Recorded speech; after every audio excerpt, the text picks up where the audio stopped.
Good evening. The time now is 6:20, and I'd like to convene the City Council meeting. Call to the order. Madam Clerk, please, roll call, please. Thank you. Mayor Nguyen? I'm here. Vice Mayor Nguyen? Here. Councilwoman Fan West? Here. Councilmember Monzo? I'm here. Councilmember Ho?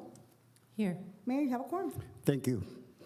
Salute the flag to be led by Councilmember Manzo and invocation by Councilmember West. Please stand. Place your hand over your heart. Ready, begin. I pledge allegiance to the flag of the United States of America and to the republic for which it stands, one nation, under God, indivisible, with liberty and justice for all. If you guys can join.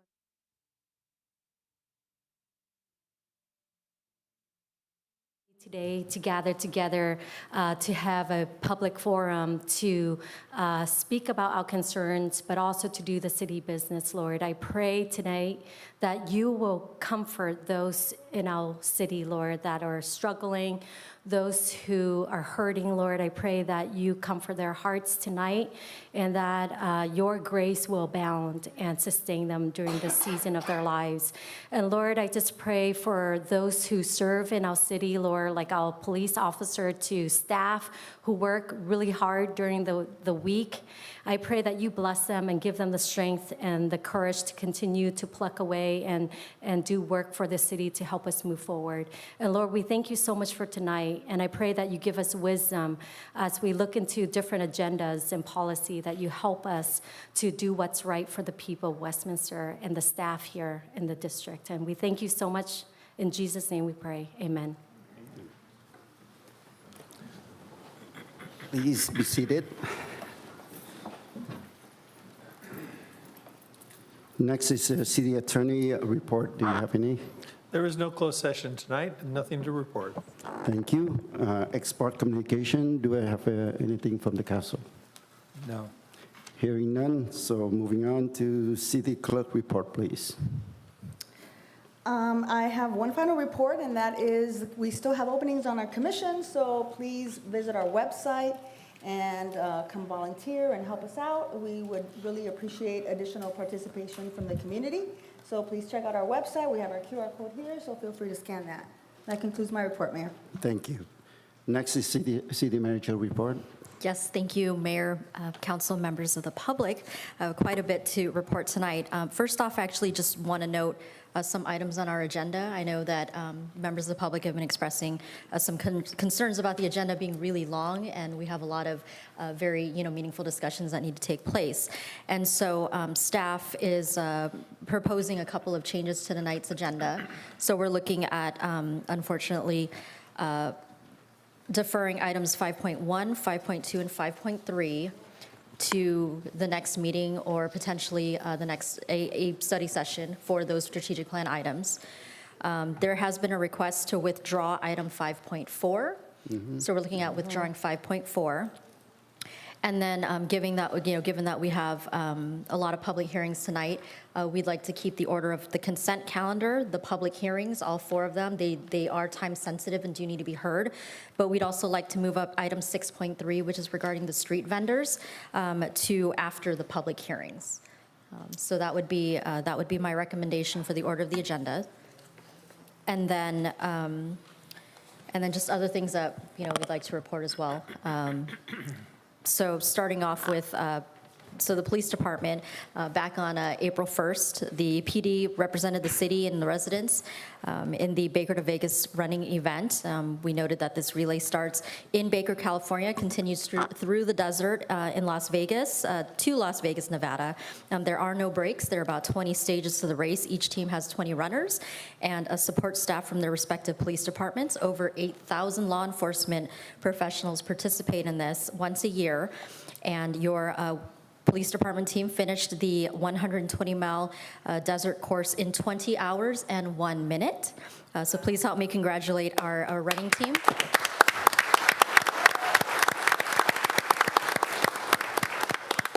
So very proud of them. And of course, our police chief is one of very few chiefs who actually runs this, if not the only chief that actually runs the race. So thank you for that as well.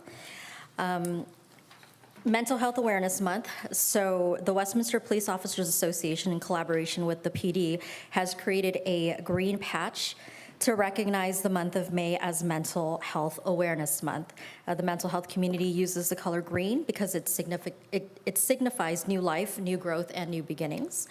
The police department's sworn personnel can wear green patches, and professional staff can wear a green ribbon in May to raise public awareness of mental health disorders and to acknowledge the historic tragic loss of 2 of our officers to suicide. In conjunction with the green patches, a wall within the PD will be dedicated for this cause and to the officers whose lives were ended to suicide.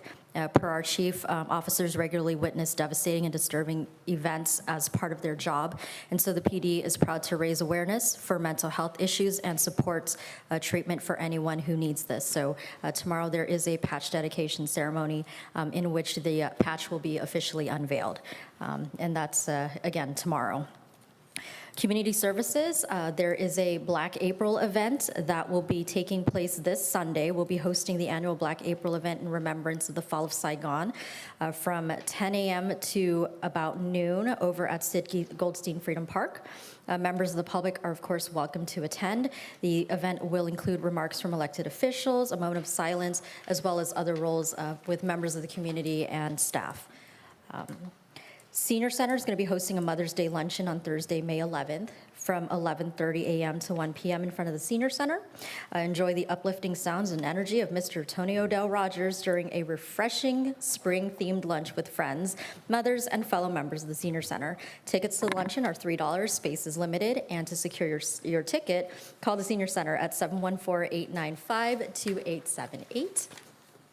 In our FRC, which is our Family Resource Center, there's going to be a free Mommy and Me class. So moms with babies 12 to 18 months are welcome to join this free class at the Family Resource Center. It's a 4-week series on Fridays from May 5th to the 26th.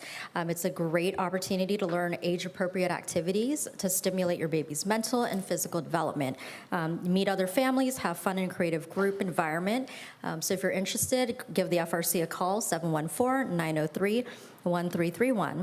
And of course, we'd like to welcome our new employee crossing guard, Jean Passaneno. So welcome aboard. Last week, the city was proud to kick off the Safe Routes to School program. Thanks to the efforts of our Assistant City Manager, Adolfo Seda, we were able to receive a $500,000 grant for this program, which is going to look at improving safety throughout all the schools within our city and the routes where someone can go to and from school. So we're really proud of that. There's a video that's coming out soon, as well as coverage from that event. And of course, we'd like to thank the Westminster School District for allowing us to have our kickoff event at Finley. And then, of course, one last thing. So as you know, we've had Lucy Colombo here, who has been our interim city clerk for the last 18 months, and just wanted to announce that today will be her last meeting with us. Her assignment has ended, and we would like to thank her for all of her efforts, all of her hard work, all of her contributions to this city and community, and we wish her well in her future endeavors. So thank you, Lucy.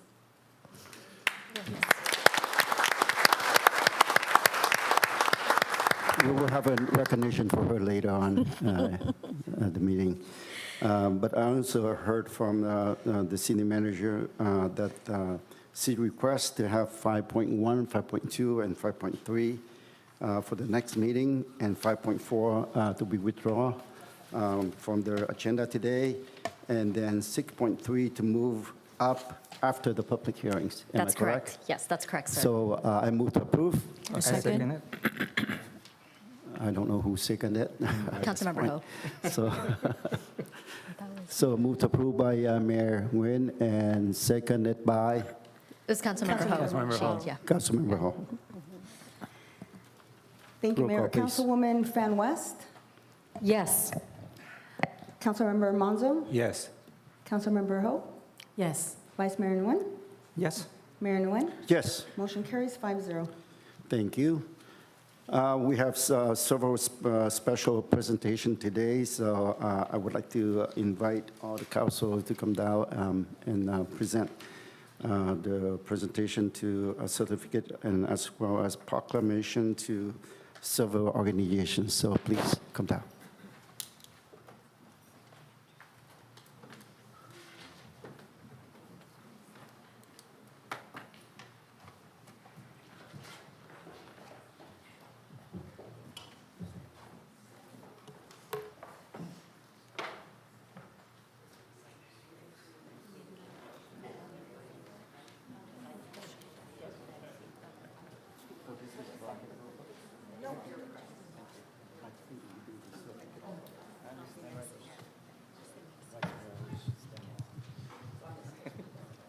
We have a big group today. We're going to gather around you, okay? Yes. Go for it. You stay in the middle, Nancy. WF. Resource Center. Resource Center first. We have the group Resource Center here.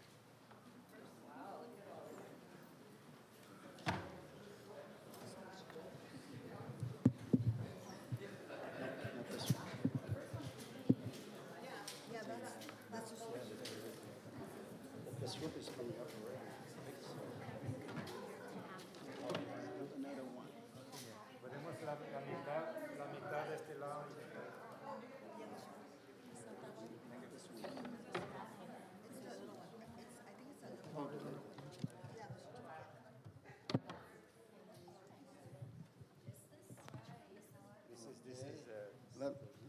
This one is this one. Yes, this is.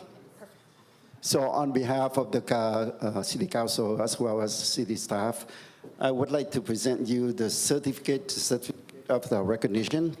And this is presented to Community Engagement Advisory Committee, Westminster Family Resource Center, for your dedication and commitment to serving the community by sharing ideas and advocating to raise awareness of various issues in the city of Westminster community. So congratulations. All right, so side by, dated and side by on this date, 26th day of April 2023, signed by Chi Charlie Nguyen, Mayor, and Nam Quan Nguyen, Vice Mayor, District 4, Amy Fan West, Council Member, District 1, Carlos Manzo, Council Member, District 2, and Kimberly Ho, Council Member, District 3. Thank you. Who do I give it to? Do you want to say anything? Nancy's going to say quickly in Spanish. She's going to share some words, and then we have somebody to share it in English as well. Buenas tardes a todos. Mi nombre es Nancy García y el día de hoy vengo representando a nuestro grandioso grupo del CEA, del Family Resource Center. Es un placer para mí hablarles aquí.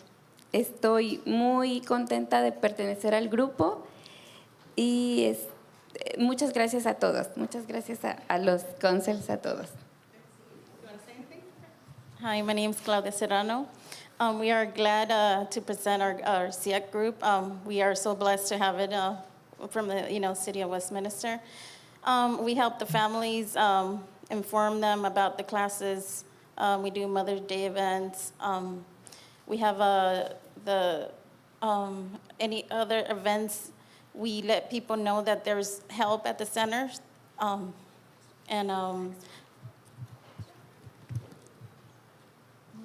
We educate our community and ourselves to serve everybody in our communities and for them to have a better life. So our CIAC is so invaluable to the Family Resource Center and to this community as a whole. They are truly our eyes and ears. They let us know what our community wants, what our community needs, and helps us to be able to provide services that meet those needs. And then they also share out what we've got going on. They're great volunteers, great advocates, and just great people in general. So thank you so much for this acknowledgement today. Thank you very much. And Councilmember Menzo wanted to say something. Thank you, Mayor. I'm going to say something in Spanish and then in English. Nomás en parte del alcalde Chi Charlie Nguyen y el concejal aquí de Westminster, les quiero dar las gracias personalmente de lo que hacen ustedes por nuestra comunidad, que es bien importante lo que hacen, que están embrocadas en todo lo que pasa en nuestra comunidad y informar a toda la comunidad de los recursos que tenemos aquí en la ciudad. So, muchas gracias. So I just want to thank you on behalf of the Mayor, Chief Charlie Nguyen, and the whole council for all that you do for our communities, informing all our residents of the services that we provide here in our city. So we really appreciate all you do, and it's what it's about, in community involvement. So we really appreciate what you do. Thank you. I just want to say thank you so much for providing, this for the community. And like we always say, give the people not only the fish, but help them to fish for themselves. So I think this is a great way for our community to move forward for our children's future as well. So we want to say thank you so much. Thank you very much. Time for a photo. Oh, I just want to say muchas gracias a todos. Thank you so much. all right. Thank you very much.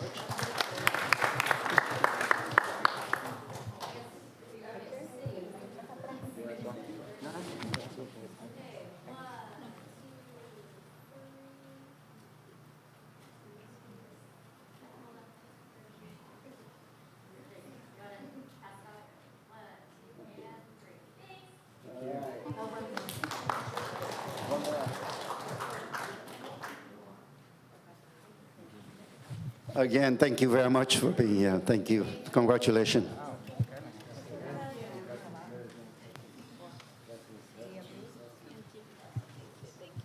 Thank you very much. Next, I would like to invite the representative for DMV Donate Life Month. Do we have a representative? All right. Thank you very much.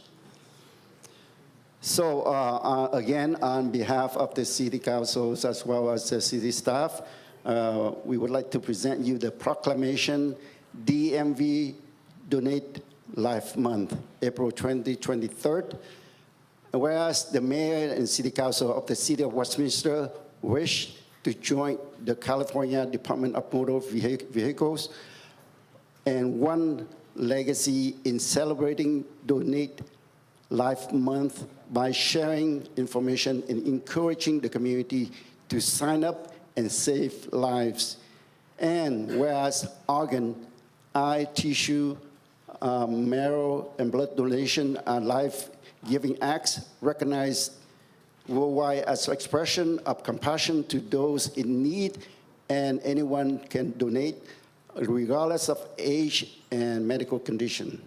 And whereas more than 100,000 individuals nationwide and more than 20,000 in California are currently on the national organ transplant waiting list, and on average, 17 people die each day while waiting. And whereas the need for donated organs is especially urgent in Hispanic, Latino, and African American communities, and whereas a single individual donation of the heart, lungs, liver, kidneys, pancreas, and small intestine can save up to 8 lives, and whereas donation of tissue and saved and healed the lives of more than 75 others, for organ donors saved more than 40,000 lives last year, the most ever. And whereas California residents can sign up with Donate Life California Donor Register online and at any time by visiting www.donatelifecalifornia.org. And whereas California resident interest in saving a life through living kidney donation may visit www.livingdonationcalifornia.org. Now, therefore, I, Chief Charlie Nguyen, Mayor of the City of Westminster, on behalf of the Vice Mayor Nam Quan Nguyen and Council Member Amy Fan West, Carlos Manzo, and Kimberly Ho, do hereby proclaim that April 2023 as DMV Donate Life Month in the City of Westminster, encouraging all community members to check yes online or when applying for or renewing driver's license or ID card at the Department of Motor Vehicles, and spreading the words to help save lives. Signed and dated this 22nd day of March 2023 by the City Council.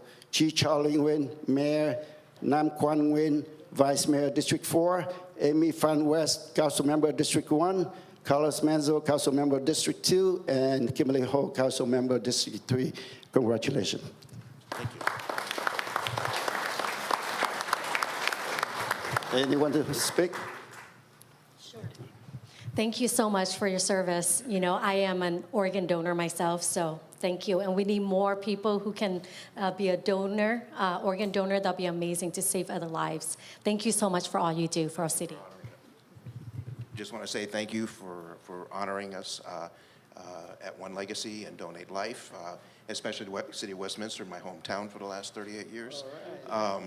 This is, I too am a recipient of organ donation.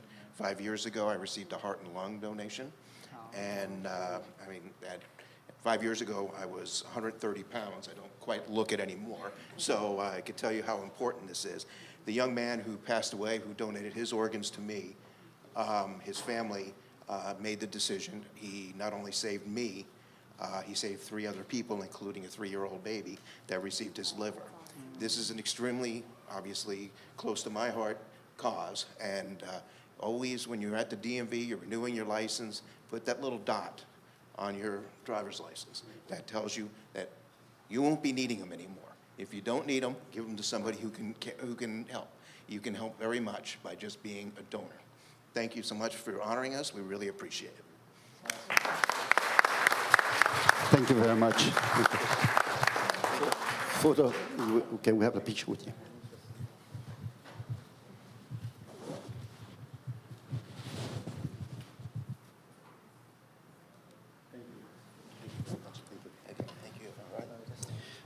Next is a proclamation for Child Abuse Prevention Month. Do I have a representative for? Okay, thank you very much. All right. Okay, yes, thank you. Okay. Again, on behalf of the City Council as well as the city staff, I would like to present this proclamation, Child Abuse Prevention Month, April 2023, to you.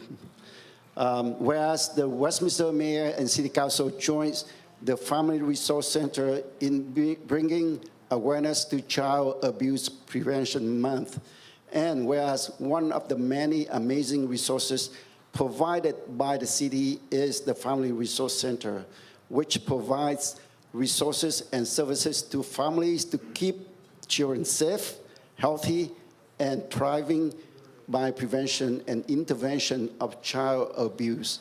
And whereas child abuse and neglect impacts children and families regardless of their socio-economic status, race, culture, religion, ethnicity, education level, age, sex, or where they live.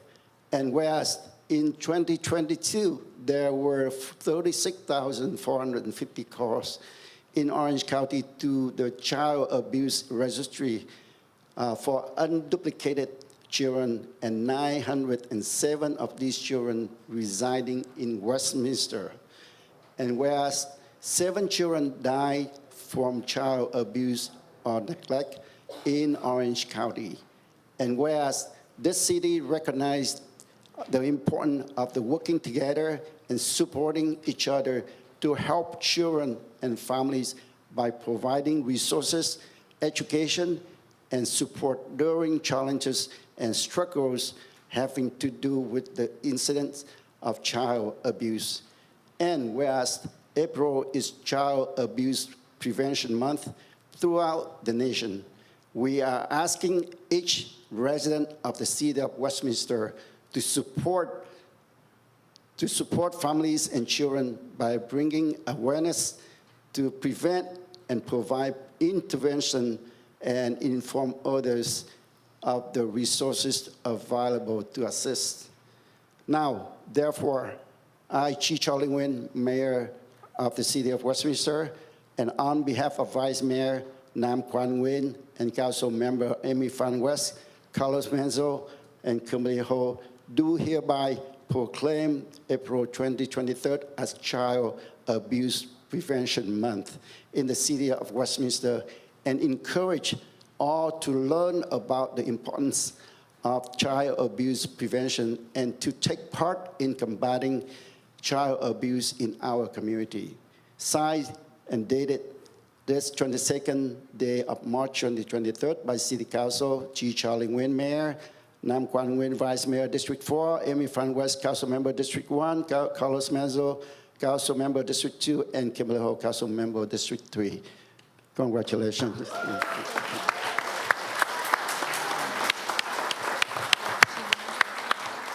Oh, me first. Okay, sure. Thank you. Thank you so much, Mayor and Council, for this acknowledgement. This is a very important month, and this month, among every month of the year, is one where we do our very best to keep kids safe. It's more than just the Family Resource Center. It takes everybody here in this room and everybody throughout our community to do that.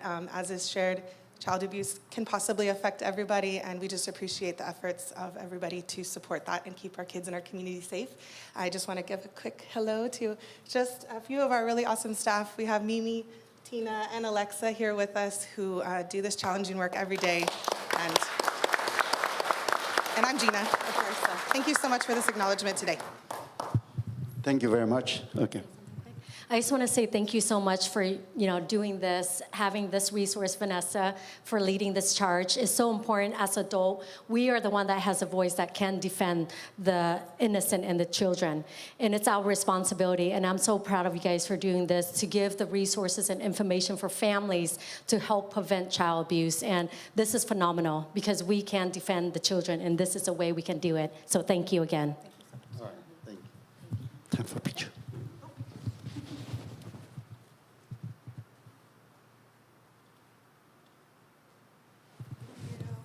Like I said, we have several appreciation and proclamation to make today. Proclamation is always long to read, so be patient with me then. Yeah. The next one is proclamation for Black April, April 30th, 2023. Do we have a representative here from the group?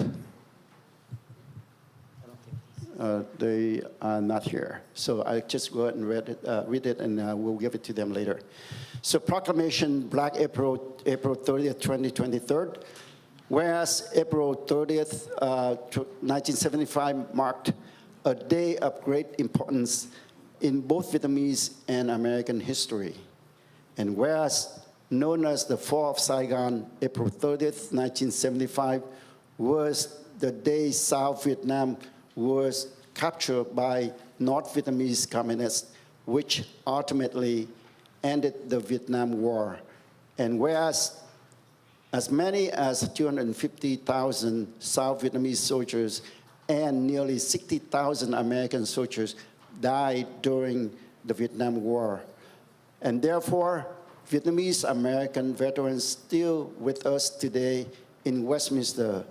And the sacrifice, and whereas the sacrifices of these soldiers and the memory of their courageous acts will never be forgotten. And whereas April 30th is annually known as Black April or Tháng Tư Đen, and it's a day to lament and reflect upon the fall of Saigon and the fall of South Vietnam. And whereas in commemoration of the 48th anniversary of Black April, the City of Westminster will fly the South Vietnamese flag half-staff at the Vietnamese American War Memorial at Sid Goldstein Freedom Park and in front of Westminster Senior Center from April 23rd through April 30th. And whereas at 10 a.m. on April 30th, a commemoration wreath will be placed at the memorial site.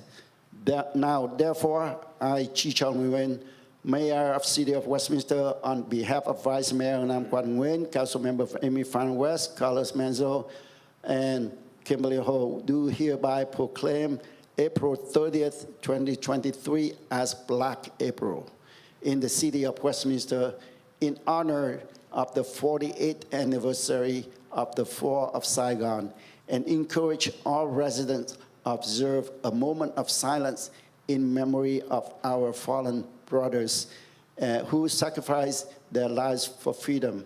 Signed and dated this 22nd day of March 2023 by City Council, G. Charlie Nguyen, Mayor, Nam Quan Nguyen, Vice Mayor, District 4, Amy Fan West, Council Member, District 1, Carlos Manzo, Council Member, District 2, and Kimberly Ho, Council Member, District 3.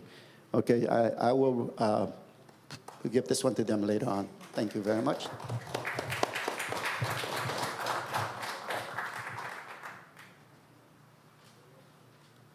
All right, I think that's it. All right, thank you very much. Do we have one more? Oh, later.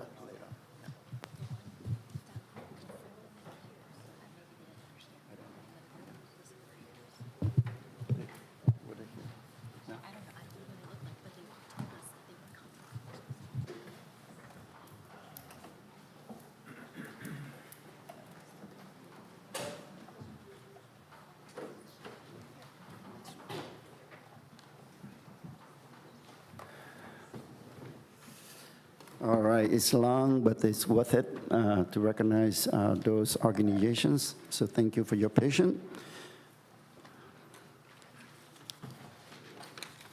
Next is oral communication. So City Clerk, please read the instruction into the record, please. Thank you, Mayor. This is a time of the meeting that members of the public may address the City Council regarding any item on the agenda or not on the agenda, and items that are within the subject matter jurisdiction of the council, except public hearing items, which will be addressed during the public hearing time. If you have not already done so, please submit your speaker card, and you will have 3 minutes to speak. Thank you, Madam Clerk. As usual, I think it's my responsibility to read you the quorum of the meeting. And this is resolution number 4963.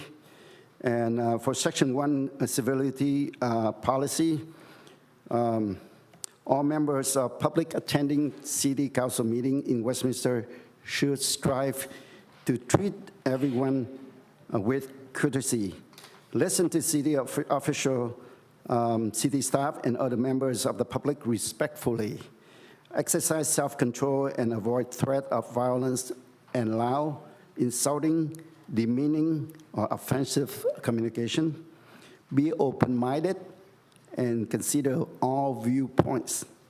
Focus on issues and avoid personalizing debate. We have several of these last meeting. I understand that you may have a discussion among yourself, but if you do, please take it outside because we are conducting city business during this time. So I appreciate if you have any personal, take it outside. Embrace respectful disagreement and dissent, as they are inherent components of an inclusive public process and are tools for forging sound decisions, and allow all members of public to speak without intimidation and interruption. Now, section 2 is rule of decorum. I will read a couple of them, and then if you need more information, you can ask staff for a copy of it. No person attending a city council meeting shall repeatedly or excessively engage in disorder, conduct or disrupt or otherwise impede the order or conduct of the meeting. All persons attending the city council shall obey any lawful order of the mayor, presiding officer to enforce the rules of decorum. All persons attending city council meeting shall listen courteously and attentively to all public discussion at the meeting and avoid interrupting members of public addressing the city council or city official. We have same thing. We have this at the last meeting. Again, I would like to remind you that please respect others. Member of public shall address the city council regarding items that are within the subject matter jurisdiction and shall refrain from personal attack upon individual council members if the comments are not within the subject matter's jurisdiction. And also, please be mindful that we have kids or high school students who follow our council meeting for extra credit at school. So please refrain yourself from any of profanity at the meeting. I would appreciate that very much. If all fails, then I will have a official warning. And in the event of any members of the public breach the rule of decorum in a manner that disrupt, or otherwise impede the orderly conduct of the city council meeting, the mayor, a presiding official, which is me, shall issue an official or oral warning to that person to cease the offending conduct.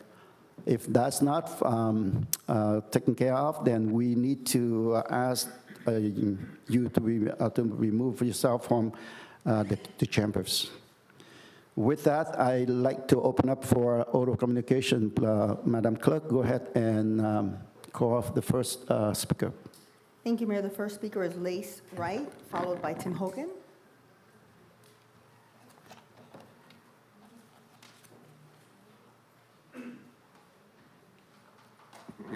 Before you speak, I would like to remind you if you have 3 minutes, and if you are having the translator, then you have an extra 3 minutes, so a total of 6 minutes. Mr. Mayor, distinguished council members, I'm Lacey Wright, a recent citizen of this area of Orange County, and I am here to support the proposal to honor Captain Paul Jacobs with a plaque here in Westminster. My wife, Jackie Bowman, and I, when we lived in Fairfax, were privileged to know Captain Jacobs. And in fact, he and my wife collaborated on projects in the Vietnamese community there, such as 4th of July parades and other kinds of community events. That means that Captain Jacobs was not only a man who played a supremely important role in the rescue of 30,000 Vietnamese as they were leaving Vietnam, fleeing Vietnam at the fall of Saigon. But he also continued to support Vietnamese refugees after they came here and helped to ease their integration into American life. So he fully deserves the honor that is proposed to be done to him. I would say also that it is very fitting that this be done here in Westminster, California, where surely many of the people whom he saved and their relatives and descendants are living at the present time. So this is a wonderful proposal, and I'd like to lend my support to it. Thank you very much.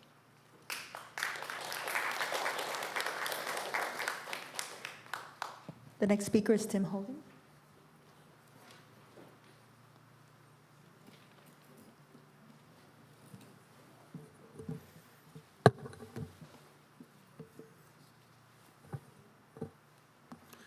Mr. Mayor, council members, my name is Tim Hogan. I've been a resident of Westminster for over 35 years. It seems the vultures have taken notice of our city's weakened financial state. I was contacted by phone the other evening for a survey on putting a casino, a card club in Westminster. The picture they painted was enticing. A casino would solve the homeless problem, fix roads, reduce crime and unemployment, expand parks, grow business, and, if you can believe this, bring inflation under control. The city would be revitalized, they declared, and local business would flourish. In short, it seemed a portrait of nirvana, a glimpse at a future utopia here in the cradle of the 405 and 22, all funded by poker and Pai Gow. And the city would get all the profits, they declared. The casino would make bank on food, drink, and entertainment. The city, though, would be awash in all the profit from the gambling. How much? Why, $2 million a year, they said. $2 million? A measly $2 million? With that marijuana dispensary we debated last summer was said to bring in that, we could vote an additional 0.5% sales revenue in place and clear more than $8 million per annum without incurring the intractable problems inherent in a gambling hall: tumbling property values, escalating foreclosures, congested traffic, unbridled gambling addiction, to name but a few. And that last may be the most insidious, for it is an affliction which takes its deepest toll on those least able to afford it. When I asked where it would be built, I was assured it would be far from residential areas, in a commercial or industrial part of town. Where, they could not say. But indeed, where in Westminster is there a site that isn't adjacent to homes? It cannot be denied, our city councils the past 40 years have failed to solve our financial problems. But do we truly want to balance our books on the backs of bad luck gamblers? To build a casino in the city, I was told the issue must go before the voters. So far, with those who've weighed in on the internet and in local establishments, the idea has been universally condemned. It would be a mistake for this to proceed further. I encourage the council to take heed of this issue, to delve into who may be behind this, and to squelch the effort before it gets started. We both come from a printing background, Mr. Mayor. We know the value of hard work and the rewards of honest labor. We also know the allure of the quick dollar. For as we say in the print trade, the best way to make money is to make money. I jest, of course, but take heed, this is important, for what I say now is in deadly earnest. Easy money is never without risk, for the wheels of deception are forever turning, ceaselessly working to grind us away.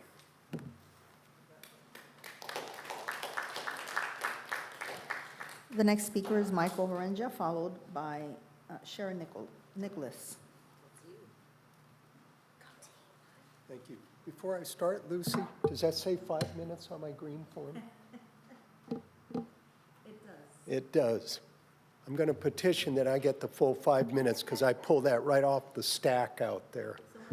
All right, I'll make it quick. Thank you. First of all, Christine, congratulations on your recognition from State Senator Janet Wynn. Very well briefed. City Attorney, hiring somebody to investigate the City Council and whatever took place with the sale of the Liberty Park back there has no business having anything to do with this council. That should be a DA's investigation or maybe even a grand jury investigation, not somebody that you folks have hired to investigate yourselves. I have a little problem that that's going to be above board. I'd also like to mention the card club. My wife got one of those phone calls, as Mr. Hogan just mentioned, and it was all the same spiel. This would solve everything. Now, there was no $2 million amount, but one of the names that was thrown out there was yours, Mayor.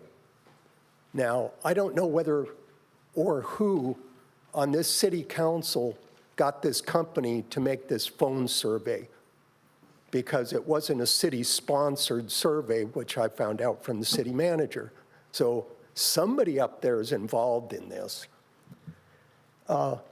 Your untruth media on your YouTube, I saw the screenshot of all the pictures of people that come here that speak out against you with red lines through their faces. Are you trying to get one of your crazy followers to verbally or physically attack people that speak out? Because that's probably the last thing you want to happen, because it will all roll back on you.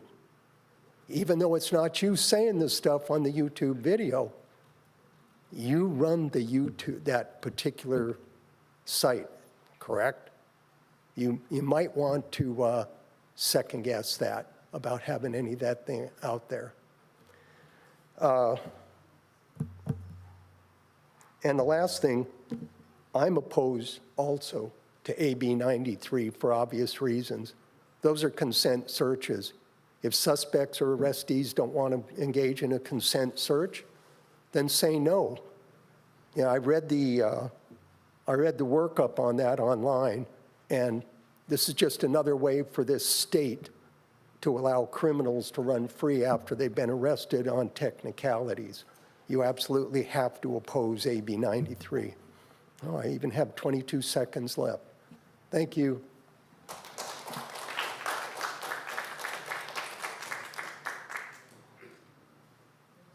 Sharon Nicholas.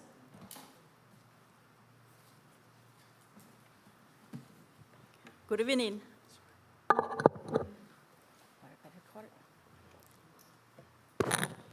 Good evening. My name is Sharon Nicholas. I work for the U.S. Navy and work as a Federal Asian Pacific American Council member. Today, first I would like to thank you, Mrs. Vanessa Johnson and her staff did the right job for do the wonderful, the beautiful PowerPoint presentation for the story of Captain Paul Jacob for last meeting, and you will have a chance to see for today at session 7.1. So I want to highlight a little bit about Captain Paul Jacob, the U.S. Clerk. He's the one up under his command for before Saigon fell, the fall of Saigon. And he rescued over 30,000 Vietnamese refugees come to the United States to fight the freedom. The story of the Clerk were captured in the Navy, document by the Navy Medical Bureau. They call the Lucky Few. You had a chance where we had a look on the link that we will provide later. And another one is called The Last Day of Vietnam by the Kennedy Production document. Two of the movie get nominated by the Academy Award. Captain Jacob also was recognized by the U.S. Senator and the Congressman. Also, best for the Vietnamese American community, we host appreciation event for him. Over 2,500 people attend at the Crystal Cathedral and Don Was Stadium and Asian Entertainment Production to appreciate the hero. So the end of this week is the Black April. The following week is the Asian American Heritage Month. So it's the right place and the right time for us to propose to honor Captain Paul Jacob, to install his plaque on the wall of the Vietnam War Memorial in the Westminster. Who knows that if you know that 32,000 people in the Clerk could be easily for family increase over 100,000 people, Vietnamese American, right now at different your politicians, scientists, engineers have living in Westminster and southern Orange County. So we want to request to install Captain Paul Jacob plaques because his mission empower Vietnamese refugees from Vietnam and resettlement in the U.S. And also, we want to boost the play, it's the past history, and it's the attraction for the tourists come to the Westminster because it's called a Little Saigon. Thank you. Time is up. The next speaker is Angelique Tran, followed by Jackie Wright.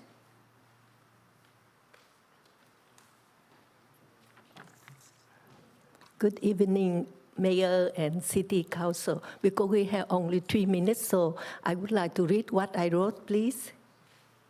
My name is Angelique Tran, a Vietnamese refugee. I live in Westminster City. I am a federal employee for Social Security Administration. 48 years ago, on April 1975, the Republic of Vietnam had fallen into the hands of the communists. Hundreds of thousands of Vietnamese had escaped by sea in search of freedom. On their tragic itinerary, were they not rescued by the ship of the former South Vietnam Navy or by those of the U.S. 7th Fleet, the majority of them would have found their ultimate destiny at the bottom of the Pacific Ocean and would never have the opportunity to come to USA or other country of the free world. Dear Mayor and City Council, and ladies and gentlemen, 48 years of our lives slipped through. However, from the bottom of our own Vietnamese refugee heart, we always thankful to the U.S. 7th Fleet Special Frigate named USS Clerk, whose crew member has shown their great heart and have extended their helping hand to all refugees during that time. Today, I would like to express my deepest gratitude toward to the U.S. 7th Fleet USS Clerk crew, especially the ship captain Paul Jacob, his officer and sailor who have been present during the great evacuation of April 1975. Thank you for the generosity, the compassion, and the kindness they have extended toward us from that fateful day until now. From the humanitarian point of view, U.S. 7th Fleet, USS Clerk, they are the life-saving voice and the hero for the Vietnamese refugee. They had the right to be proud of their good deeds, and we are forever indebted to them. Now, Captain Ponchakep already passed away since 2021. We should not forget his big contribution during the frequent wind operation, April 1975, to rescue more than 32,000 Vietnamese refugees.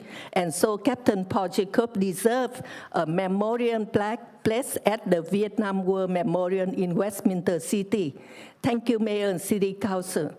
Thank you, people of this wonderful country. May God protect all of you and your family. God bless America.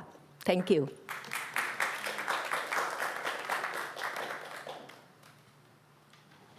The next speaker is Jackie Wright, followed by Tuan Vu.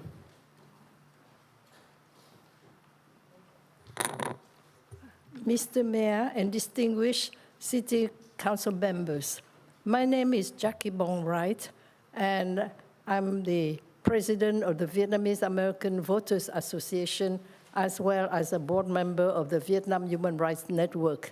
I would like to second my husband, Lacey Wright, who proposed to have a plaque installed in the wall of the memorial, Vietnam Memorial. You may know that Captain Jacobs was a hero and a savior for a lot of us Vietnamese. He had saved over 30,000, while my husband, who was at the U.S. Embassy at the last month of April, had saved only a few thousand. So compared to Colonel Jacobs, Captain Jacobs, who was a hero, and I would like to ask you, please, members of the council, to help agree to install a plaque in his honor. I had the privilege of working with Captain Jacobs in Virginia after he retired.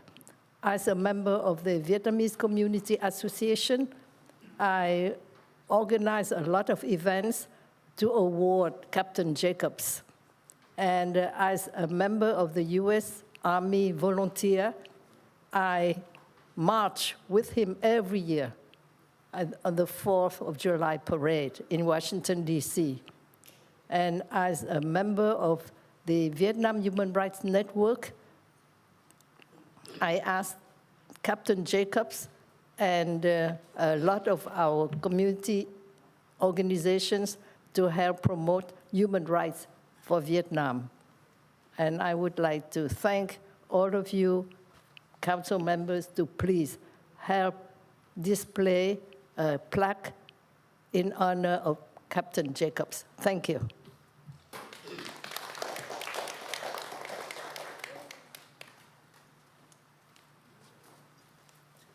Good evening, ladies and gentlemen. My name is Tuan Vu. I live in Corona, Riverside, and I'm working for U.S. Navy, Department of U.S. Navy. First, let me tell you the story at my trip, Seeking for Freedom. On the night of May 2nd, 1987, with other 148 people, I boarded into the small boat, 14 meter long and 4.5 meter width. So the situation was very chaos. People fighting for every spot on the boat. Luckily, we are, boarded on the boat. But then bad thing is many cans of water and gasoline tumbling down on the river. So we're heading to the ocean with enough water and gas. So after second day, we get to the international sea. We run out of water and gas. So we try to intercept every boat to asking for water and gas. No boat stop, no one help us. So many people fainted, crying, and a lot just praying Jesus and Buddha for help. Look like, Buddha and Jesus hear our prayer. On the third day, about noontime, I saw the big towboat towing a big damaged boat going from south to north. The name of the boat is Panama Aladdin. I shouted, come there, get it, asking for gas and gasoline and water. So we got to the boat, and we shouted, please give us some water and some gasoline. We escaped from Vietnam. We run out of water and gasoline. Then the captain looked down on us, then dropped a hose, gave us some water, and then the other hose to pump, some gas for us. So we're lucky we have some more water and gas to keep on going on. And then about an hour after that, we get into the big storm. The sky get dark. The wind blowing, the high wave rising up. The ocean play a hard game with us, toss it up, push it down, and a lot of people cry again. And the ocean keep playing a hard game with us, cracking sound from the boat. We're crying, and then luckily about an hour over, the storm over. So we keep going on. About after 8 days, we got to Indonesia. We're lucky, but not a lot of people get lucky. If there is no rescue, like the captain of that boat, then more people die. And among the best one may be the Paul Jacob, Captain Paul Jacob. So please have a plaque, honor him. Thank you very much. The next speaker is Lee Nguyen, followed by Victoria Cooper Kim.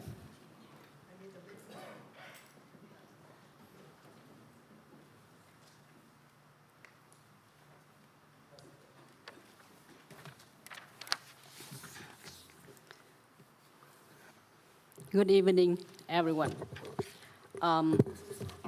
Vì hôm trước cái cuộc biểu tình hồi đầu tháng tôi không có ở đây đó, thành ra bên đây tôi muốn nói về chuyện đó. Quý vị đã phản bội chúng tôi nên mọi người mới bày tỏ thái độ vô cùng bất mãn. Chúng tôi là những người lớn khôn và có đủ thông minh để biết được là quý vị đã đâm sau lưng chúng tôi. Tại sao không dám chửi thẳng mặt những người dân biểu tình mà lại kêu réo tên một vài người trong cộng đồng ra mà chửi họ? Bộ chúng tôi là con nít hay sao mà phải có người xúi giục mới biết là quý vị là cái hạng phản phúc. You guys betrayed your constituents. That's why they've shown their anger. They're mature enough to realize that you stabbed us in the back. Why didn't you, your comrades, have the courage to accuse the protesters of organizing the protest themselves? Instead, they only yelled out some prominent names in our community. We're not kids to be reminded that you guys betrayed us. Khi mọi người đến để biểu tình phản đối quý vị, thì quý vị mướn khoảng 10 người già cả từ những vị dưỡng lão để tới la hét chống lại những người biểu tình. Điều này gọi là lợi dụng và bạc đãi những người già yếu. Có vài người trẻ hơn thì nhìn mặt ai cũng biết là họ mới được Đảng và Nhà nước Việt Cộng gọi qua để tiếp tay với quý vị nhuộm đỏ cái thủ đô tị nạn. There were a dozen of your comrades that showed up by yelling, screaming against the protesters. It's obvious that most of these things are seniors from some senior nursing home. We consider that elderly abuse, don't you? There were a few younger ones. The people call them newcomers. Probably the communist government in Vietnam sent them here to assist you guys in speeding up the process of transforming Little Saigon. Chúng tôi sống ở đây hơn 40 năm trước khi có cái thủ đô tị nạn. Chúng tôi đều biết được là từ năm 1995, chính phủ Mỹ dưới thời Tổng thống Clinton đã bãi bỏ lệnh cấm vận và nối lại bang giao với nước Cộng hòa xã hội chủ nghĩa Việt Nam. Trong thời gian đó, những đồng chí của quý vị vẫn còn phục vụ cho Đảng và Nhà nước Việt Cộng. Bây giờ quý vị mướn những đồng chí từ trong hang Bắc Pó sang đây để dạy dỗ chúng tôi hả? Những người đó quá ngu xuẩn khi họ nói là chính phủ Mỹ đã chào đón những doanh nghiệp trên thế giới đến đây làm ăn thì không có lý do gì mà chúng tôi phản đối. We've been living here over 40 years before there was even Little Saigon. We all have, I can't read this. We all know that in 1995, under Clinton's presidency, the U.S. lifted the embargo against Vietnam and established normal relations between the two countries. By that time, your comrades were still serving in the Communist Party. Now you hire them to come to educate us about what has happened in the U.S. Those comrades of yours were very dumb and retarded when saying the U.S. had already established trade in Vietnam. Therefore, no reason for your constituents against that. Đồng chí của quý vị quá ngây ngô khi mở miệng nói điều này. Người dân phẫn uất vì quý vị đã vỗ ngực tự nhận mình là con cháu của Việt Nam Cộng Hòa để xin xỏ lá phiếu của chúng tôi. Bây giờ trở mặt ngồi ăn nhậu với Việt Cộng. Đó mới chính là điều mà mọi người căm phẫn. Quý vị có giỏi sao không vỗ ngực nói là bây giờ đã được Việt Cộng trả tiền cho nhiều lắm rồi nên không cần chống cộng nữa, không còn là hậu duệ của Việt Nam Cộng Hòa nữa, không cần phiếu của người tị nạn cộng sản nữa. Tại sao quý vị hèn quá vậy? Chỉ biết ngậm cái họng lại rồi mướn tụi lâu la tới để bưng bô cho mình thôi. Cha mẹ quý vị có dạy cho biết chữ nhục nghĩa là gì không? It's very stupid for your comrades to say such a nonsense thing. Bear in mind that the reason your constituents have been extremely furious is because you've claimed that you're the descendants in South Vietnam troops. You claim that you were always there to protect South Vietnam legacy against anything related to the communists, just to beg for our votes. Now you've ignored your promises and welcomed communists into our community. That's the essential cause to irritate all the Vietnamese immigrants. Why don't you have the courage to say that you've already got paid plenty so you don't have to be against communists anymore? You no longer need to be the descendants of the South Vietnam troops. You don't need our votes and support anymore.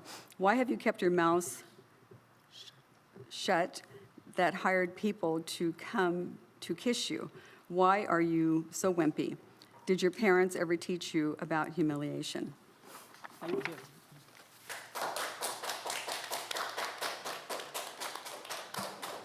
The next speaker is Victoria Cooper Kim, followed by Camilla Overbeek.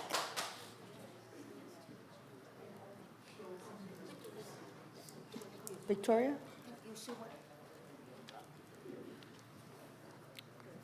Tôi cần phiên dịch. Journalist help me. No, hả? Today, hả? Okay. I want talk. What? Oh, thank you.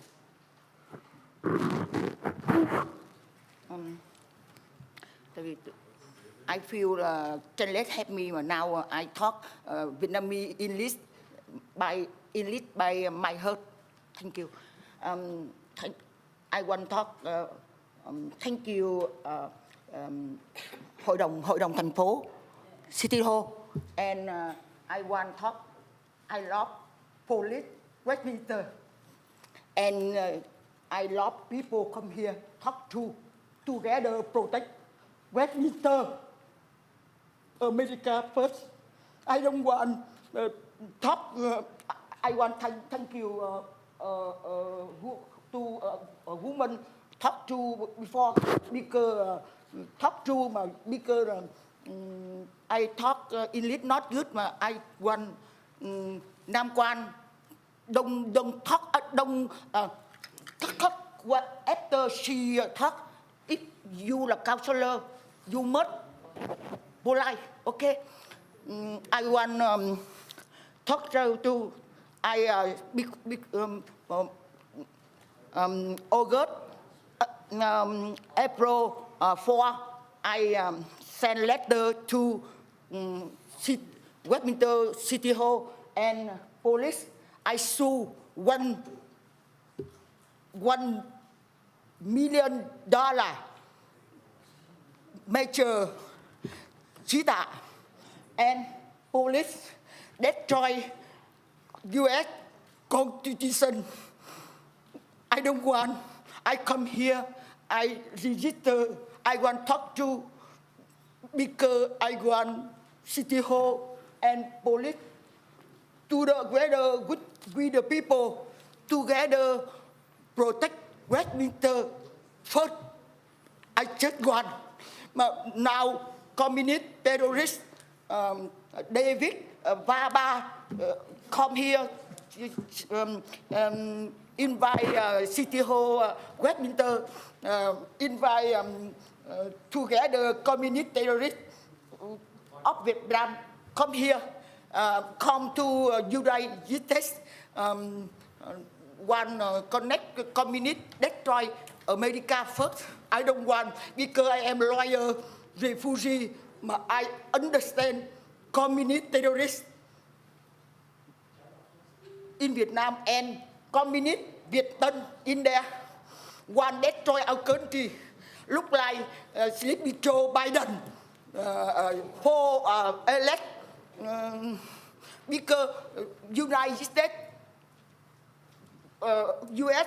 Constitution one protect by we the people cannot. I hope Manchi listen to from we the people. Thank you. Thank you.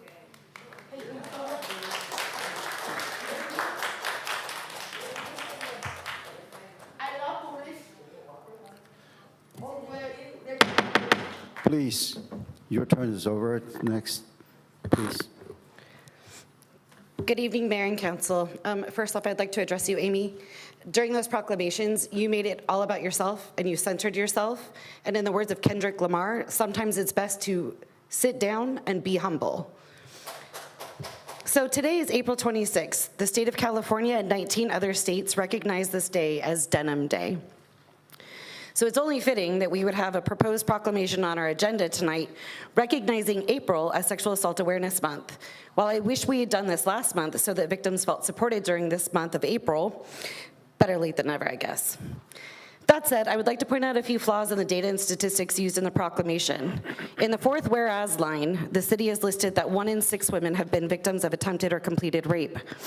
That statistic comes from a study conducted by the National Institute of Justice and Centers for Disease Control and Prevention, Prevalence, Incidence, and Consequences of Violence Against Women survey from 1998, the year I graduated high school. That's 25 years ago. In fact, the CDC has updated numbers that show the number is now 1 in 4 women.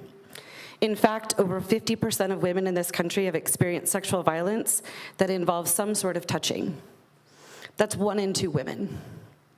So if we're gonna approve this proclamation, let's make sure it's accurate and not add insult to injury for the victims and survivors like myself that it's supposed to acknowledge.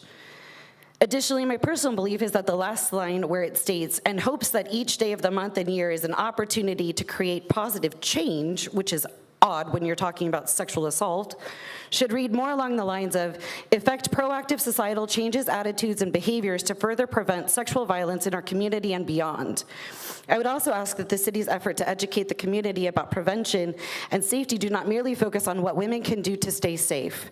That type of approach often leaves victims feeling like they are to blame, and I'm here to tell you we are not. There is nothing I could have done differently to stop my attacker. Women already do it all. We don't wear both headphones at the same time while walking in the early morning or late at night. We walk in groups, we carry our keys between our fingers, carry pepper spray, take self-defense courses, and the list goes on and on. And yet still, 1 in 2 women will experience some form of sexual violence. To keep it very real, every woman in my life that I know has experienced some sort of sexual harassment or violence or assault.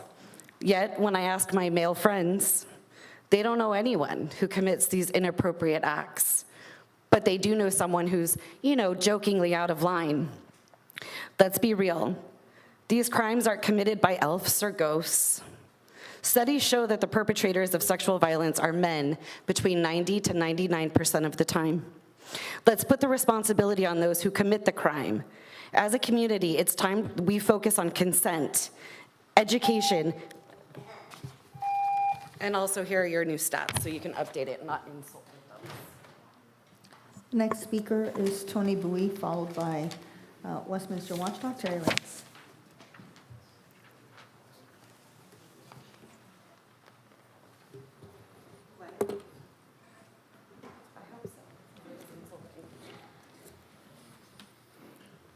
Good evening, Mayor Charlie Nguyen, Vice Mayor Nam Quang Nguyen, Council Member Amy Frank West, Council Member Charles Manzo, and Council Member Kim Lee Ho. I came here as a Westminster resident concerned about the growth and the stability of our city. Because without stability, our city cannot grow and cannot make good place for all the people of Westminster to live in, especially the business owner. A lot of complaining from business owner that our city was not, especially the city council, was not concentrate on helping the growth of the city, but enticing the instability. Last week, I saw Miss Kim Lee Ho. She, on media, she tell people, Vietnam resident, come here to have a meeting against Vietnamese. That is unethical. I think, Mr. Kimberly Ho, you should stop it, and then you should concentrate on what you have been promising for our city. You said that you will bring business from Disneyland. I didn't see anything at all for the past 8 years. You said that you will help ADU programs. Nothing happened. So now I show the picture of a lot of homeless people already in our city here, everywhere around. You and all of you have to concentrate on solving the problem. And now I also see the picture of the people here. That I am not elected mayor of the city of Westminster in the coming election. That's November 8th, 2022. I will remove myself from the city council. Yes, you are the root of the problems of our city. You rather remove yourself from the city of Westminster. Otherwise, people will not vote for you. And if you want to run for another position, nobody will vote for you, I bet. Be careful with your words. Whenever you are on social media, you have to respect this city, the people of Westminster, for the growth of our city. You should stop lying and making fake news around in our city of Westminster. Thank you very much for your concern. Thank you. Madam Clerk, before you, the next speaker, I'd like to remind you that I did read the decorum of the meeting. So I would like for you to comply with that. If not, then, if you start violating it, I will start giving official warning. So this is something to remind you, and I hope that you take it seriously. Because for the benefit of everyone here, we are conducting the city business. Thank you very much. You now can start. Good evening. Happy belated birthday, Christine, our very own woman of distinction. And to our beloved Vietnamese refugee community, I join you in solemnly commemorating Black April. The last council meeting was one of the worst ever due to this council's behavior. Shape up or ship out. It is very disappointing to have the 3 strategic planning items be put off again for the 3rd time. Strategic planning is what is going to move this city forward, not this other stuff. Item 5.4, I contacted Supervisor Andrew Doe's office and was told there is no county or district program available to fund this request. Vice Mayor Nguyen, do you know something they don't? Did Andrew Doe or Van 10 tell you they would do this? Is that why it's pulled? Item 5.5, Vice Mayor Nguyen, are you referring to trash dumpsters or trash cans? The words bin and receptacle are both used. The city with MCSD already have codes that cover commercial dumpsters and keeping the areas clean around them for general unkept properties. The better way to get more trees planted in our city is to adopt an urban forest management plan, create an adopted tree program, and or partner with a nonprofit like Arbor Day Foundation like other cities do. The city already had landscaping requirements for new developments, but government cannot dictate what someone does to their private property. That's government overreach. Nam Kwan is a big fan of that. Item 5.6, my foundation suggestions: 1, it be general purpose; 2, no council members on the board, nor should council appoint all members; 3, Westminster Community Foundation, drop the from the name; 4, Roxanne Chow and Terry Nguyen have solid proven experience with nonprofit foundations and would be excellent founding members. Item 6.1, oppose AB 93, but strike the first line of the resolution, quote, whereas Councilman Amy Fan West has recommended the City Council to consider the adoption of a resolution opposing AB 93. This clause is highly irregular. Amy, stop castrating Mayor Nguyen. Know your place, woman. Item 6.3. I hope you all read the full staff report and understand just how little leeway this city has in regulating sidewalk vendors now. Item 7.1, yes, option 4 should be considered for Captain Jacobs plaque at Sid Goldstein Freedom Park, but the applicant must reduce the size or ensure that it fully fits within the seams of the structure. Amy, your religious sermon at the last meeting was a violation of the Brown Act that the mayor and the city attorney should have stopped. When you pull an item from the consent calendar, only that item can be discussed per state law. FYI, the city cannot issue religious proclamations. Amy, why did you abstain from voting on a consent calendar on March 22nd? Amy, get off your damn cell phone and focus. Now, go look up the slang acronym for FOCUS. It's my personal message to you. Thank you.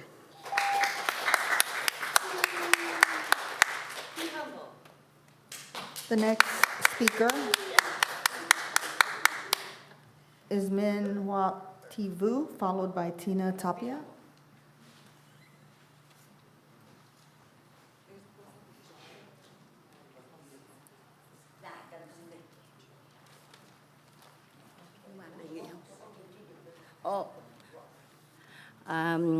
Tôi tên là Minh Hòa Thị Vũ, tôi ở thành phố Westminster.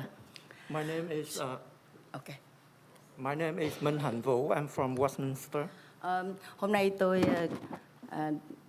đầu tiên là tôi xin chào thị trưởng, phó thị trưởng và nghị viên, rồi luật sư, cảnh sát và mọi người đây. First, I'd like to say greeting to the mayor, to all the council members, to the police chief, to the staff, city manager, and all present here. Tôi vẫn duy trì là những điều tốt ta nên nói và những điều chưa tốt ta nên xây dựng và góp ý. She maintained that she would only say constructive things and refrain from saying things that hurts others. Cái điều tốt đó mà tôi quên chưa nhắc là thành phố ta đã khai trương cách đây cũng mấy tháng Bolsaro, đó là điều điểm son cho thành phố của Westminster mình.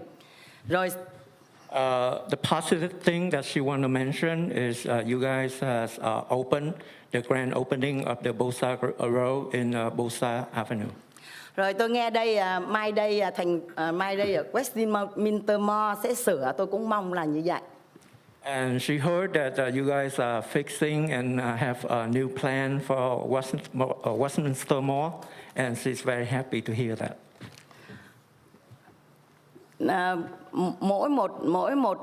Mỗi một kỳ tôi đi họp á, thì tôi thấy không ai đề xướng lên là ô cái thành phố này nó làm cái này, sửa đường không thể nói, ô thành phố làm này, toàn là những cái chuyện ngoài cái thành phố này. Tôi chỉ muốn là quý vị, tôi và những người dân ở Westminster bầu cho quý vị hứa cái gì quý vị làm đúng và bước vào đây chỉ làm việc cho thành phố. Và She said every city meeting that she attended, she only heard you guys discussing, arguing issues that not related to the city's business, and she'd like you guys to focus on city's business. đó là những điều mà tôi muốn. Và that's what she wants. Và một cái điều tốt nữa là mới chuyện xảy tối hôm qua 9:30 tôi tập thể dục ở kia. And another thing, it just happened last night at 9:30 p.m. She was. Tôi không có dám gọi cảnh sát. She didn't dare. She didn't know how to call the police. Tôi không dám gọi 911 ạ. She didn't dare to call 911. Tôi đến ở cái cổng mà cảnh sát hay đi về, tôi đứng ở đó. She came to the police station, in front of the police station, and waited there. Rồi, tôi gặp một người phụ nữ, người Mỹ cũng tử tế lắm, đứng đợi với tôi. She met a Caucasian woman who waited with her. Rồi gặp anh cảnh sát. And saw a police officer. Anh cảnh sát đó nói tôi đưa phone cho anh cảnh sát gọi 911. And the police officer asked her to give him her phone, and he called 911. Rồi nói tôi chờ. Thì lúc đó có cả người Việt thông dịch. And she waited with a Vietnamese translator. Rồi, tôi được anh cảnh sát đó giảng tôi rất là hiểu và an tâm. Và anh cảnh sát đó She said the police officer was very nice to her. He explained to her and she understood him thoroughly. Anh còn nói là hễ có chuyện gì gọi 911, đừng sợ. And he advised her, if anything happens, just call 911. Do not afraid.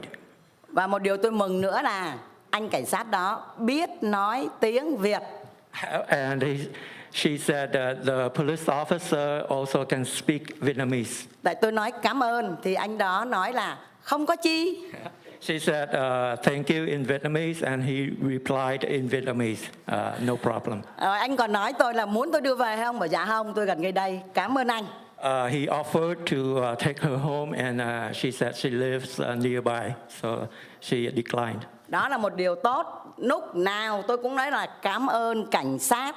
Không phải là cảnh sát Westminster mà cảnh sát toàn thế giới, toàn quốc của mình. She said that's the good thing, and she's always appreciate of our police force, not just in Westminster, but police officer as a whole. Rồi, thành phố của tôi thấy sau 3 tháng mà thị trưởng lên, tôi thấy sửa đường ở đường Newland rất là sạch sẽ. Tôi lái xe rất là êm ả và homeless ở chỗ tôi nó cũng bớt rồi. Không còn nhiều như hồi xưa nữa. She said she saw that the potholes, condition of the street along Magnolia is improving, and also the condition, the situation of homeless people also seems improving to her. Rồi còn nhiều lắm điều tốt, giờ tôi nói điều chưa tốt. That's the plus. Now she's gonna address the negative. Điều chưa tốt ở đây tôi thấy thành phố mình dễ quá. 5 phút, bây giờ chỉ còn 3 phút vẫn chưa đủ. Mà khi lên phát biểu, những người ở trên này là những người có trình độ mà She wants you to increase the time limit to 5 minutes, back to 5 minutes. Thank you. Và tôi xin lỗi xin một câu nữa. Tôi muốn cuối năm 2003. Your time is up. The next speaker is Tina Tapia, followed by Paul Huang.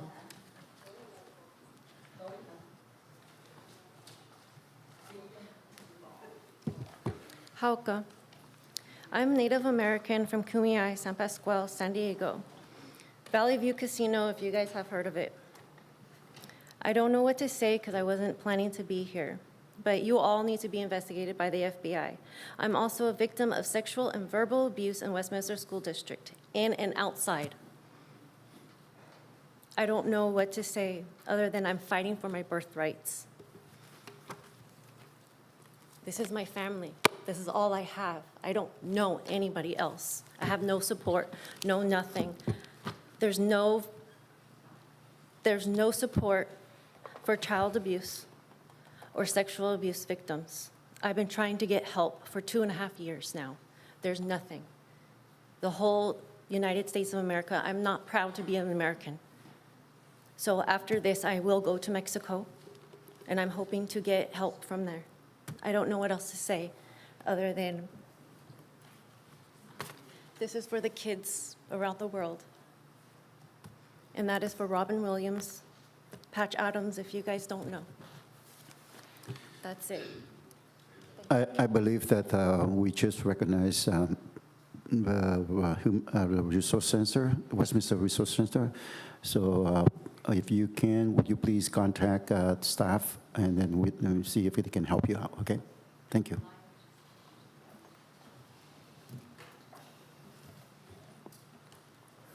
Hi, good evening, Mayor and distinguished City Council member and the community here. My name is Paul Huang. I am a licensed mental health professional. I've been working in the field of crisis with law enforcement and first responders and in the community for almost 20 years now. Since May is approaching and we know it's Mental Health Awareness Month as well as Asian Pacific Heritage Month, there's a fact that the CDC has published this year that we ought to know, is that last year, for every 3 high school girls, 1 considered suicide. That's the stats for us in the US. Every 3 high school girls, 1 considered suicide.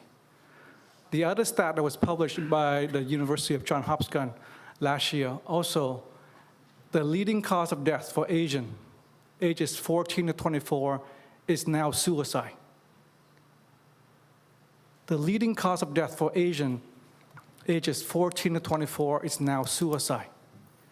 So as a mental health professional, as a suicide survivor myself, I encourage everyone here, including the community, to come together to work with school district, to work with the family resource centers, to work and come together as a community, because if the kids die out, we have no future. And if we as adults role modeling what are our priorities, then the kids are gonna make that. So again, I really want to encourage the council here and school districts in the county, everyone here to get involved to be able to work as a community to address the urgent needs in our community. Thank you. Thank you for expressing your opinion. I just want to let you know that in the next consent calendar, we have a proclamation for Mental Health Awareness Month that's coming up. The next speaker is Viet Media Kai Dao, followed by Michael Duong.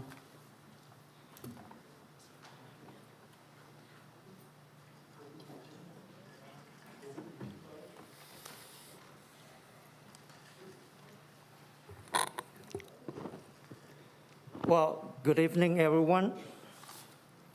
I was going to speak in Vietnamese, but apparently my translator didn't have the time. But last time I said I'd like to come here using the word lecture you on your duty and how to run the city's meeting appropriately.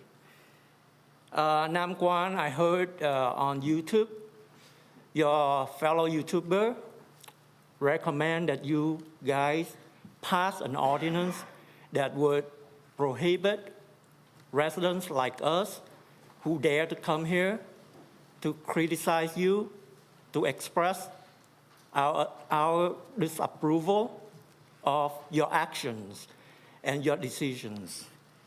But since you already been educated about our rights, apparently you cannot do that. So you promised him you would pass an ordinance or try to pass an ordinance that prohibit us to use profanity.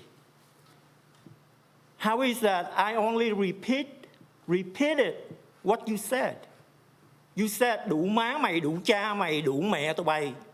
You nói đủ everybody. Please. I repeated what he said. No, I don't allow any profanity please stop here. my time? So please, if you refrain from speaking the profanity language, then I Hey, will stop that's not you. my language. Please, That's what no, he said. don't I repeat it repeat what here. he said. If you want to, you can bring it outside, but here, please don't. Okay, so Thank you. back to my argument.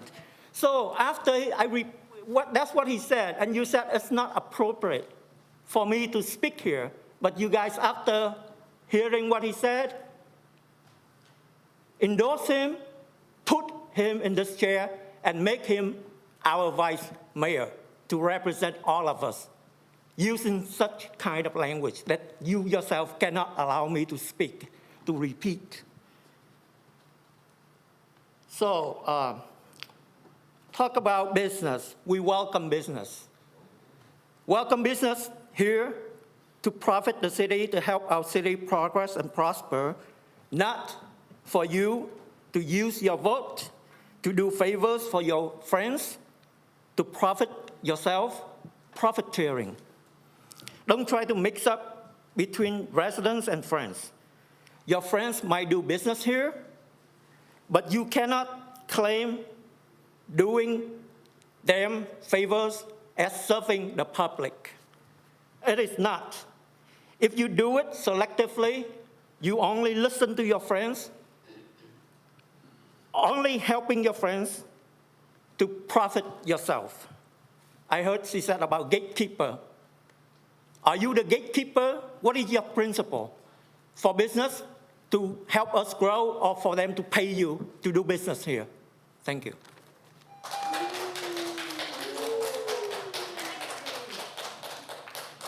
The next speaker is Michael Duong, followed by Victor Duong. I would like to give my time up for Mr. David Duong, please. No, just one person at a time, and you have only your time, and you can't yield for anybody else.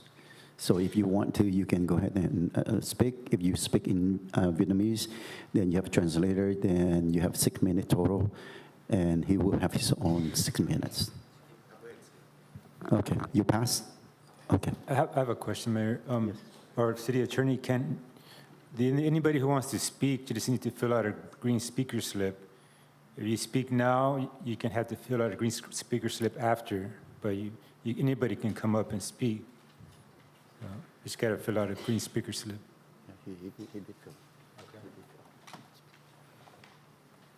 The next speaker is Victor Duong, followed by David Duong.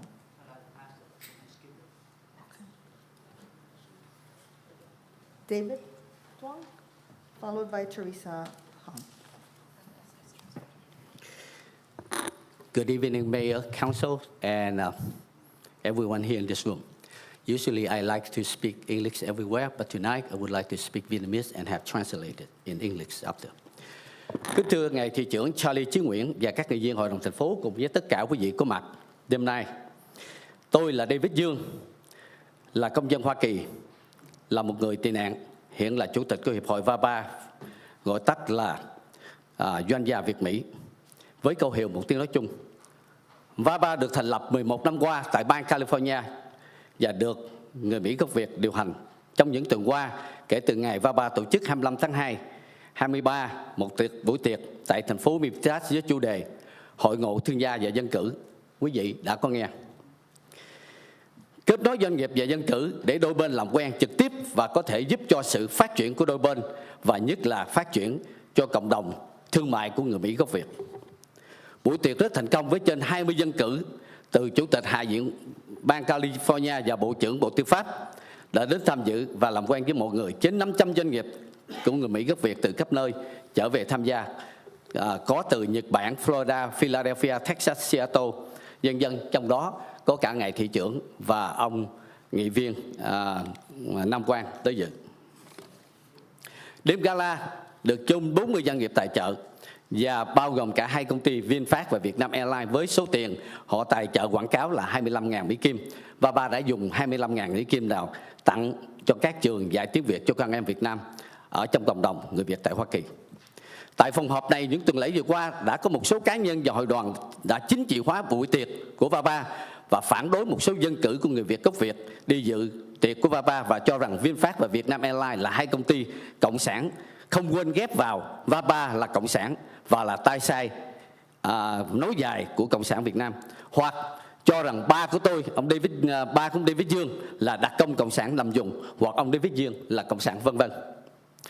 Những vu khống mạ lị đưa những thông tin láo lếu xuyên tạc không có bằng chứng đã làm cho hai nghị viên của thành phố đặt ra vấn đề thu lại bằng tưởng lục đã trao cho VAPA và cho rằng giấy tưởng lục có chữ ký của hai nghị viên này và họ không đồng ý có chữ ký của họ trên giấy tưởng lục. Hôm nay cũng tại nơi đây chúng tôi làm rõ và khẳng định như sau. Một, hội VAPA là hiệp hội của người Mỹ gốc Việt, được cấp phép tại Hoa Kỳ và đã hoạt động tại Hoa Kỳ trên 11 năm qua với chủ đề khẩu hiệu là một tiếng nói chung. Một tiếng nói chung đây là của VAPA, của cộng đồng người Mỹ gốc Việt. Và có ai đó ở ngoài kia, một cá nhân, một hội đoàn nào hoặc bất cứ một ai sử dụng chung một tiếng nói và một tiếng nói chung nó không phải là của chúng tôi. Xin khẳng định điều đó. Và ra khi nhận bảo trợ hoặc quảng cáo của các doanh nghiệp, chúng tôi đều đo lường sẵn tất cả những công ty đó đều là làm ăn hợp pháp và có giấy phép ở tại đất Hoa Kỳ để mà chúng tôi có thể cho họ làm quảng cáo. Là một công dân Hoa Kỳ, tôi David Dương chưa từng tham gia hoặc là đảng viên của Cộng sản bất cứ một quốc gia nào, kể cả Việt Nam. Tôi sống và lớn lên ở Sài Gòn cùng gia đình, cha mẹ chúng tôi đã vượt biển bằng một chiếc tàu nhỏ năm 77 và sau khi định cư tại Hoa Kỳ với 2 năm chung sống tại trại tị nạn Phi Luật Tân. Hôm nay, 26 tháng 4 2003, đã 48 lần tháng tư đen đã đi qua và gần 50 năm, tức là nửa thế kỷ, mà cộng đồng người Việt đã định cư và phát triển đóng góp nhiều trên đất nước Hoa Kỳ này. Tháng 4 mỗi năm là tháng nhắc nhở cộng đồng người Mỹ gốc Việt cần phải phát triển và chứng minh sự đoàn kết cùng nhau, đoàn kết và phát triển. Chúng tôi xin cảm ơn quý vị đã lắng nghe và chúng tôi hiểu rằng quý vị được người dân bầu lên để phục vụ người dân trong thành phố của quý vị. Nhưng thời gian vừa qua đã bỏ rất nhiều thời gian để nói về VAPA. Nay chúng tôi mong quý vị tập trung và làm việc phục vụ cho người dân của thành phố mình và người dân đã bầu cho quý vị đi lên. Và để hài lòng cho hai nghị viên đã muốn lấy lại cái bằng tưởng lục đã trao cho VAPA, chúng tôi xin trân trọng được gửi lại với hy vọng rằng sẽ nhìn thấy cộng đồng của người Mỹ gốc Việt phát triển mạnh và đoàn kết nhau hơn.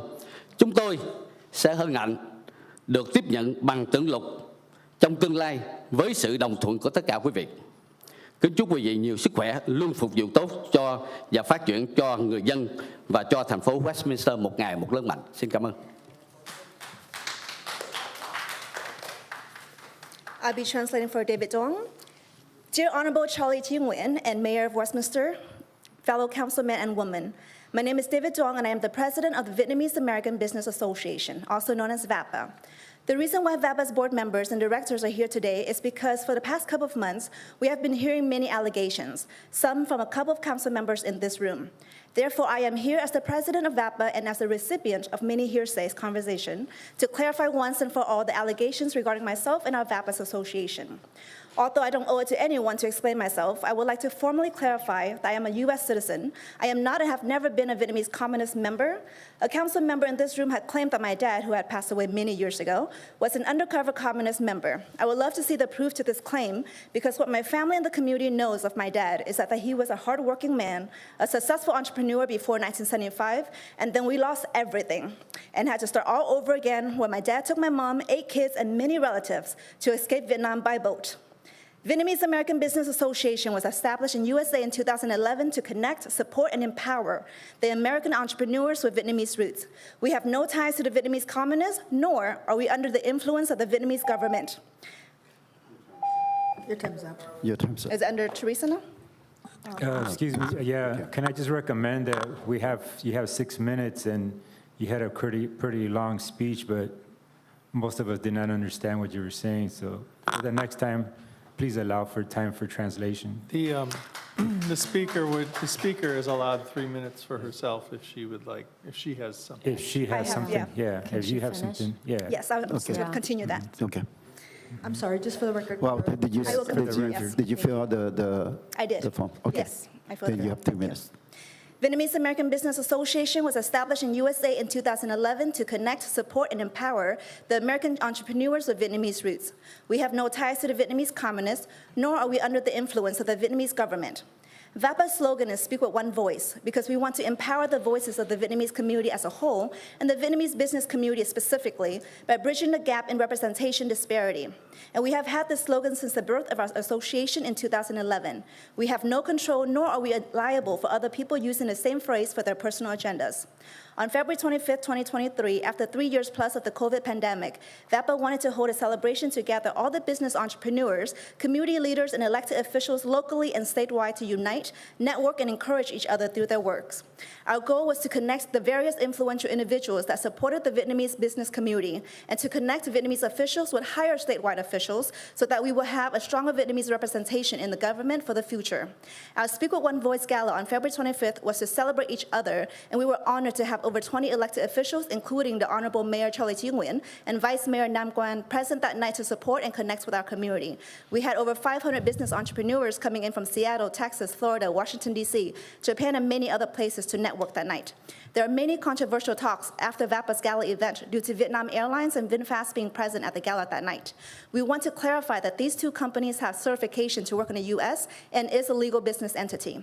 So VAPA, as a business association, we do not think that there's any issue of having their presence at a business function, as we are an association that promote businesses and focus specifically on just the business aspect. Whether it is a business with Vietnamese roots, or as you have seen if you were present that night, we also have many members and businesses that are non-Vietnamese. VAPA was presented with many commendations from many government sources. We are honored to receive these recognition and have hung them up with reverence. However, we have heard that a couple of council members in this room wanted to rescind their signature on the commendation due to disagreement. It has been over 2 months since VAPA's gala, and we still hear talks of hatred and division within the community. We are saddened that VAPA was used as one of the causes to divide the members within this very room. So with a heavy heart, we would like to respectfully return the Westminster City commendation back to the councils. Although we return the fiscal commendation, we are still very much honored for the recognition at the VAPA's gala event. In the spirit of April 30th, the day that all Vietnamese immigrants will remember, we hope that by returning the commendation, the councils will be more united. It has been 48 long and hard years since our Vietnamese community immigrated and found a new home. It's time to stop fighting amongst ourselves, but instead, let's uplift and support one another, because we as an immigrant, and more specifically, we as the Vietnamese people, are still very much underrepresented throughout all professions in the U.S. I wish everyone here health so that you can continue serving the community, and I humbly thank you for your time. Mr. Mayor, may I say something brief? Yes, Thank please. you. David Young, thank you so much for taking your time flying down here to return the plaque. Unfortunately, there's 2 council members that want to take that plaque back because they say that you are associated with communist regime and you're a communist sympathizer. Unfortunately, that is shameful to this council, because as a businesswoman to another businessman, you are a billionaire in your company of waste management, and it's embarrassing for me being on this dais knowing that someone wants to take your plaque back. So I apologize on the behalf of the council here. We feel bad about those 2 council members who did that, but we want that you would not be discouraged to do business with us in the future, because we do incentivize business to come into our city, to grow, to move our city forward, but also investors as well. Thank you. So we just want you to feel welcome when you do come here. Thank you. Councilmember, thank you. Councilmember Messer. Thank you, Mayor. First, you said it was supposed to be a brief message. I just want to get your facts correct. I wasn't against. Carlos, let me just clear something before we go too far. Right, please. It's not agendized. No, but So one person could speak, but we cannot have another person, because then it becomes a conversation. Well, then they should have stopped. You should have stopped the. No, what I'm saying is you should have stopped Councilmember West from denouncing me in a manner. I'm saying it's okay for you to respond. Okay. But not 3. I don't want to get into a conversation. The facts matter. I was never opposed to your company. I mentioned that I don't even know your company. I was standing in solidarity with the residents of Westminster. So get your facts correct. I have never even heard of your company prior to the event. So I can't have a comment on your company because I don't know your company. So I'm here to represent the Westminster residents. That's it. So please get your facts correct. So, City Attorney. City Attorney, I know that you're afraid that there's a Brown Act, but as a mayor, can I go ahead and state the fact? Well, I'd like to say something. Yeah, the problem here is that what is allowed under the Brown Act is a brief response. What happens is when you start to have more than two, it's now becoming more of a discussion. That's Well, a you know problem. what, that's So- really strange because, you know, we've always had more than two. And I don't understand why you always tend to take the other side, okay? And we've always had, if you want to look back at some of our previous videos, we've always had each individual person say one thing short. And Councilmember, Ms. Amy Councilmember Ho, West spoke please. more than her share. So we all have to be able to say something, especially when Councilmember Ho, I comments were understand. directing at me. Please, please, we need to get back to order, please. Yeah. Okay, I'm asking a question, and I have not got the chance to talk about it. So please. Embarrassing. So once again, can I said what? I thank them for being here. Thank you. No, there's no more discussion about this. And why don't we do this? Why don't we do What was the this? point of your comments? Can you explain what the point of your comments? Councilmember Manzo, can you stop this, please? We can all stop this right now. Okay. City Attorney. If I may, I've been very consistent about this. I was not trying to interrupt Mr. Manzo. It's just that I didn't want it to get to 3, so I wasn't intending to interrupt you. What I would say is if there's more comments that need to be made, it might be possible, since you have the gentleman here right now, to walk this item onto the agenda so that it would be an agendized item, because there's a need to address it tonight. That would be the way to do it.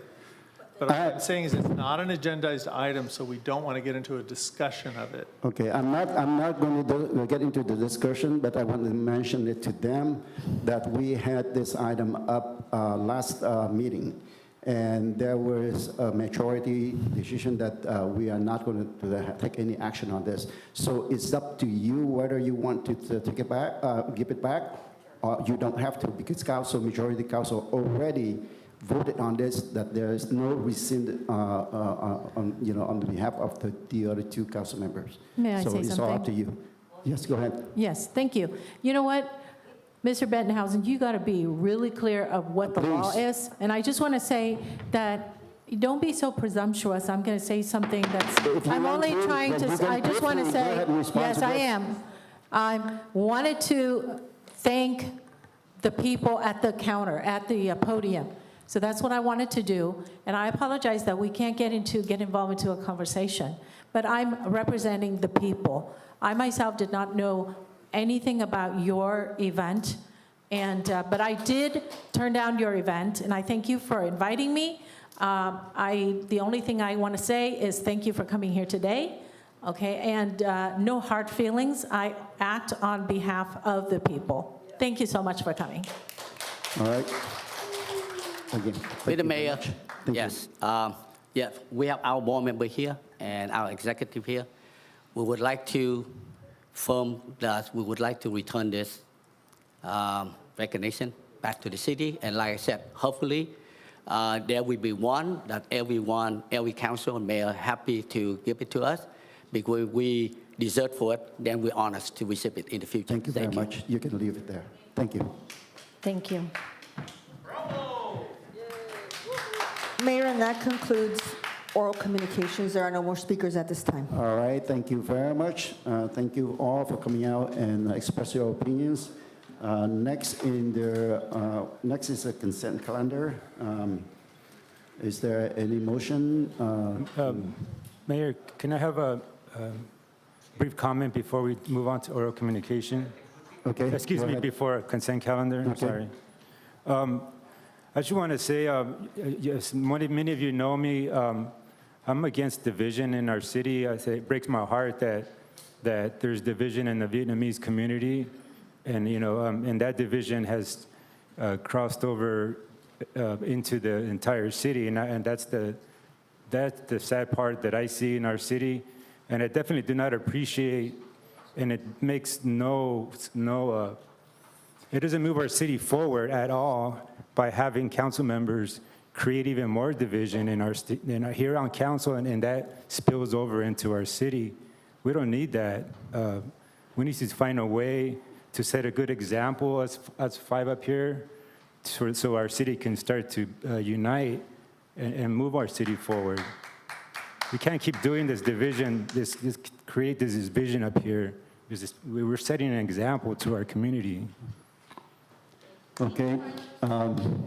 Next is consent calendar, and I'd like to prove, well, before we get into consent calendar, Madam Clerk, would you please read the instruction into the record, please? Well, actually, I do. Sorry about that. All matters listed under the consent calendar are considered routine and may be approved by the single motion, followed by a roll call vote. There will be no separate discussion of these items unless members of the City Council or staff request that specific items be removed from the consent calendar for separate action or discussion. I'd like to pull item 3.4 for further discussion. 3.4? Yeah, 3.4. I had a question about that myself. So is I'll pull it. motion to approve the rest of them except for 3.4? Motion to approve. I did motion to approve. I second. So who is second? Myself. Okay, he's second. Okay. So motion approved by Mayor Nguyen. All the items in consent calendar except for 3.4, and seconded by Vice Mayor Nguyen. Roll call, please. Thank you, Mayor. Councilwoman Fan West. I'm sorry, can you please repeat that? It's to approve the entire consent calendar except item 3.4, which the mayor. Yes, I agree. Thank you, Councilmember Monzo. Yes. Councilmember Ho. Yes. Thank you. Vice Mayor Nguyen has stepped out. Mayor Nguyen. Yes.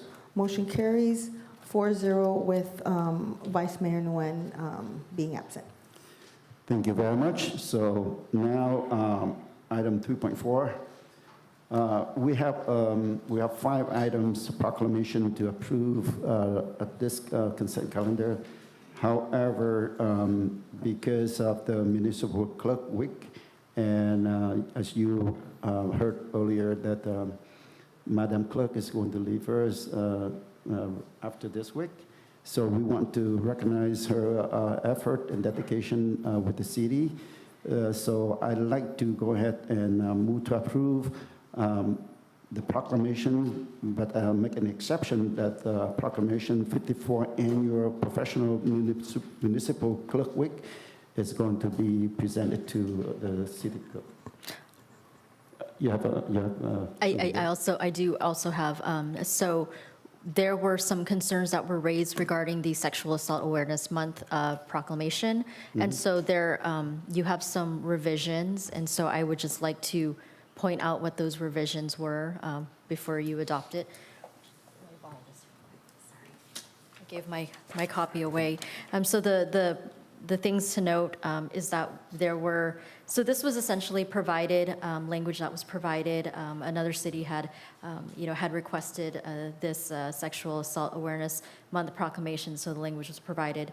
Unfortunately, the statistics in there were not correct. And so it's been noted that according to the CDC, more than 1 out of every 3 American women have been victims of attempted or completed rape, and 1 out of every 4 men experience sexual violence. That was changed, as well as the 5th whereas, in which, according to the National Association of Adult Survivors of Child Abuse and the Advocacy Center, 1 in 3 girls and 1 in 5 boys under the age of 18 experience abuse before the age of 18. We also changed the language at the end that hereby proclaim April 2023 as Sexual Assault Awareness Month and encourage the community to stand in solidarity against the heinous acts of sexual violence while empowering the voices of survivors and supporting their journeys to heal. So those were some very noted changes that we made. Okay, so are we? So you would just be, you would adopt that as revised. Okay, all right. So I move to approve of what I just said, that we approve all the proclamation except for Proclamation 54 Annual Professional Municipal Clerk Week. We are going to present it today. I have a, Mayor, before we vote, I have a question. So, City Manager, are we going to, since it's April, are we going to present this today or no? So the request that was made for that proclamation didn't come from a particular person or group that it would be presented to, but it was part of a wider,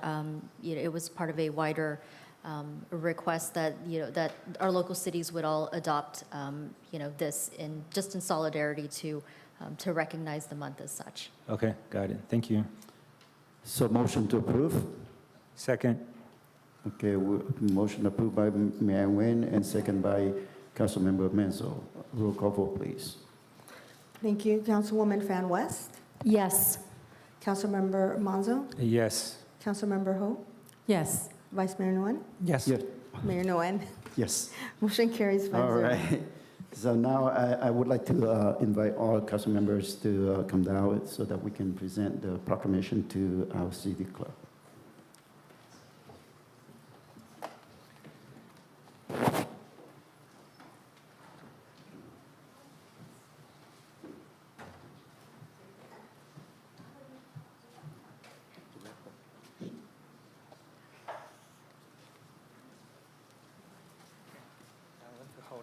Thank you.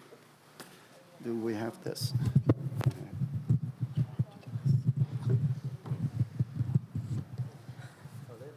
Testing 1, 2. Well, before I read the proclamation, why don't I have a few words for our city clerk? First, all right. Okay. Are we okay now? A little bit more? Okay, a little bit more. Good. All right. In spirit of celebrating National Clerks Week, I would like to express our appreciation to Lucy Colombo, interim city clerk. Lucy accepted the job and joined the city of Westminster during a very, very difficult time. We all know that. At times, leadership transition and financial uncertainty and many other challenges she take on. She was there with a positive attitude and was always professional at her line of work. These are just some highlights for her accomplishments. In addition to performing regular duties and maintaining the various operations in her departments, she also assists the city manager conducting redistricting, process recall, and special election in June 2020, and conducted the multiple municipal election of candidates and the Measure Y tax measure in November 2022. It was passed, you know about that. I cannot name all of her accomplishments, but there was no small task for her, and there was no hesitation for her to accept the last-minute challenges. She is a true professional and leader. You can often find her at the City Hall late evening. And Fridays, because I was there, I know that. I've been in there on Friday, and she was there and helping out. I enjoy working with her, and I want to thank you, Lucy, for your dedication, hard work, and all of your assistance. And why don't we put our hands together and thank her for her efforts.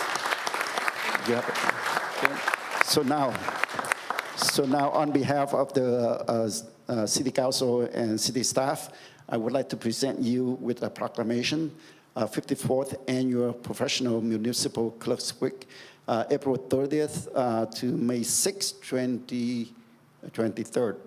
Whereas the office of the Professional Municipal Clerk, which is the City of Westminster, we proudly call the City Clerk's Office, is a profession that is time-honored and the vital part of the local government. And whereas the office of the Professional Municipal Clerk is the oldest among public servants, dating as far back as political time, as early keepers of the chiefs, and whereas the city clerk's office provides the professional link between the citizen, the local government bodies, and agency of government at other levels. And whereas the professional municipal clerks serve as the information center on function of local government and community by preparing agendas and minutes, serving as official keeper of the records, processing and certifying resolution and ordinance adopted by the City Council, processing public record requests, maintaining the municipal code, conducting elections, and provide excellent customer service and many other professional and administrative functions. And whereas it is most appropriate that we recognize the diligence, commitment, tenacity, and many accomplishments of the city clerk's office, and in particular to our city's team. And whereas the mayor and the city council of the city of Westminster support the city clerk's office and appreciate staff hard work and dedication. Now, therefore, I, G. Charlie Nguyen, Mayor of the City of Westminster, on behalf of Vice Mayor Nam Quan Nguyen and Council Member Amy West, Carlos Manzo, and Kimberly Ho, do hereby recognize the week of April 30th to May 6, 2023 as Professional Municipal Clerks Week, and further extend our appreciation to our city clerks department under the direction of the interim city clerk, Lucy Colombo, CMC, CPMC, jointly with Assistant City Clerk, Abigail Alcala, and Administrative Assistant 2, Tanya Ramirez, sorry about that, and to all professional municipal clerks for the vital services they perform and their exemplary dedication to the communities they represent. Cited and dated on 26th day of April 2023 by the City Council. G. Charlie Nguyen, Mayor, Nam Quan Nguyen, Vice Mayor, District 4, Amy Fan West, Council Member, District 1, Carlos Manzo, Council Member, District 2, and Kimberly Ho, Council Member, District 3. All right, happy to present you with this. Thank you. You want to say anything? Thank you, Mayor. On behalf of my awesome team, I want to say thank you, Mayor and members of the City Council, for celebrating City Clerks Week. That's super exciting. With that, I also want to extend my thank you to the council, to our city manager, for having offered me this opportunity to be part of the city during a challenging time, but a fun and exciting time. I have been doing this for over 25 years, so it is my honor to be here and to do what I do. I don't mind spending the extra hours because I love what I do, and I thank you for the opportunity. I've learned so much. I have done a lot of things here that I thought I had seen and done a lot of things for the past 25 years until I got to the city of Westminster. I am so grateful for my awesome team, to Abby, who has been my right-hand person through thick and thin, for Tanya, who has assisted me along the way as well, and for all of council support, my city manager, my assistant city manager, and all of the directors and staff here. I am so blessed to have been here for 18 months. I will continue to be a friend and of the city, and I hold a special place in my heart, and it has been my honor to serve you, and I thank you for the honor and the privilege to do that. Thank you, and thank you to this community. Thank you Secretary Raines for your nightly emails. So she gets an honorable mention, and it's really been a pleasure to serve this community. I've learned about the culture, and I've learned a few words, and with that, gamon. I know that all council members have a chance to work with Lucy, so I would like to take this opportunity for all of you to speak. So who want to go first? District 1 first. Thank you. Lucy, you're amazing. You know, we just got on the council the last 4 months, and you've been very helpful. As the city clerk, you are the person that everyone goes to get information, to PRA, to get information to run for office, information. You are the guidance that hold their hands through thick and thin, and I think that's amazing. And then not only that, you do other jobs, you know, regarding recalls to things on the agenda, measures, you know, putting measure on the agenda and whatnot. So you're phenomenal. It takes a lot of work. So thank you for your dedication, your team. I see you guys all the time, like what Mayor Charlie mentioned, that we see you guys after hours when I do come into the office. So thank you, guys. Thank you, Lucy. Next is District 2, Councilmember Menzo. Thank you, Mayor. Lucy, I just found out with the public that we were going to lose you. Hate to see you go, but I just want to say thank you from a personal thank you. I enjoyed your unique style that you brought to our city, the little special touches that you brought to your job, and we were all privileged to that. So I just want to say thank you and good luck, and hopefully you're not a stranger. Come back and visit us soon. Thank you. Councilmember Kimberly Hove, District 3. Oh my gosh, I'm going to try to hold back my tears. You know, I really found out just about an hour or so ago when we started our meeting, and so I'm really, really bummed. But it's been a privilege to work with you and to have you as part of our team. I'd say in the last 18 months, I was there for the entire 18 months, and I'd have to say, anytime I'm down, I know I could come by Lucy Colombo's office and and she's always smiling. So that really, has been helpful, lift up my spirits, and I'm sure you lift up everybody's spirits in the at City Hall as well. So we are gonna miss you, but I hope this isn't goodbye. And so, I'm sure you will enjoy your time off with your daughter, and take a long break. I hope you spend a lot more time at home with her, and I feel like through your stories that you told me about your daughter, I could just imagine that she's a duplicate of you, and I'm just so I'm very thankful again. Once again, during the period that you came on board as an interim. I know there were so many things going on, and as you said, for the last 25 years, you thought you learned everything, you did everything, but you did, a lot of new things at our city. Again, don't be a stranger. I'd have to say in Vietnamese that I'm not sure if I should say goodbye, but it isn't goodbye, so I'm going to say chúc mừng. That means, actually, it's it's chúc mừng, how should you say, congratulations, you're leaving here at Westminster. And on to the next chapter, all right? Thank you. Thank you. Last but not least, Vice Mayor Nguyen. Just don't know what to say, but for the last 4 months, or maybe a little more than that, I've been working with you. And I find that it's really, you are very helpful whenever that we want to have some help from you. You just be right there for us.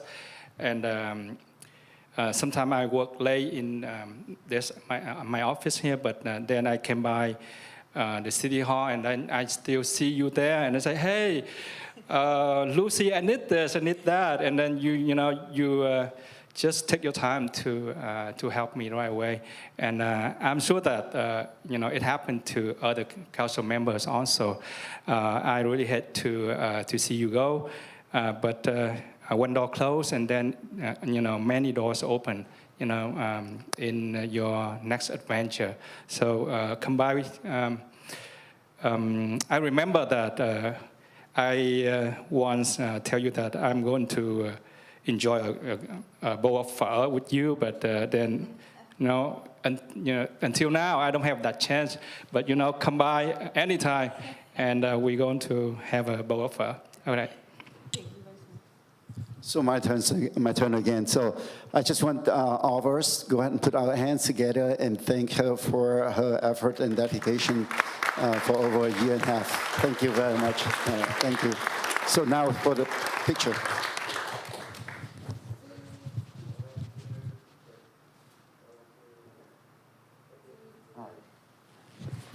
Thank you very much. We can go back to our seat.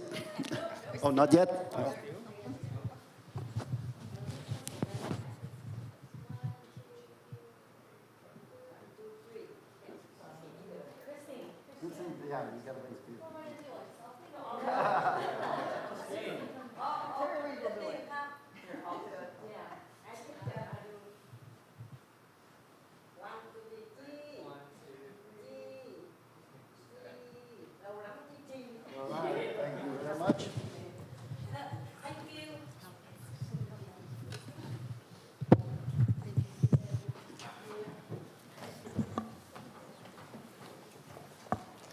Mayor, if I may, as you guys are walking back up, I just want to thank the clerk's office, of course. Clerkdom has a very special place in my heart. As you know, I was clerk here for, a little over 5 years before, or in the clerk's office here for 5 years before sitting in the seat up here. And I was in the clerk's office in my previous life. They go through a lot in the clerk's office with the amount of work that they have, the complexities of things that they have to do. And so, honored that this council would recognize Municipal Clerks Week. So thank you for that. Thank you very much. Next is public hearing. And Madam Clerk, at this time here, I'd like for you to read into the public record the instruction for public hearings. Thank you, Mayor. For the public hearing, anyone wishing to speak on any of the public hearing items may do so. They will have 3 minutes to speak on each of the public hearing items by completing a speaker card. Some have been submitted to us, Mayor, and that concludes the comments at this time. Okay, item 4. So now we can start with the 4.1. Public hearing and resolution to determine and declare a public nuisance and conduct weed abatement for spring 2023. First, I'd like to ask for a staff report. Thank you, Mayor. Good evening. And you don't have to have 3 minutes. I promise I'm going to speak really fast. Good evening, Mayor, Vice Mayor, and council members. This is a public hearing for the resolution to determine and declare a public nuisance and conduct weed abatement program for spring 2023. Per the California Code, Public Works Department administered the weed and debris abatement from the vacant properties in the city. The primary purpose of this program is to remove the weeds and trash from the vacant lots. Currently, we have 21 vacant property on the weed abatement list. In early March, staff sent out letters to these property owners, remind them to clean their lots prior to the inspection from the Public Works staff on April 4th. Out of 21 vacant properties, only 6 were not clean at the time of the inspections. As of today, 4 of the properties on the resolution has been cleaned already. The remaining 2 of the other properties, I've been in contact with the property owner, excuse me, and one of them promised me that they will be getting a contractor to go out there to clean either this week or next week. And the last property owner that we haven't received any response from that person yet.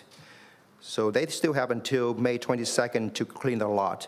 So by the time, if the lot not been cleaned, the city will get the contractor to come in and start cleaning on May 29th. So staff will continue reaching out to that particular property owner and make sure that they do it before then. So for the program, every year we bring back the weed abatement program to the city council in spring and fall. For the other 2 quarters of the year, summer and winter, staff send out the reminder notices. Public Works Department also worked very closely with CPU to resolve the issue with the neglected vacant properties. So that concludes my staff report, and I'm available to answer any questions. I guess I can just ask a question since there's no direction.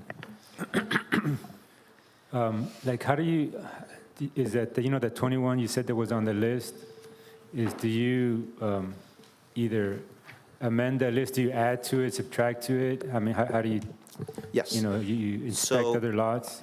Yes, so I believe last time we brought it here for the fall, we have 19 properties. Since then, we have added 2 properties. Those are reported from our building department when they have the permit for demolition of the building. They send it to us, and we'll add on to our list. And so we do go throughout a year when we have the program to come on, we'll inspect those property and see which one had been developed already, then we remove from the list. Okay. So yes, so we have the list that very updated. And then do you get feedback or reports from other departments like you mentioned CPU, code enforcement? Do they report some properties to you that they may need to be inspected? Most of the time, I haven't received any report from CPU nor code enforcement, but I receive directly from the building department.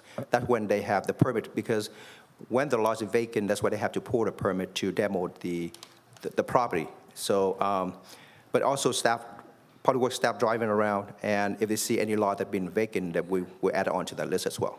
Yeah, that was the question. If how do you get that list from other departments but you mentioned only vacant lots. What about other properties that are not vacant? For this program, only focus on the vacant lots. I see. All the other lots, like, we problem with the private property or any property with building, those are the CPU and code enforcement. Oh, I see.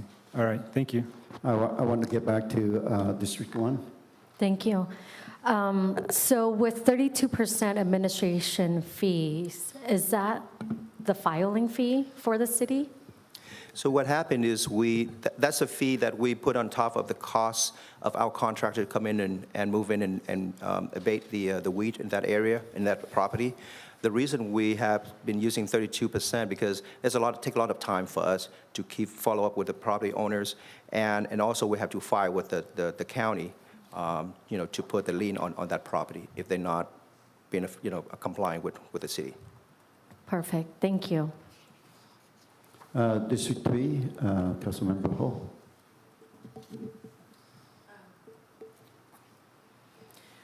Well, I thank you for doing this, and I can definitely see the result from it. And it's evident that you start the list at 21, and you're whittled down to just 2, right, and possibly 1.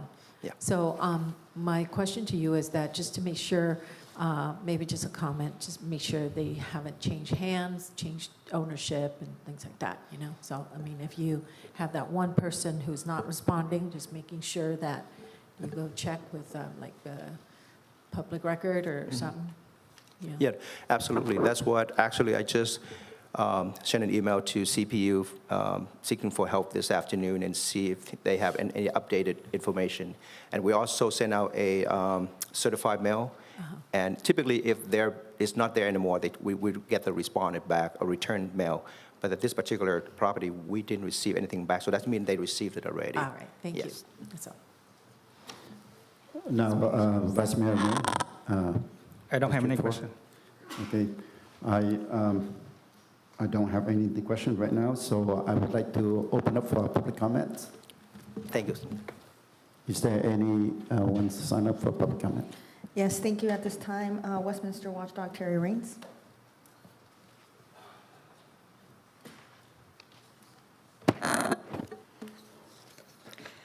Good evening. Some of these comments you've heard me present at previous weed abatement public hearings.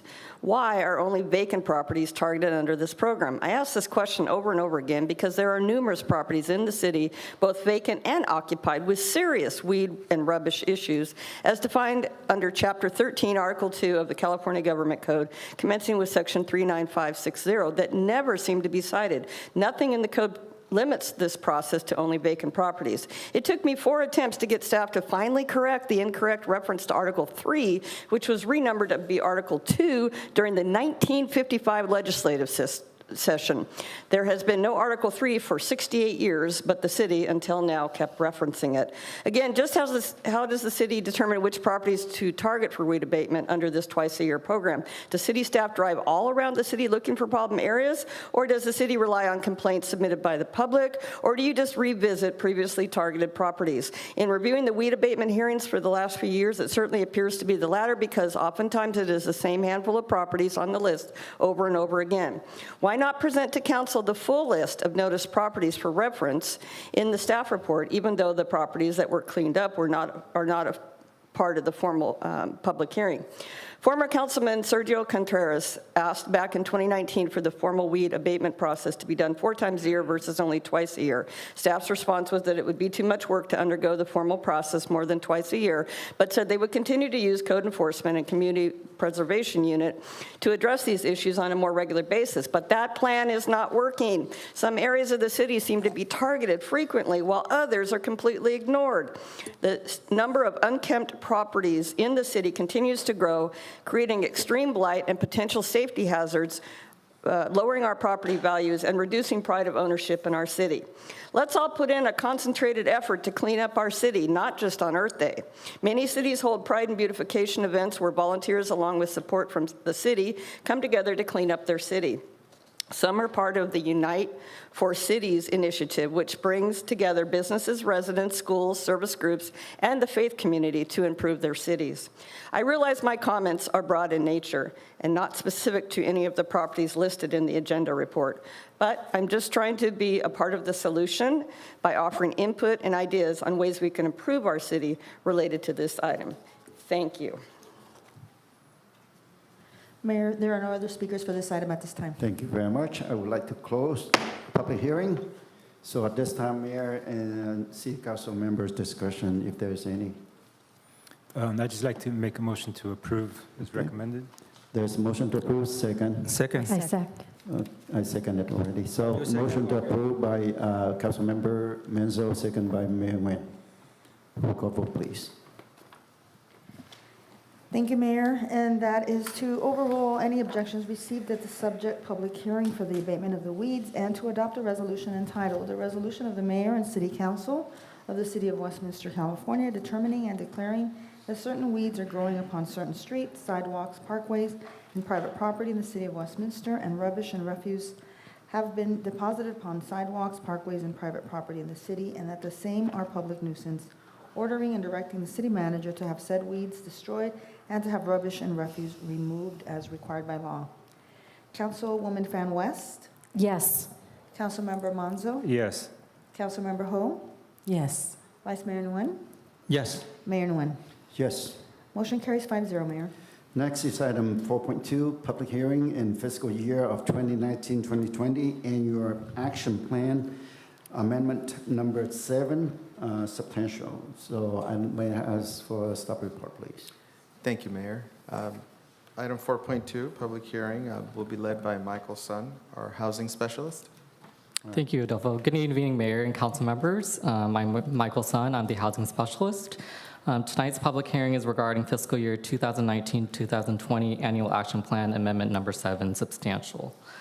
To provide a little bit of a background, on March 27th, 2020, the Coronavirus Aid, Relief, and Economic Security Act, also known as the CARES Act, was signed into law, which included $2 billion to be allocated under the Community Development Block Grant Coronavirus Program, also known as CDBG-CV. And the program was aided to provide funding in the preparation, prevention, and response to COVID-19. Westminster was notified that its one-time special allocation of CDBG CV funds would be $1.342 million, which the city subsequently allocated to various activities in May 2020 and December 2020. The following activities included Westminster Cares Rental Assistance Program, which provided 3 months of consecutive rental assistance to households that were financially impacted by COVID-19. That program has been completed. The city assisted about 200 households through that program. Additionally, $95,000 was allocated to the Westminster Homeless Rapid Rehousing Program. That program is still ongoing, and the program provides food, clothing, housing relocation, hotel and motel assistance, and housing stabilization services to homeless persons. And that's in partnership with our homeless liaison outreach team. Additionally, $70,000 was allocated to our senior outreach COVID-19 relief program, which provides meals, groceries, cleaning supplies, and other essential goods necessary to assist Westminster's senior population, and that program is still ongoing. And lastly, $150,000 roughly to offset staffing and operational costs associated with activities to prepare, prevent, and respond to the COVID-19. And that program is going to be canceled as part of this amendment tonight. So the proposed amendment number 7, substantial, to the 2019-2020 Annual Action Plan, seeks to continue the city's efforts to prepare, prevent, and respond to the COVID-19 pandemic. In accordance with HUD regulations, the following actions constitute a substantial amendment and are being proposed.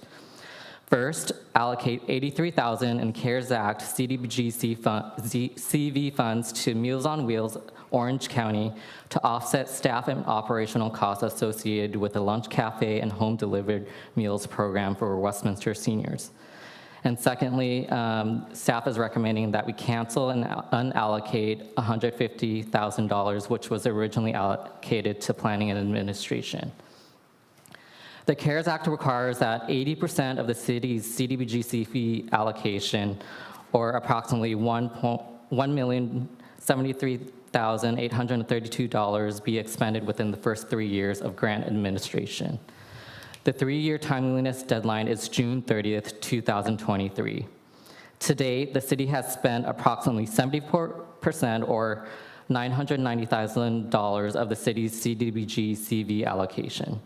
To meet this timeliness deadline and to avoid HUD-imposed sanctions, city staff is requesting $83,000 to be allocated to Meals on Wheels to carry out a lunch cafe and home-delivered meals program for seniors. The funds will help offset the increased cost of food as the nutrition programs expanded with increased participation levels due to COVID-19. That concludes my staff report, and I'm available to answer any questions. Thank you very much. Now is the time for Mayor and City Council question for staff. I would like to start with District 1, Councilmember West. Thank you. You know, under the rental assistance, is it like a one-time paying someone, helping someone with rent?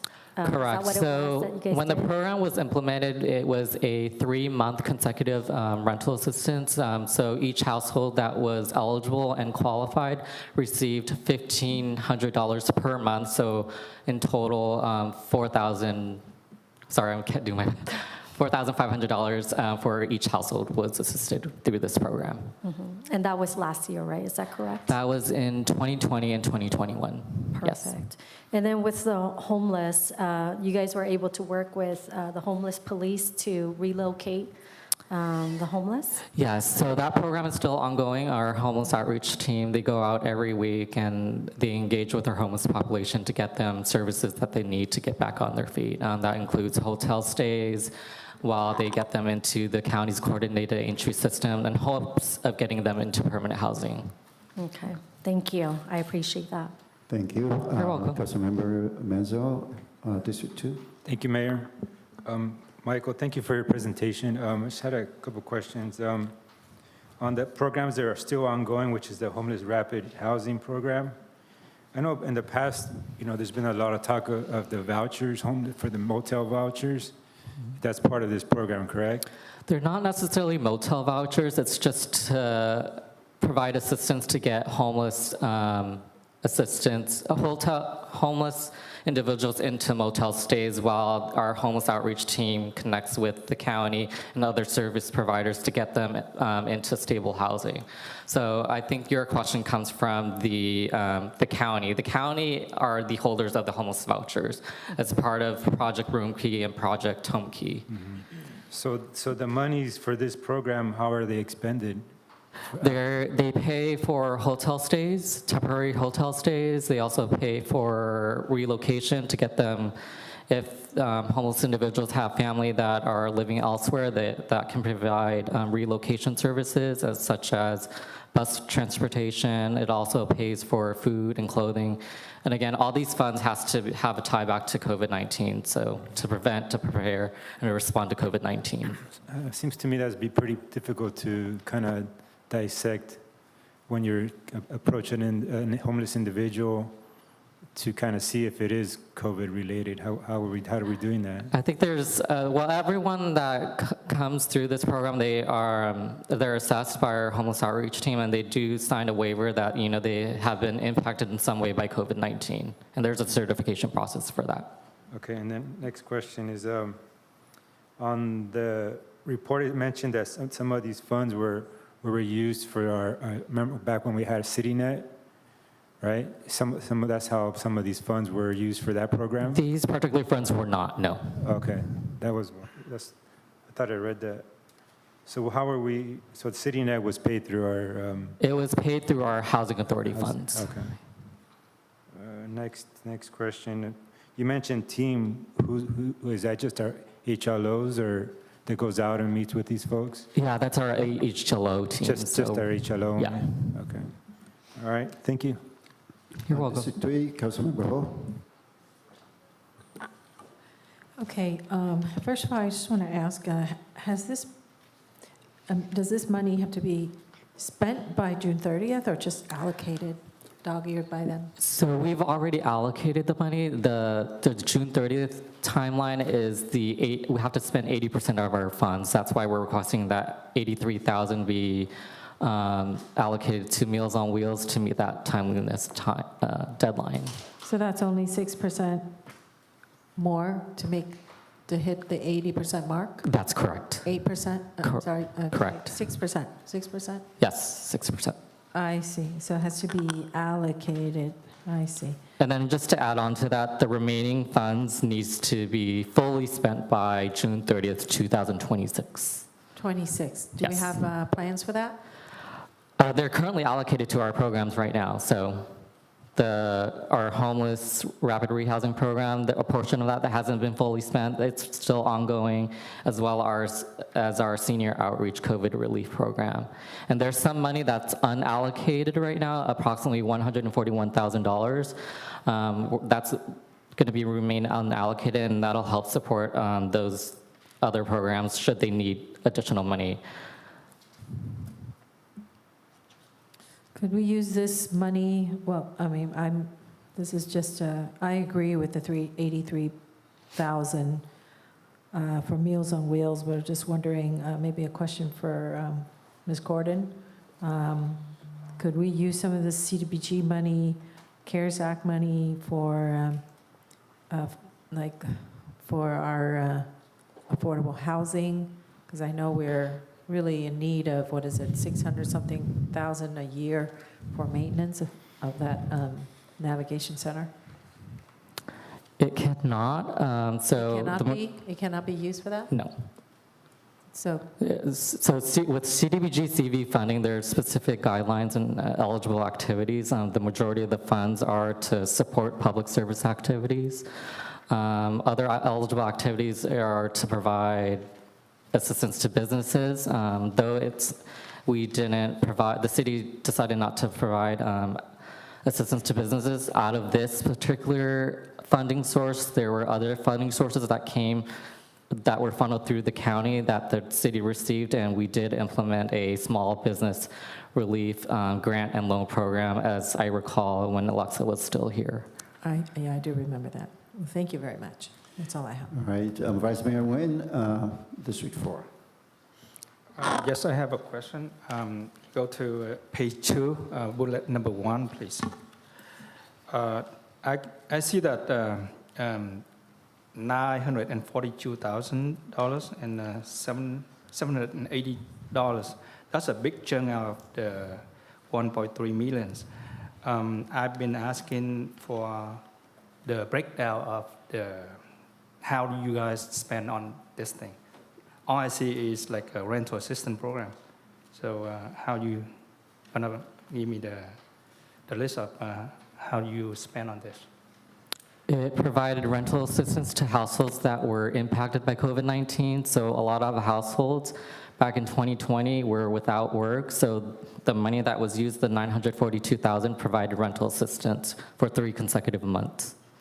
Which is for what kind of rental that you spend to? Like a rent, what do you rent?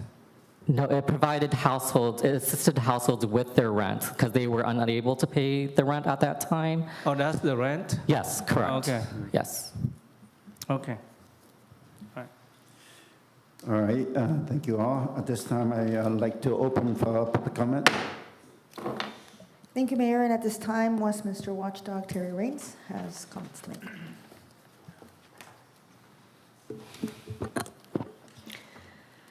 Good evening. Thank you for the opportunity to provide input regarding the fiscal year 1920 Annual Action Plan Amendment Number 7, substantial. First, an error that may or may not have legal implications. The staff report and several pages of the amended annual plan indicate that the notice of this public hearing was published in the Westminster Herald Journal on April 14th, which is incorrect. The journal comes out on Thursdays, and the 13th was a Thursday, not the 14th, confirmed with their website.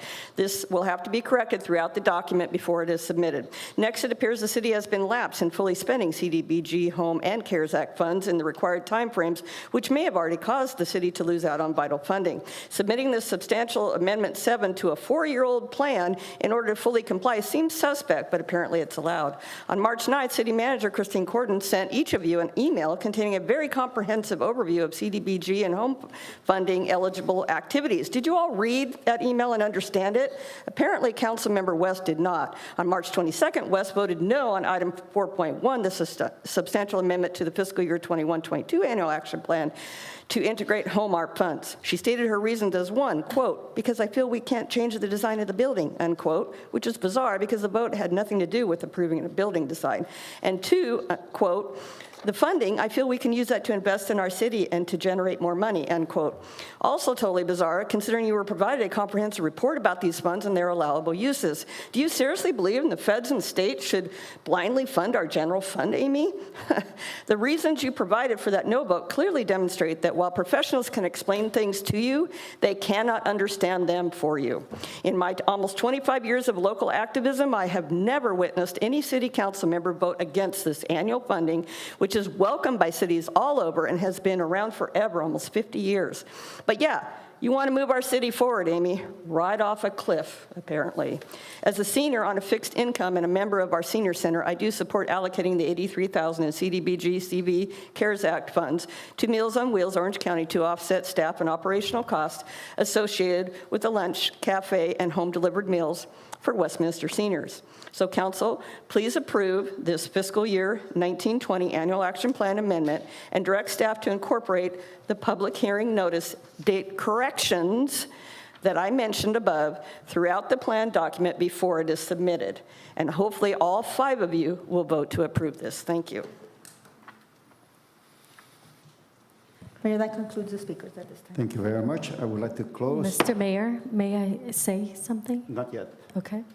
At this point here, I want to close the public comment and go ahead and mayor and council member discussion. You may continue with the discussion, but I go ahead and move to approve the item. I'll second it.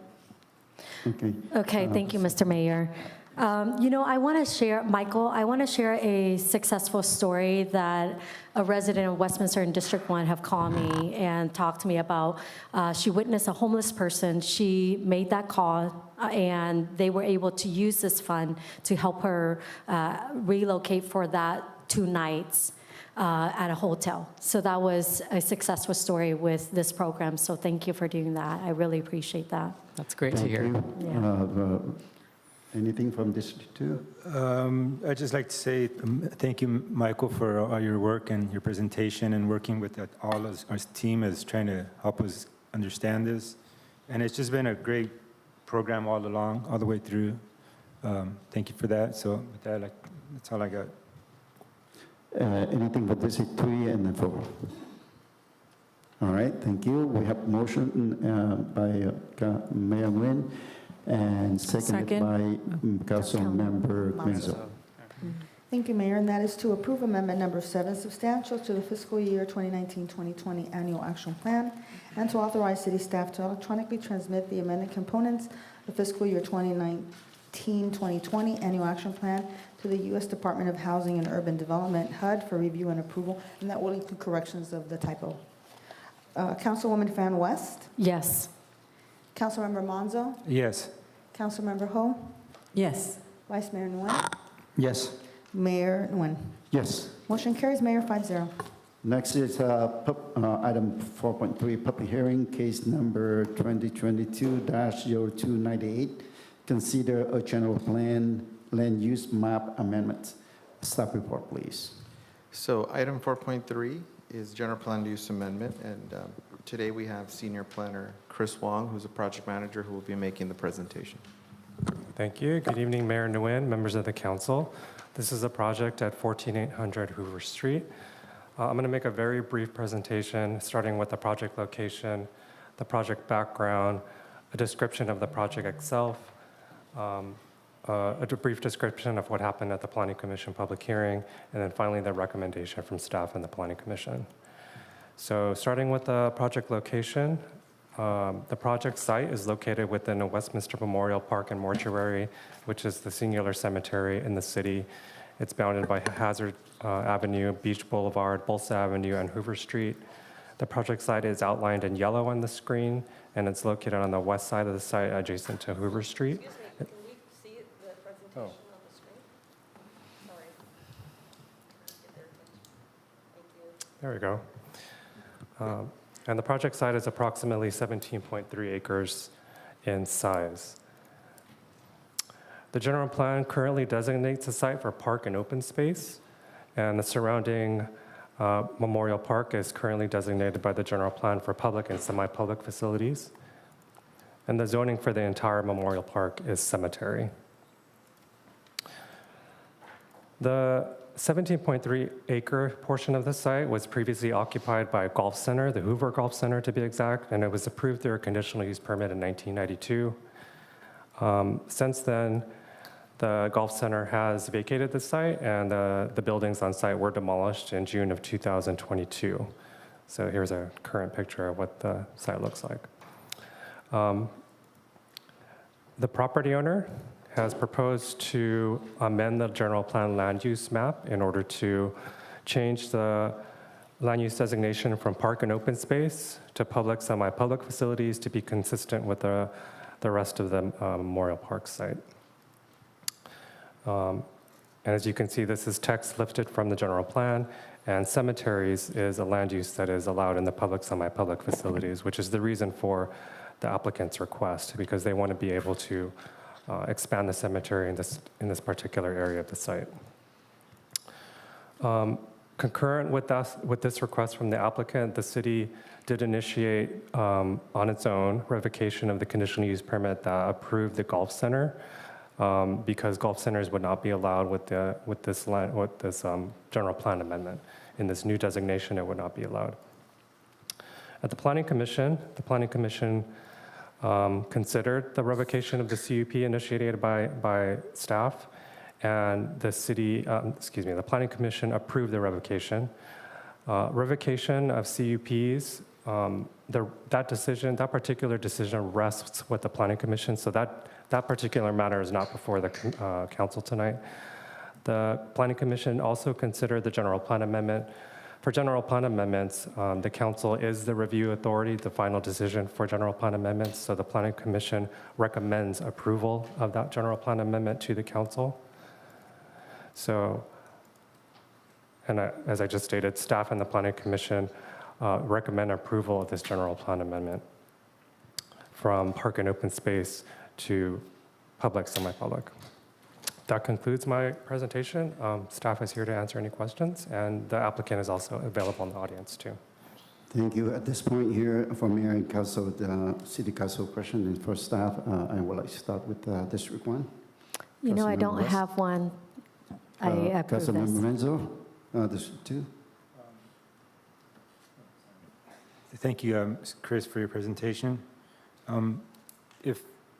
If the council does not approve the general plan amendment, or let me say, can the council dictate what the property owner uses this property for if it's not the GPA is not approved?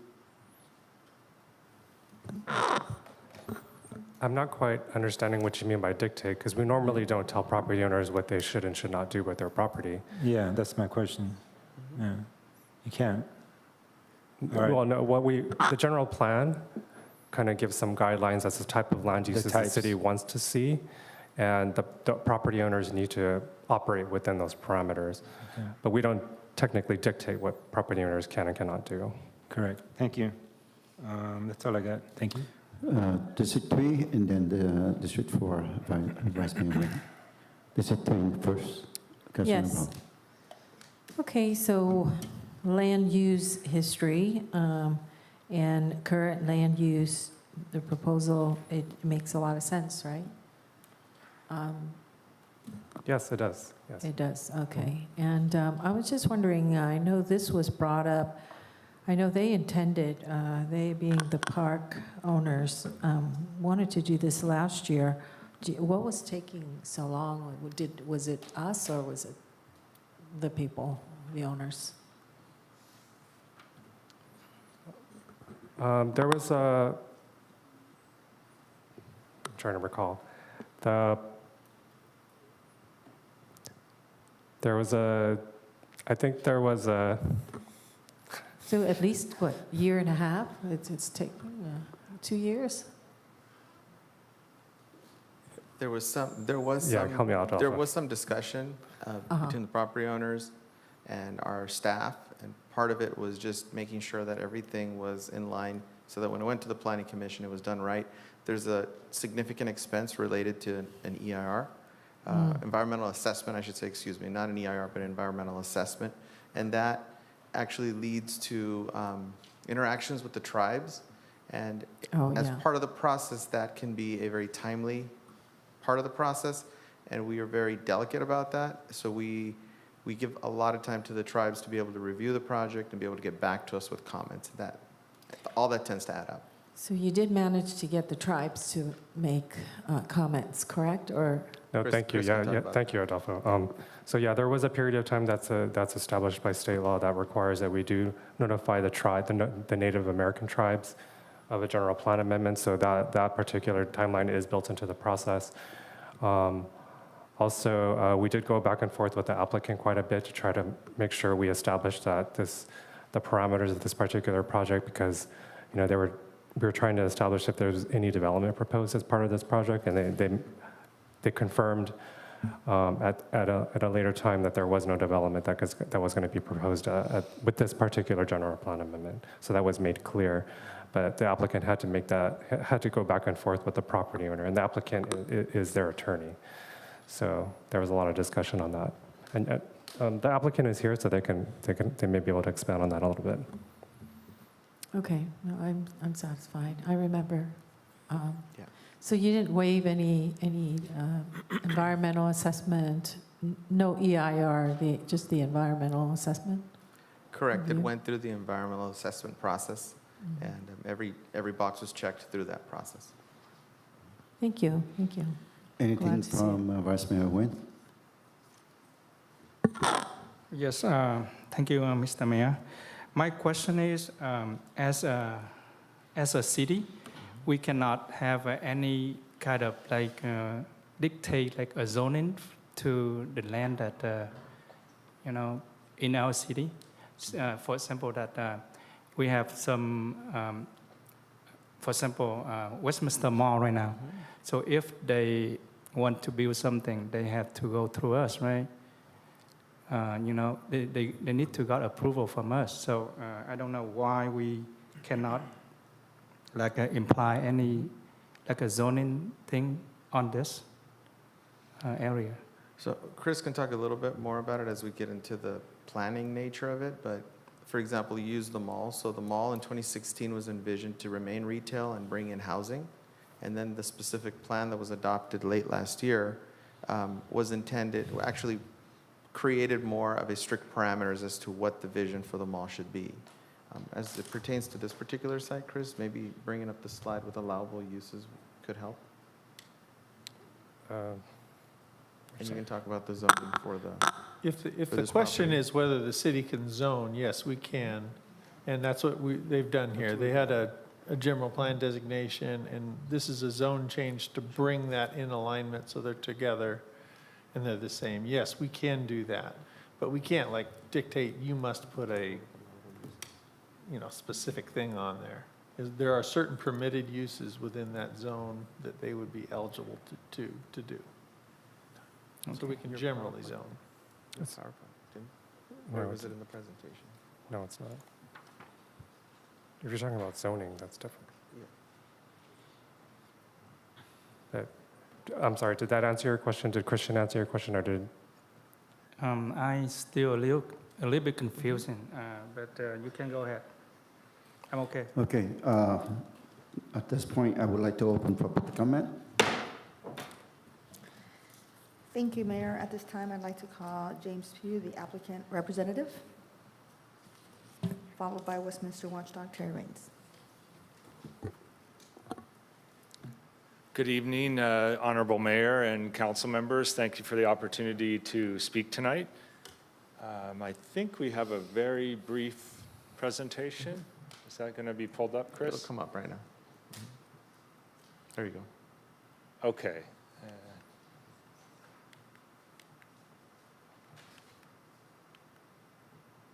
Yeah, and Chris and the staff, first of all, thank you for the excellent work. I'll be very brief in the presentation, and I can answer any questions at a future time. But on the screen before you, you see the background of the site. There was a conditional use permit that allowed the golf center to exist. That golf center vacated the property.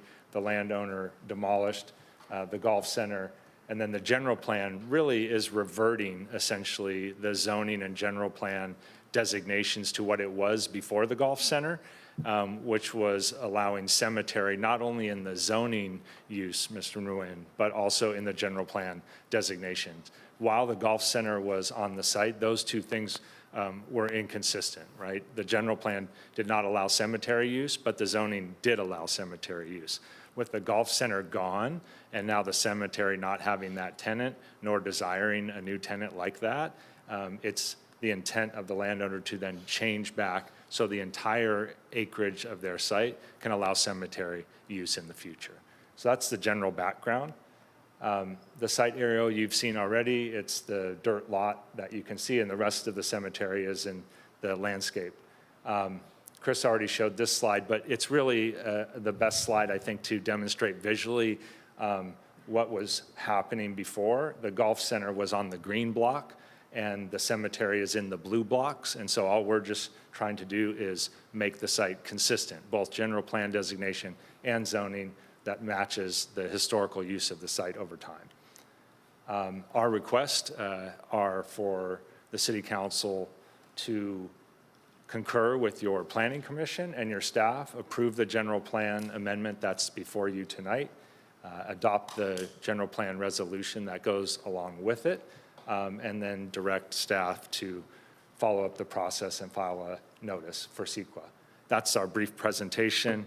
Again, thank you for the time tonight, and thanks staff for all the work leading up to it. That concludes my public comment. I am here if you have questions after public comment concludes. Thank you very much. Thank you. Next.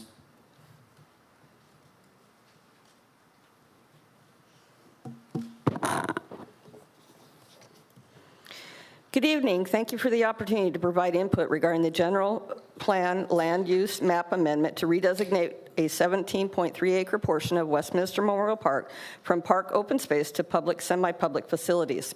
Throughout the staff report, the applicable assessor parcel number is referenced as 0961917.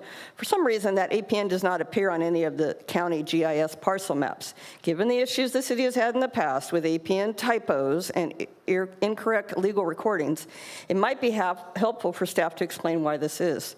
Perhaps this APN designation is a tax assessor parcel number as opposed to a legal parcel. I did find a property tax bill for that APN number, so it is recognized by the county assessor, obviously, just not on any of the parcel maps accessible by the public online. Coincidentally, though, that entire area is shown as parcel 7-1, not 1-7, on the main GIS map. Could those numbers have been transposed?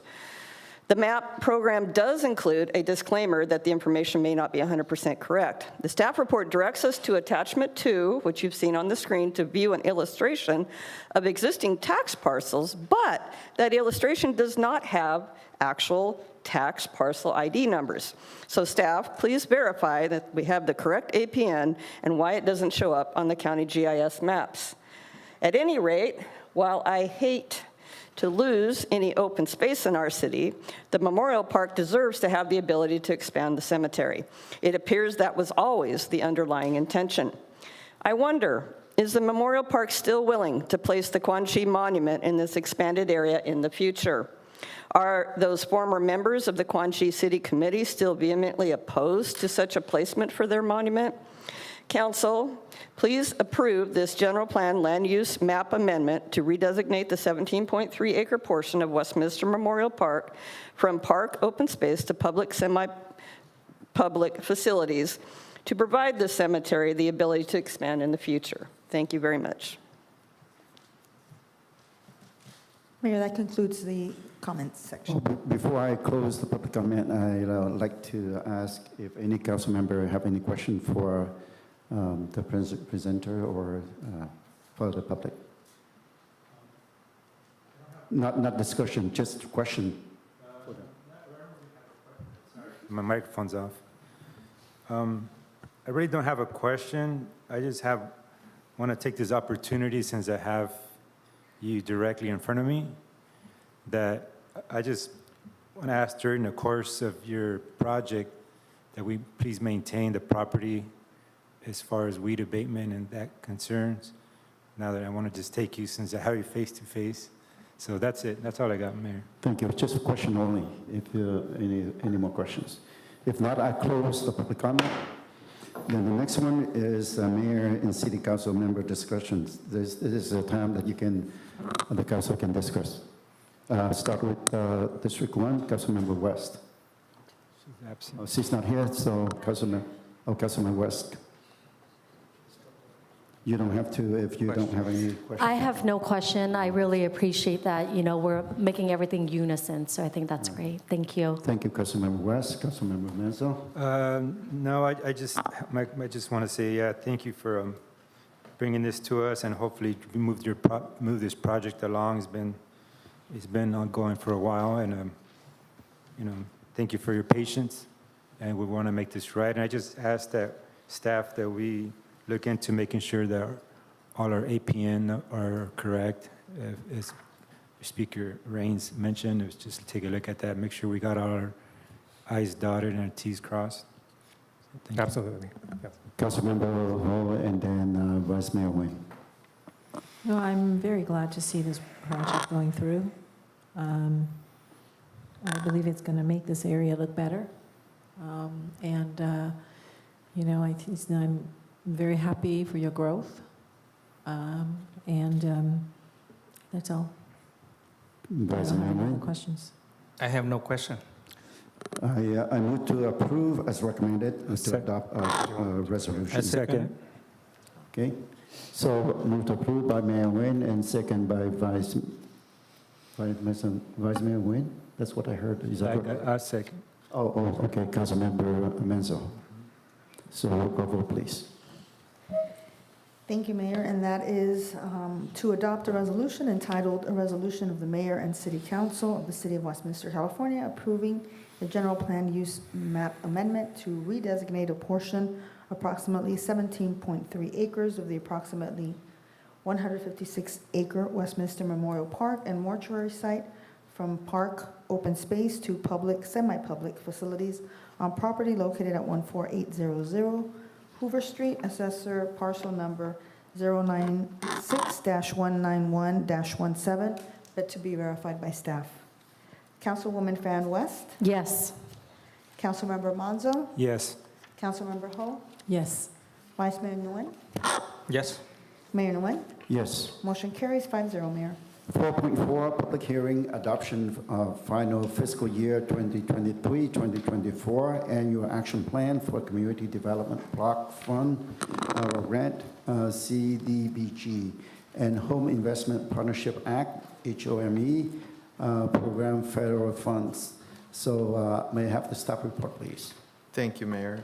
Public hearing item 4.4 is for the adoption of fiscal year 2023-2024 annual action plan for Community Development Block Grant and Home Investment Partnership Federal Program funds. We welcome back Michael Sun, our housing specialist, who will present on this item. Thank you, Adolfo. Good evening, Mayor, council members. So just to provide a little background, this is the third time you're seeing this plan. So just giving an overview of the schedule, on February 22nd was the continuation of our first public hearing, which focused on community needs and priorities. At the March 22nd meeting, that initiated the 30-day public review period, which is required by HUD. That was for our draft fiscal year 2023-2024 annual action plan. And tonight's public hearing is to close the 30-day public review period and council's consideration to adopt the fiscal year 2023-2024 annual action plan. Thank you. Sorry, Okay. just a little bit. As previously mentioned, the activities that are being requested and proposed are consistent with the city's 5-year consolidated plan, which was previously approved by mayor and the council members back in May of 2020. And Can I stop for a minute? Do you have a presentation? I didn't. oh, no, I don't have a okay, pleasure. okay. Sorry. All right, thank you. And then, so for fiscal year 2023-2024 in CDBG funds, the city has approximately $2.3 million that represents the city's annual allocation of CDBG for the upcoming fiscal year in the amount of $978,955, plus a carryover of approximately $1.38 million. And that $1.83 million represents a large lump loan payoff that the city received back in 2022 in the amount of $1.294 million, as well as project savings that have been carried over from public services and community development projects. For home, the city will have approximately $2.4 million, and that represents $457,240 of the city's allocation for the upcoming fiscal year, and a carryover of approximately $1.985 million. For the home funds, the city staff is requesting that $1.978 million be allocated to the affordable housing project, which was previously presented to the city council on March 22nd. So this is in addition to that $1.6 million in home ARP funds that council previously approved and allocated. And with that, that concludes my presentation. Thank you. Thank you very much. City Council, question for staff? Yes. Yes, okay. I do. Michael, so regarding, I'm looking at the categories here where it says neighborhood pride code, proposed activities for 2023-2024. If you can elaborate what exactly it does for neighborhood pride code, and then I have another question to that. Yeah, so that currently supports our one-time CDBG code enforcement officer that works in a particular area within the city. So that area was identified by our code enforcement officer as being an area that is deteriorated, as well as it meets CDBG regulations as being a low mod area. So that includes a multifamily rental inspection program. So our one code enforcement officer actively sends out notifications to all rental property owners within that area to ensure that the property owners are well aware that they should be maintaining and upkeeping their rental properties, as well as being proactive as enforcing the municipal code to ensure that single-family homes, commercial properties, streets are up to code. Okay, with that, you guys go and inspecting different apartments, different rental. Do you guys also have a program to follow up with that, to help them fix certain areas to comply with the code? Are there funding for that? So that's part of this program, is our code enforcement officer actively engages with property owners to ensure that, they're keeping their properties up to code. And per the Westminster Municipal Code, there are codes that property owners are required to follow if they're not upkeeping, so that can lead to citations and essentially, if it gets really bad. We actually have one code enforcement case that has gone to the courts because the property has been in distress for a number of years now. I'm happy that you guys are keeping up, with those rentals, because that's another way of beautifying our city. I love that. But I guess I was wondering if with that program, if those rental, for example, they can't, do COVID, the last 3 years, and some of them maybe need a little assistance, a little help to with their rental. Do we have within this program to give them something to get started, the ball rolling for them, or there's no funding right now for that? So are you speaking in terms of financially assisting the property owners with the repairs of their rental units, or? Like, I'm not saying help them completely 100%, because that's the owner's responsibility. I understand that. Right. But what I'm saying, if there, a need, for example, and we need that area to be beautified, are there something that we have in this program that kind of assists them a little bit to kind of get the ball rolling? No, we do not. Okay, that's good to know. And then also, okay. Thank you Thanks very for much. elaborating on that. District 3 and then District 4. Thank you, Mayor. 2. Sorry. Sorry. Go ahead. I know I've asked this question, and I hate to keep asking this question. It's just something that I just cannot get through my mind, is the percentages. That's a major problem for me.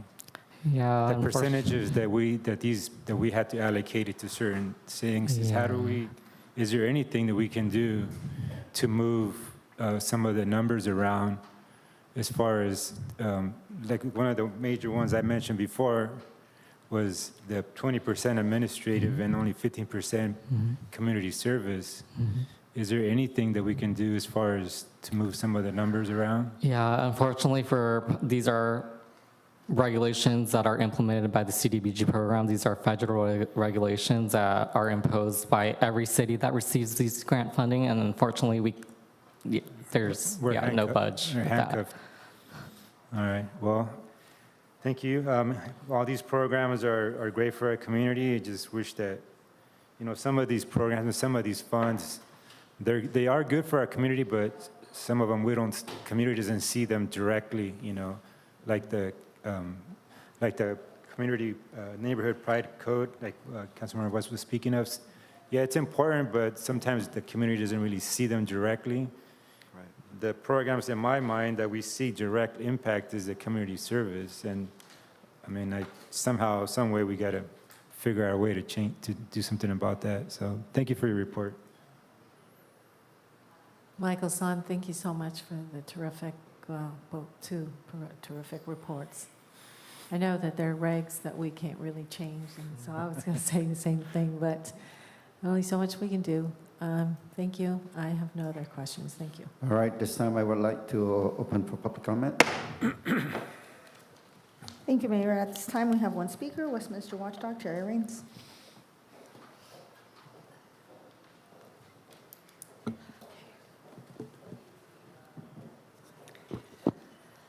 Good evening. Thank you for the opportunity to again provide input regarding the fiscal year 23-24 annual action plan. I'm still trying to find out how and why we went from having almost $8 million in combined funds to allocate to an affordable housing project to now just $3.6 million, $1.979 million home funds tonight, plus $1.613 million home ARP funds already approved, and why the numbers are so substantially different versus what was presented with the RFP. The home ARP item staff report on March 22nd stated, quote, 2 of the 4 funding sources originally allocated as listed in the RFP are no longer available, unquote. This is a big deal, and there was absolutely no explanation as to which 2 sources and why. Staff didn't think that was important enough to explain fully to this council. Did the city fail to meet spending deadlines? The home ARP public hearing was continued from March 8th to March 22nd, but the staff report had substantial changes made to it in between those dates, yet there was no explanation by staff as to why. The allocation of units per household income for the proposed project at 14125 Golden West Street were also completely changed. Now 15 units for those experiencing homelessness versus 18 originally, now 10 units for lower income households, less than 60% of the AMI, even though that's not even a standard affordability tier break, versus 9 originally for low to moderate, and now 2 units for very low income versus 0 originally. The city cannot just change AFH's proposal submitted in response to an RFP. When, why, and by whom are these numbers changed? And I will ask again, why wasn't the $1.294 million CDBG carryover from the developer loan repayment included when the funding requests were first presented back in February? Why not designate those 2 very low income units for that proposed project as extremely low income units for those earning less than 30% of the AMI? In fact, why not allocate even more extremely low-income households that are not homeless, at least not yet? Our most vulnerable seniors make up 43% of extremely low-income households and have the highest risk of becoming homeless due to the rising cost of living in California and the fact that they survive on limited fixed incomes. The city must provide safe and truly affordable housing for this ever-growing vulnerable segment of our population. Why is the city throwing so much money at housing for those experiencing homelessness, less than 200 residents in our city, while completely ignoring thousands of other extremely low-income, at-risk households? The city has 0 units where the rental rate is based on a fixed percentage of the tenant's income, which is the only real affordable option for these folks. So you know what? Let's fix this issue with this new proposed development when it comes before you. Council, approve this fiscal year 23-24 annual action plan tonight, and then work with AFH to create more units that are rent restricted for extremely low income households that are not homeless yet, but will be if the city does not change course immediately. Thank you. Mayor, that concludes the comment section. All right, I want to close public comment. So at this point, Mayor and council member discussion, if there's any. Starting with 1. No, I'm good, thank you. Okay, second. No, Mayor, I just would like to make a motion to approve as recommended. Okay. I second it. Okay, Vice Mayor Nguyen? I have no question. Okay, so we have motion on the floor, motion by Councilmember Menzo, and second by Councilmember West. I believe that somebody won? Yes. Okay, all right. That's correct, Mayor. Motion was made by Councilmember Manso, seconded by Councilwoman Fan West, and that is to approve the final fiscal year 2023 to 2024 annual action plan and authorize the city manager to execute the documents required for submission to CDBG and home funding approval to the United States Department of Housing and Urban Development, HUD, for review and approval. Councilwoman Fan West? Yes. Councilmember Manzo? Yes. Councilmember Ho? Yes. Vice Mayor Nguyen? Yes. Mayor Nguyen? Yes. Motion carries, Mayor, 5-0. So next item is 6.3. I remember that we already voted on that, but I know that we have public members waiting for 7.1, and I think that's quick compared to 6.3. Can I go ahead and move to move the 7.1 before item 6.3? Second. Okay. We have motion to move 7.1 before 6.3 and other items, remaining items. So motion by Mayor Nguyen and second by Councilmember Menzo. A roll call vote, please. Thank you, Mayor. Councilwoman Fan West? Yes. Councilmember Manzo? Yes. Councilmember Ho? Yes. Vice Mayor Nguyen? Yes. Mayor Nguyen? Yes. Motion carries 5-0 to move that item forward. Okay, so next item is 7.1, consideration of a request to install a plaque at Sid Goldstein Freedom Park. First, I want to thank Park and Recreation Committee for recommendation, the approval of this item. And secondly, I want to thank staff for a very detailed report. I read all of them, and I know that it took a lot of time to prepare this report. Thank you very much for that. And third, council members, you are welcome to comment on this when I call on your district. But I would like to thank. I think that Captain Paul Jacob deserves to be honored with a plaque of appreciation at the Sid Golden Park. So therefore, I urge council to approve this request. And with that, I move to approve this item. And if you have any question, I can start with the district one. Yeah, I think there's We a, use the you have to options. figure out where to put it also. Did we? So I believe we have a staff presentation. Oh, okay. Why don't we there. go ahead and have the staff to come up and talk about it? Thank you.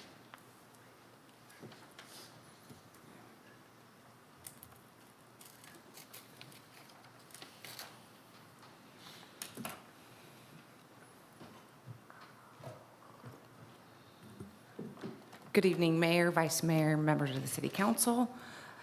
Item 7.1 here before you tonight is a request to install a plaque honoring the late Captain Paul Jacobs to be installed at Sid Goldstein Freedom Park. Per resolution 5094, the proposal was assigned and presented to the Parks and Recreation Commission, at their meeting on April 12th for their review. You can see a picture of the proposed plaque on the lower half of the screen.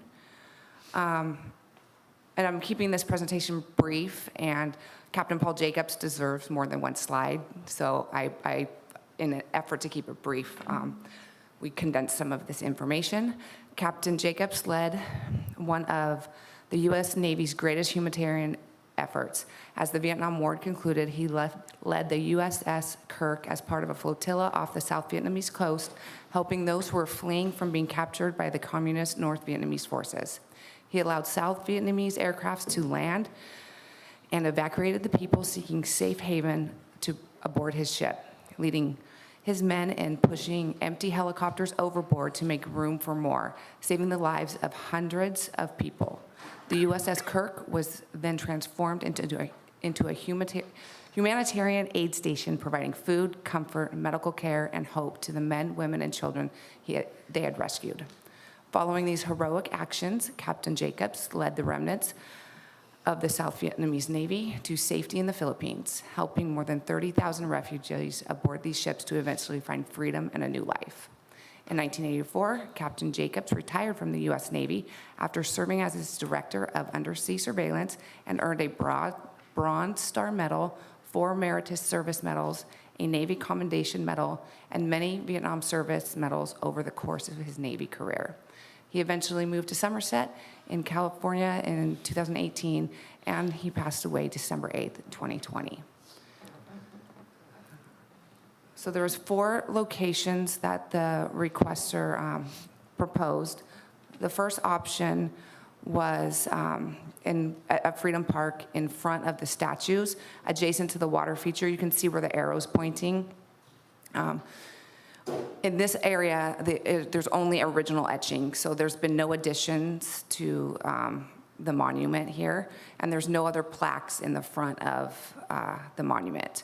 Staff's considerations here, like I said, there's no other plaques installed in the front of the memorial statue, and this area is sloped on a granite panel adjacent to the water feature there, and the moisture could get under the plaque and erode the adhesive. Option 2 is to the rear of the statues, as you can see in the photo. It's between 2 donor plaques, and it would be on top of the seam of the granite slabs. Staff consider that this plaque will fit, but will be very tight in between these 2 existing plaques. proposed option number 3 is to the right rear statue, if you're looking from the behind. It's to the far right after the last donor plaque. These donor plaques are approximately 8 by 5.5 inches.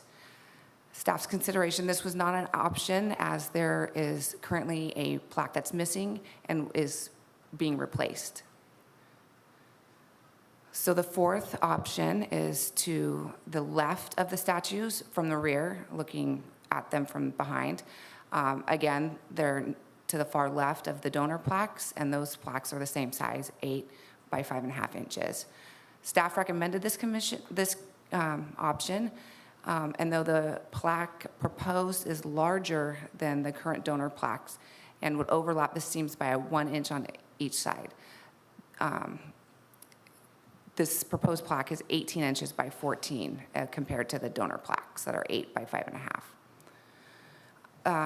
Parks and Recreation Commission approved recommending that the plaque be installed at option 4, and there's an overview of where that plaque will be at the park site and the monument. And now this is being considered forward to you, the City Council, for consideration. The requester will work with the Public Works Department to coordinate the installation at their cost, and they will be responsible for supplying the proposed plaque and its installation. No city funds will be used for installation of this plaque. City will be responsible for the maintenance and replacement if damaged, as is done with other plaques and monuments in all city parks. The mayor and City Council should consider the Commission's recommendation for installation of this plaque. And with that, Jake and I are here to answer any questions. I have a question. So you mentioned that this 18 by 14 plaque would overlap the seams. What is the width between seams there, Jake? It is 16 inches. It's 16? 16. Okay. And would there be any problem with this it overlapping on the seams as far as like the duration that it's not going to fall, it's not going to have any issues? No, just as long as they have the proper adhesive in the back, and it will also seal all around, then it shouldn't be any problems. Okay. What else? What would it? I mean, I know what it's going to take to get it done. I just want to make sure. What process did you use for those existing plaques as far as adhesive? Like, and how long had they been there? I'm assuming they've been there since 2003 when we built the monument. And so far, it's only one missing, the one that's in option 3. Yeah. But everything else is still stay the same. We've been maintaining pretty much every year to make sure those plaques, it just stay on the wall of it. Somehow this particular one's missing, and we've been working with the architect and find out who the donor was, so we can, refabricate it and install it again. How come it's missing? What happened? We didn't know. One day we just walked out there and it's become missing. Sometime it fell off, or sometime it was somebody trying to steal it. But I doubt it. I think it fell off and somebody picked up and didn't get back to us. Oh, okay. So you're recommending, based on just what it will work aesthetic-wise and also physically-wise, the best option is option number 4? That's correct. Okay. Thank you. The other thing I have is just, this Captain Jacobs, he definitely deserving of this honor, this plaque. When you look at what happened during that time, some of the decisions the captain had to make, there were, split-second decisions that he had, I'm assuming he had to make, is like, pushing the helicopters overboard. That's just, that takes some really thought of what to do, what was more important. I'm pretty sure he probably got some sort of talking to of he just threw away military equipment, but he knew what was more important. So that takes a lot of courage to make that decision and know what was more valuable. So yeah, Captain Jacobs is well deserving of this plaque and more. So thank you. Thank you. Is there any question from Yes. 3 and 4? Yes. I'm sorry. It's okay, Mr. Mayor. 3 and 4 right now. Did you? Yes, did you I have want a to, chance? basically, If you have a chance already. no, why I don't- didn't. Oh. He wow. went first. Oh, okay. I was out, I didn't know. Okay, so It's go back okay. to first. So Vanessa, I think those options are good with what you recommended, but also I see option one. I just feel like if it's going to erode because it's so close to the water, we as the city will be maintaining it. So I feel like for our money and everything, it is wise not to use option one, but either option 4 or 3, right? Because option 2 is just right behind, but of course is right there on the statue. But we don't want to offend anyone being in the back, So I think seems like option 4 sounds perfect because the size is very similar. Now, I know that this is so amazing. I'm so happy that you guys brought this up because it's perfect for April 30th.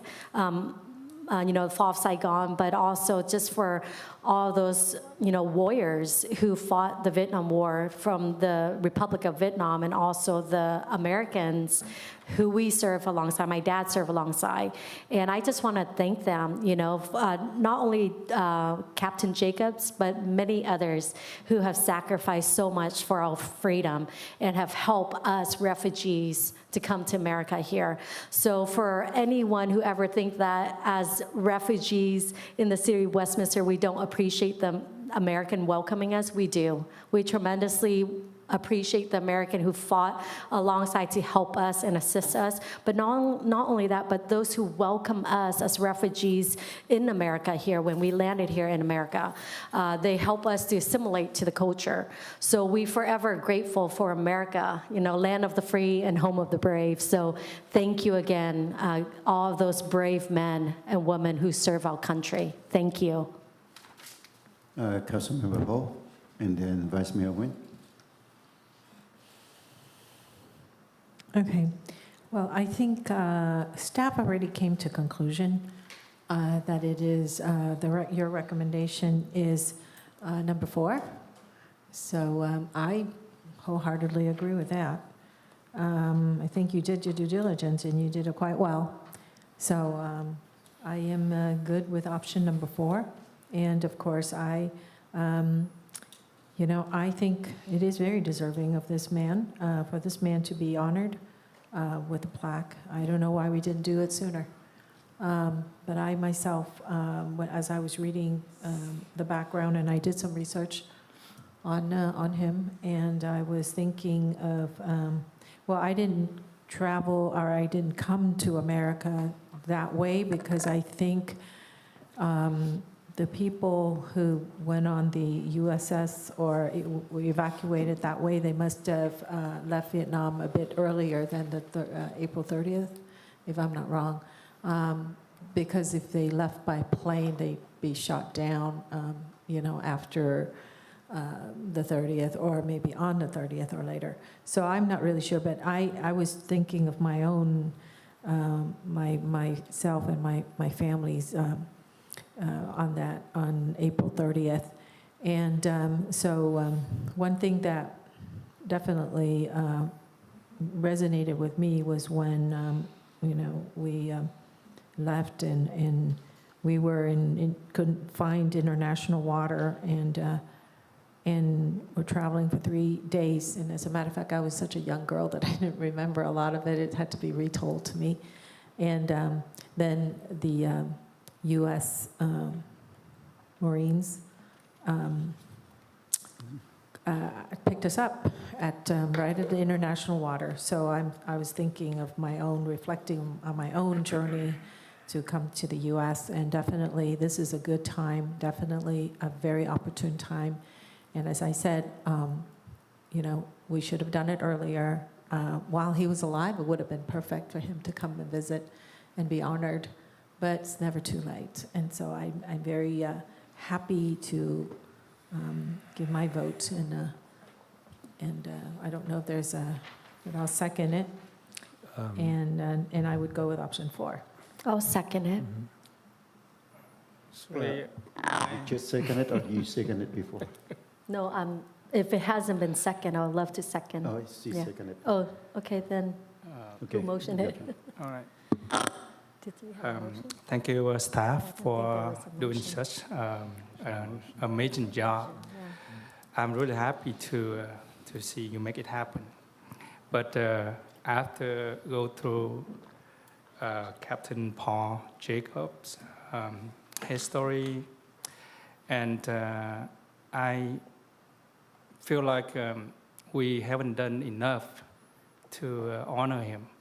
So with that, I make recommendation that we should have a bigger plaque to install. I don't know what size it is, but make it a bigger size, because at this time, as you propose, the size that for Captain Jacobs is just about the size of the donors. So is it? It's much bigger. It's a bigger? Okay. Yeah. All right, so, all right, so with that, I think option number 4 is the best option that I see so far. Thank you. Yeah, the option number 4 is also the option that the Park and Rec Committee approved. If I may So- ask, I'm sorry, Mayor, Yes. could I just ask Vanessa, could you state the size of the donor plaque versus the one that's being Yeah. proposed? So yes, the size have been proposed was 18 by 14 inch. So it's larger than the 8 by 5.5 donor plaque. Yes. Okay, we have. Thank you, staff. We have motion and second on the floor, and motion by Mayor Nguyen and seconded by Councilmember Ho. Roll call vote, please. Thank you, Mayor. And just for clarification, that is to approve option number 4. Yes. Thank you. And that is to approve the installation of a plaque to be installed at Sid Goldstein Freedom Park to honor Captain Paul Jacobs and provide the direction to go with option 4. Councilwoman Fan West, Yes. Councilmember Manzo, Yes. Councilmember Ho, Yes. Vice Mayor Nguyen, Yes. Mayor Nguyen. Yes. Motion carries 5-0. Congratulations. Thank you for waiting. So next, yes, you can go. Next is item 6.3. You are welcome to stay to enjoy our show.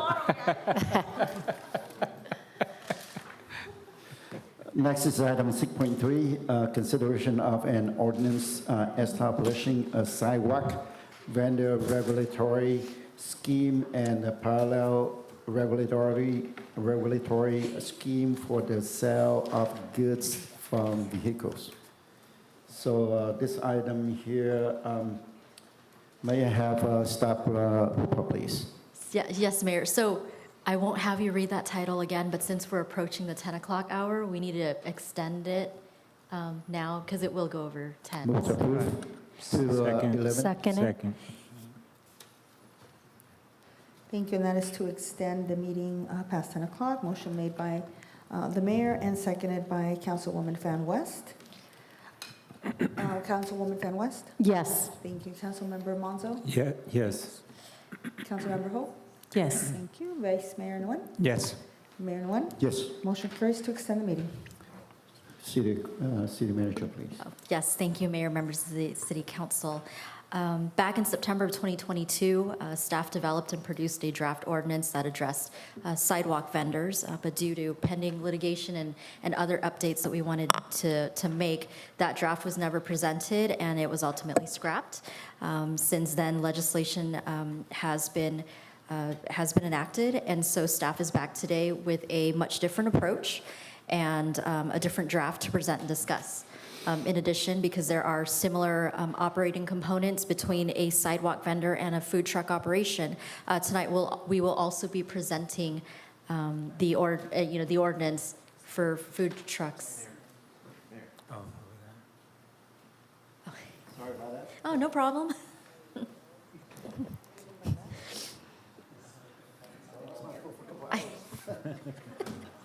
All right. I would get nervous about losing that too. Yes, so again, we'll be presenting the ordinance tonight that also addresses food trucks in addition to the street vendors, or also seen as sidewalk vendors. As you know, over the past few years, California law has changed considerably, and it limits the city's authority to basically regulate these types of operations, particularly the sidewalk vendors.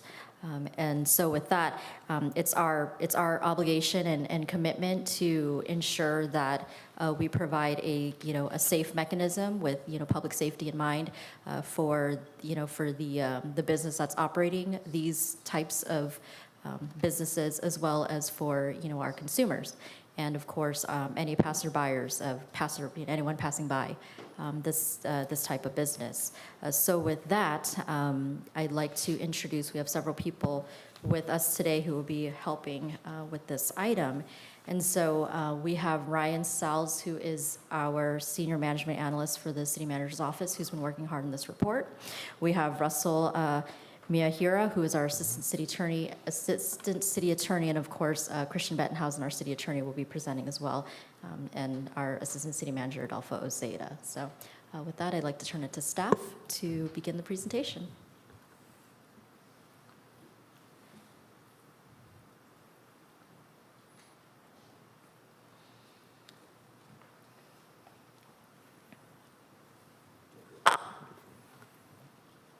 And again, this is Deputy City Attorney, or Assistant City Attorney Russell Miyahira. He worked with Ryan Salz in the development of this ordinance, and so he's going to give you a presentation on the legal background. Okay. Good evening, Mayor and City Council. I'm here to present the proposed ordinance regarding sidewalk vending in the City of Westminster. Currently, the city has nothing. It has only the ability to issue a business license. There is no ability right now to regulate sidewalk vendors. Therefore, currently, the Health Department permit is not a prerequisite to obtaining a business license. There is no regulation to protect the health, safety, and welfare of residents and pedestrians who purchase from these vendors. There is no process to revoke vendors who pose a threat to public health and safety, and there are no time or location restrictions on where vendors can sell. The California law changed in 2019 and 2023. Prior to that time, many cities banned sidewalk vendors. Sacramento reacted to that by allowing them to come into cities with very little regulation. Under the new laws, cities are prohibited from regulating sidewalk vendors unless they adopt an ordinance consistent with state law. Cities are allowed to regulate, but the buzzword is always going to be public health, safety, and welfare. None of the regulations can be triggered by any kind of animus or dislike of sidewalk vendors. What is a sidewalk vendor? It's a person or business who sells food or merchandise from a stand, a display, a showcase, a rack, a pedal-driven cart, a push cart, or wagon. It has to be a non-motorized transport. It can even be selling from one's own person, and it has to be located on a public sidewalk or other pedestrian path. There are two categories of sidewalk vendors. One is a stationary vendor, and that is someone selling from a fixed location. And another is a roaming sidewalk vendor, someone who moves from place to place and stops only to complete a transaction. The regulations are slightly different for each category, as we shall see. Roaming vendors may be allowed in certain locations that stationary vendors are not. The primary concern of cities is safety. Safety for pedestrians and disabled people who would like to use the sidewalk to travel. Another problem that cities are concerned with sidewalk vendors is trash and rodents. And another factor that has come into being is that it creates unfair competition from traditional restaurants and stores, many of whom have made large financial investments to develop a long-term business in the city. Staff has prepared a draft ordinance for your consideration. If approved, this proposed ordinance adopts reasonable regulations consistent with state law. It ensures that the regulations are tied to objective health, safety, and welfare concerns as required by state law, and it carefully considers the Westminster environment, the prevalence and type of existing sidewalk vending, and the implication of possible future expansion of sidewalk vending.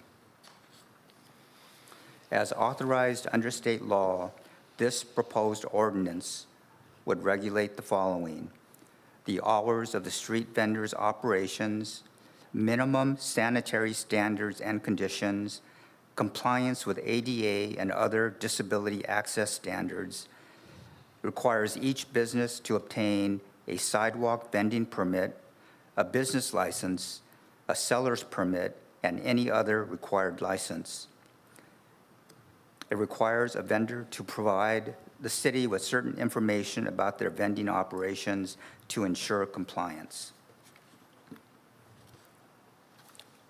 In comparing the proposed ordinance to other cities, staff reviewed ordinances from Dana Point, Fullerton, Brea, Pasadena, Huntington Beach, Garden Grove, Costa Mesa, Buena Park, Laguna Beach, Fountain Valley, Seal Beach, Los Alamitos, Stanton, Irvine, and Santa Ana.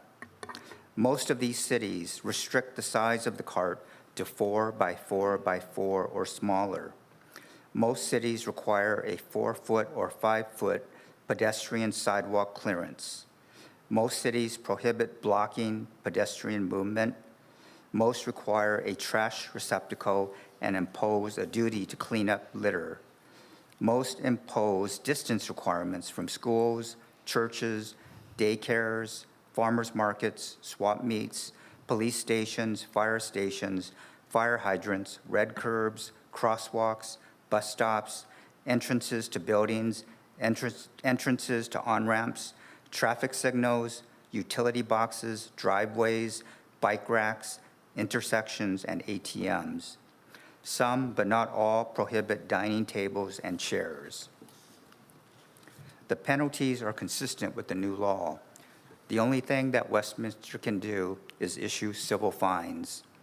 They can impose strict caps on those fines, and we must have a mechanism to reduce those fines so that the vendors can afford to pay them.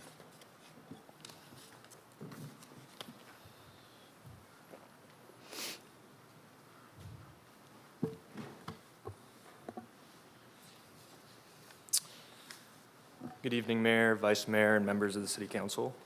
Russell walked us through the background on California state law and the main requirements in the proposed city ordinance. I will be addressing the existing sidewalk vendor conditions in Westminster and what the ordinance aims to achieve. I will also share examples describing where sidewalk vendors will be able to operate in practice. Since the city has no active ordinance that addresses sidewalk vendors, they are able to operate without any regulations in Westminster. The lack of regulations has resulted in vendor setups similar to what you see in the pictures on the right side of the screen. Without any clear guidelines and restrictions for sidewalk vendors, they can pose various risks to public health and safety.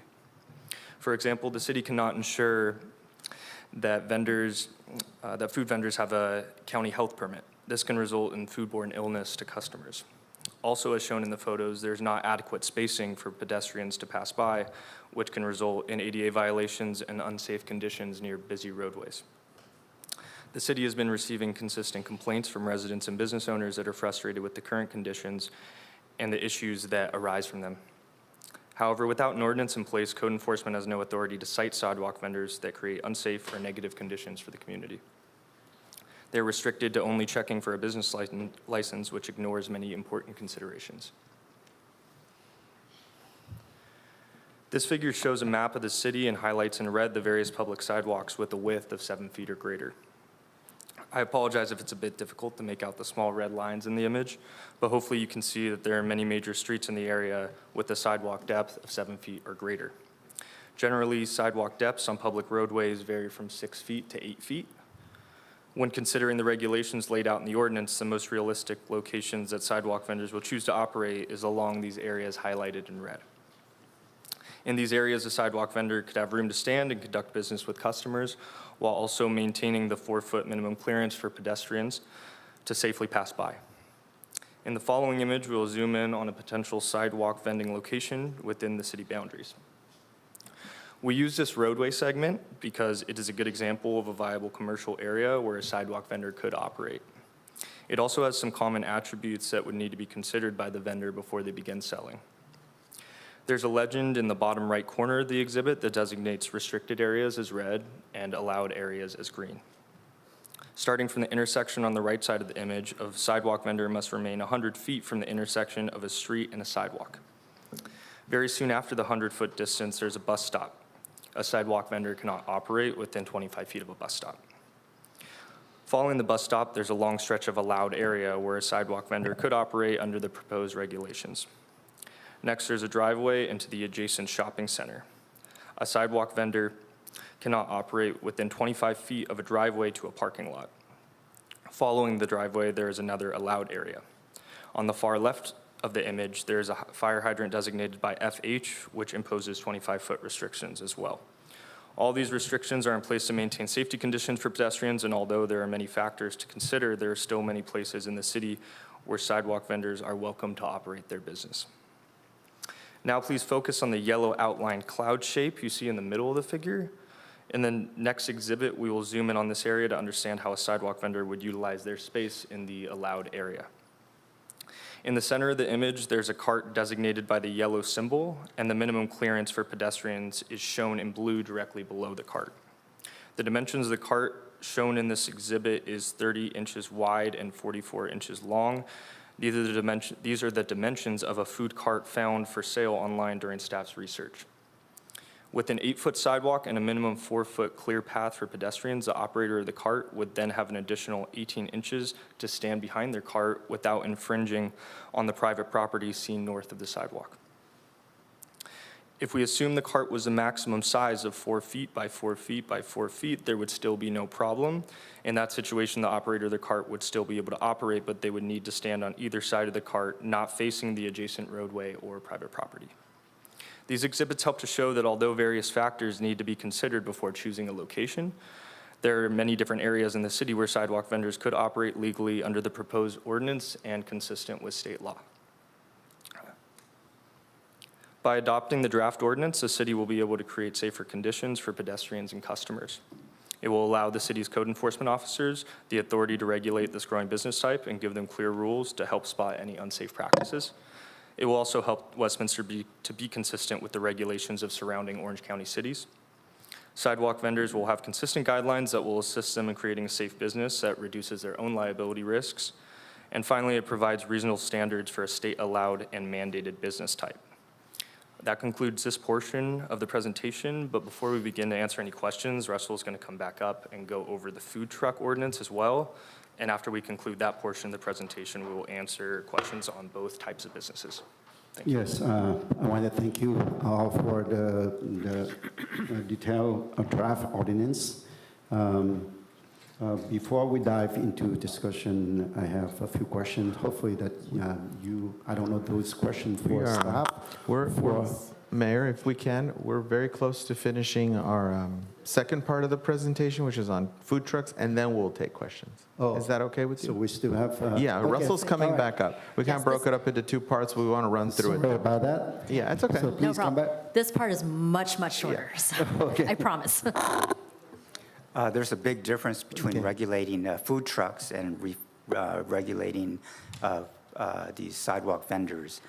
The state has not taken away the police power of the city in regulating food trucks, although food trucks are much more popular than are sidewalk vendors. But anyway, the California Vehicle Code authorizes cities to regulate food trucks, time, place, and manner upon any public street. Food trucks need to be regulated just like sidewalk vendors need to be regulated because they impair traffic safety and the safety of pedestrians.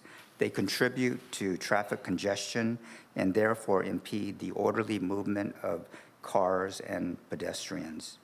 Staff has prepared a draft ordinance consistent with state law, and we use those buzzwords again to protect the public health, safety, and welfare.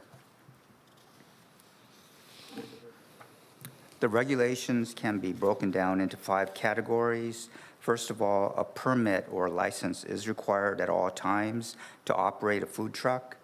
The vehicle must be registered with the state, especially if it weighs more than 5,000 pounds. Health and safety requirements, the food and the beverages must be free of contamination, and the weighing devices must be approved by the county. As proposed, food trucks would not be allowed to operate on the street or sidewalk unless it follows a permit license requirement, a vehicle equipment requirement, health and safety requirements, location, hours of operation, and operation requirements. These are the location, hours of operation, time limits, and frequency requirements. Food trucks are prohibited from residential zones, parks, unless they are parked adjacent to a park. Food trucks cannot block access to a driveway or restrict movement of other vehicles. Food trucks cannot be located within 200 feet of another food vendor. Food truck vending is limited to public streets where the speed limit is less than 45 miles per hour. There must be a clear view 200 feet in each direction where a food truck is parked. It must be located at least 60 feet from an intersection and 500 feet from a school. The truck must be moved every 100 feet because vending is limited to only 1 hour. Food trucks are prohibited from using handicapped parking spaces. They must be parked on asphalt or concrete. They may not use more than 25% of existing parking spaces. They're limited to a maximum of 3 days a week at a particular location, and their hours of operation are limited to 8 a.m. to 10 p.m. Ice cream trucks must have a sign on the back saying, "Warning, children present." As a general rule, food trucks are not allowed on private property except when the food truck is providing meals to people living, working, or visiting the property, and if the period of vending does not exceed 1 hour, or if the food truck is selling at a community special event where their presence has been authorized.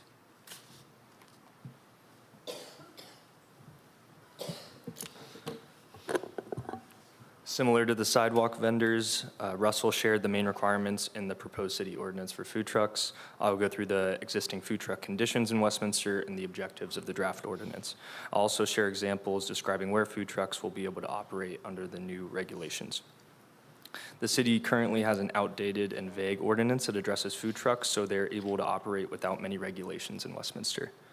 The lack of strong regulations has resulted in food trucks that operate in unsafe or inappropriate areas in the city. Without clear guidelines and restrictions for food trucks, they can pose various risks to public health and safety. The risks imposed by food trucks are similar to sidewalk vendors. For example, the city cannot ensure that food vendors have a county health permit. This can result in foodborne illness to customers. Also, without suitable restrictions, food trucks can put their customers, pedestrians, and other vehicles in unsafe situations. Code enforcement has no authority to cite food trucks that create unsafe or negative conditions for the community. They are restricted to only checking for a business license, which ignores other important considerations. This figure shows the speed limit of every major roadway in Westminster. In the legend on the bottom left of the screen, you can see that the speed limits range from 25 miles per hour to 50 miles per hour. In the proposed ordinance, vending from food trucks is limited only to public streets where the authorized speed limit is 45 miles per hour or less. Although you don't see it on the map, it's worth noting that Beach Boulevard's speed limit is 45 miles per hour. Speed limit restrictions are a common controlling factor for food trucks to ensure that pedestrians and other vehicles can safely pass by and attend the business as a customer. In Westminster, most all of the roadways in the city are 45 miles per hour or less, only excluding the northern end of Bolsa Chica Road. This means that food trucks can operate on any of the other streets where parking spots are available as long as they adhere to all the other restrictions laid out in the proposed ordinance. The most notable of these restrictions is that they cannot operate in residential zones unless they are parked directly adjacent to a park. To conclude, by adopting the draft ordinance, the city will be able to create safer conditions for pedestrians, customers, and vehicles. It will allow the city's code enforcement officers the authority to regulate this type of business and give them clear rules to help spot any unsafe practices. Food trucks will have consistent guidelines that will assist them in creating a safe business that reduces their own liability risks.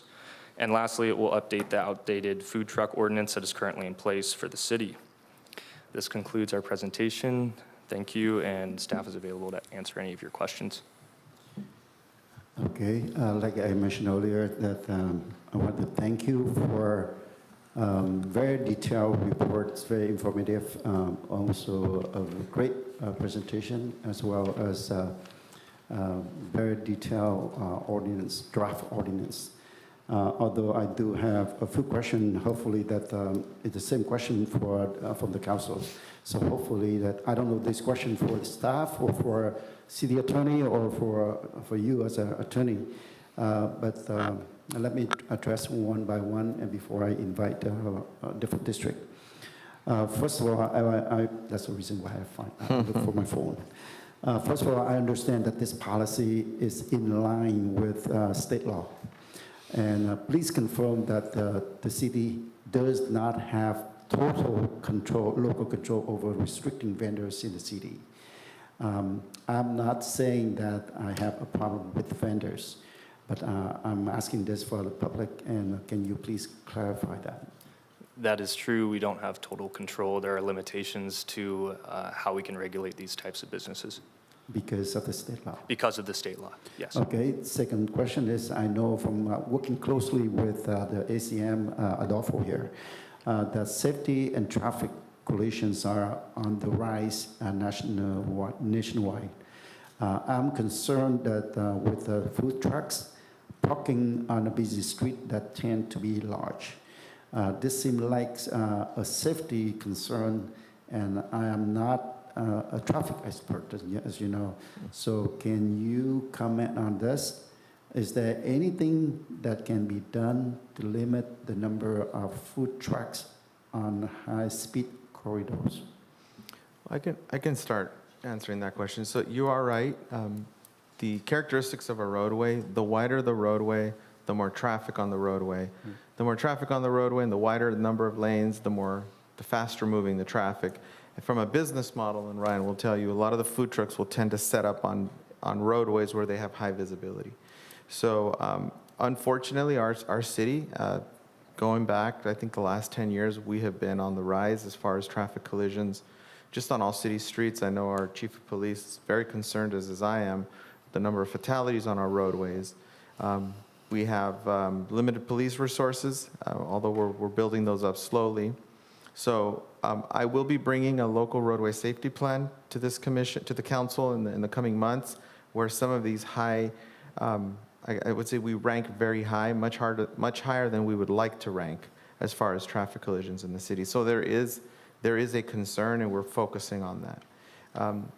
The speed limit right now in the regulation is for 45 miles per hour or less. So pretty much a food truck can park and do business in any of these corridors. One of your concerns is the interaction between a food truck and a busy corridor. Absolutely.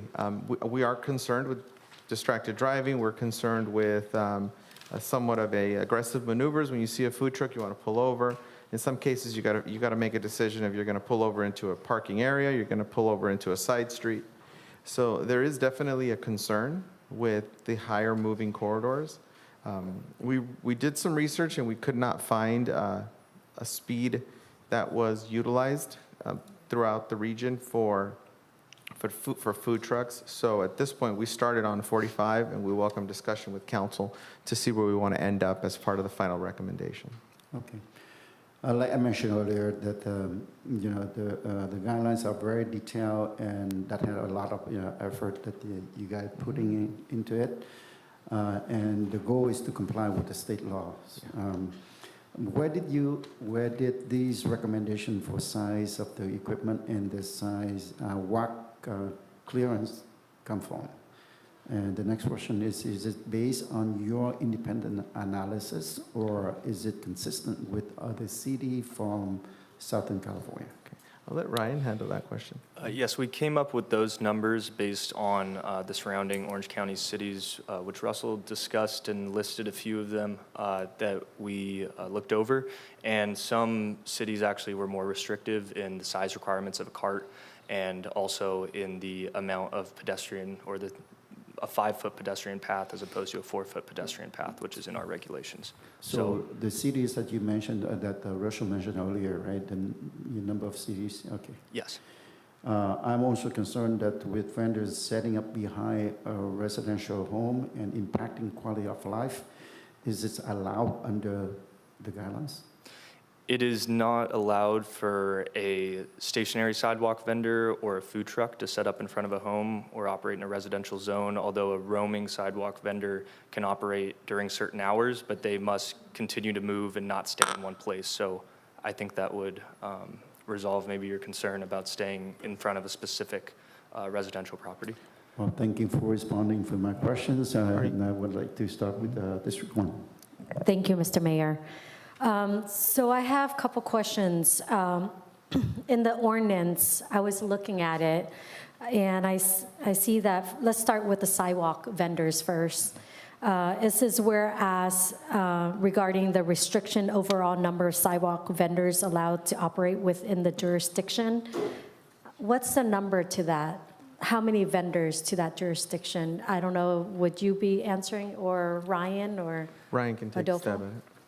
Yes, so according to the state law, which, like we discussed, restricts the amount of limitations or regulations we could put on these types of businesses, the state law, SB 946, prohibits the city from adopting regulations that restrict the overall number of sidewalk vendors allowed to operate within the jurisdiction. So we can't set a number on exactly how many sidewalk vendors can operate.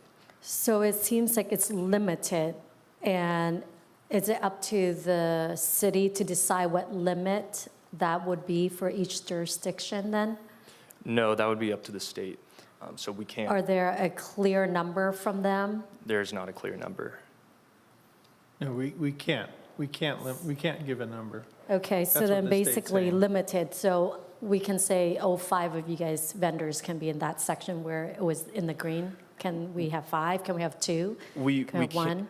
We can't have a certain amount, but we do have a restriction that is between each sidewalk vendor. There needs to be 100 feet between each, so that in a way would limit the amount of sidewalk vendors congregating in a certain area. Gotcha. And also the whole city. That's good.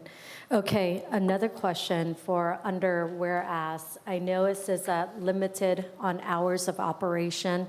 Are there a way that as a city, we can put like a limit time as like 10 p.m. or 11 p.m. or whatever that the council decided as an ordinance? Yeah, I believe we do Christian? have our limitations in the ordinance. Can you specify what they are? Yes, as we do have limitations. I'm not sure if there's a specific time that their limit that would be allowed. A certain. I guess you're saying we could stop.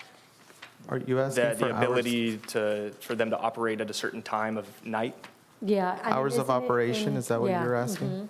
Yes. So what hour of operation It is is in the that? ordinance, but is there a limitation do you want to answer this one, Russell?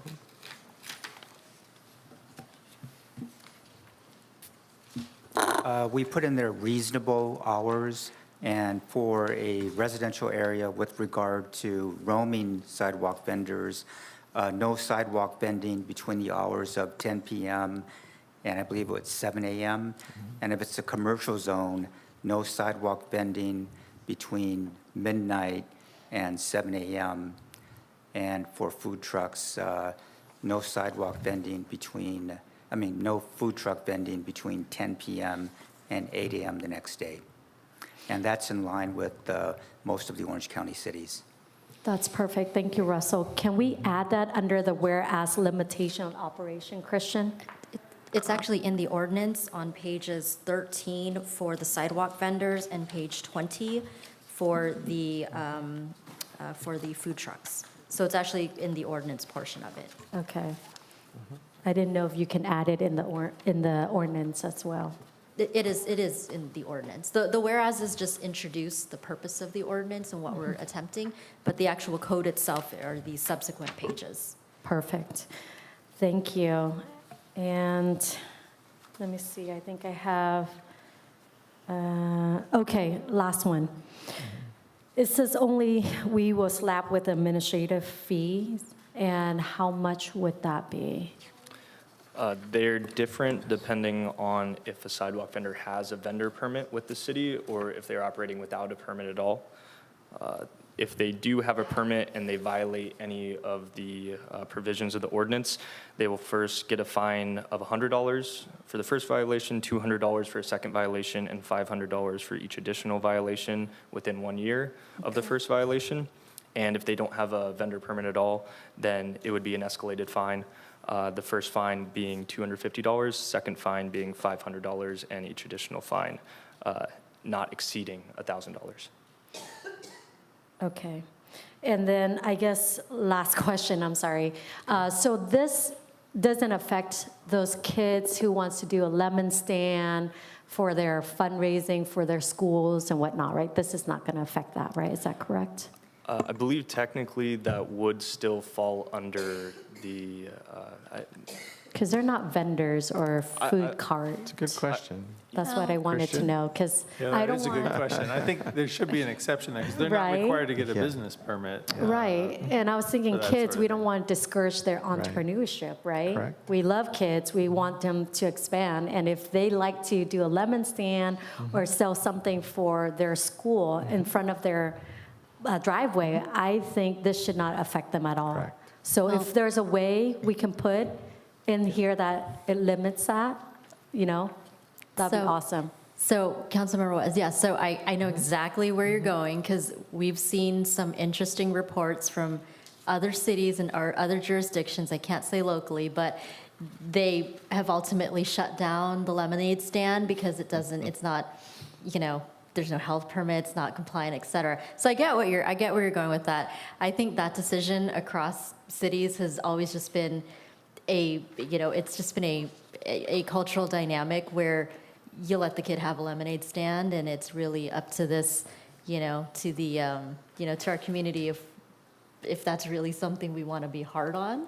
Obviously, other cities are hard on it, but Yeah. I think we should make it clear, if we can, put in the whereas where, we would not discriminate a lemon stand.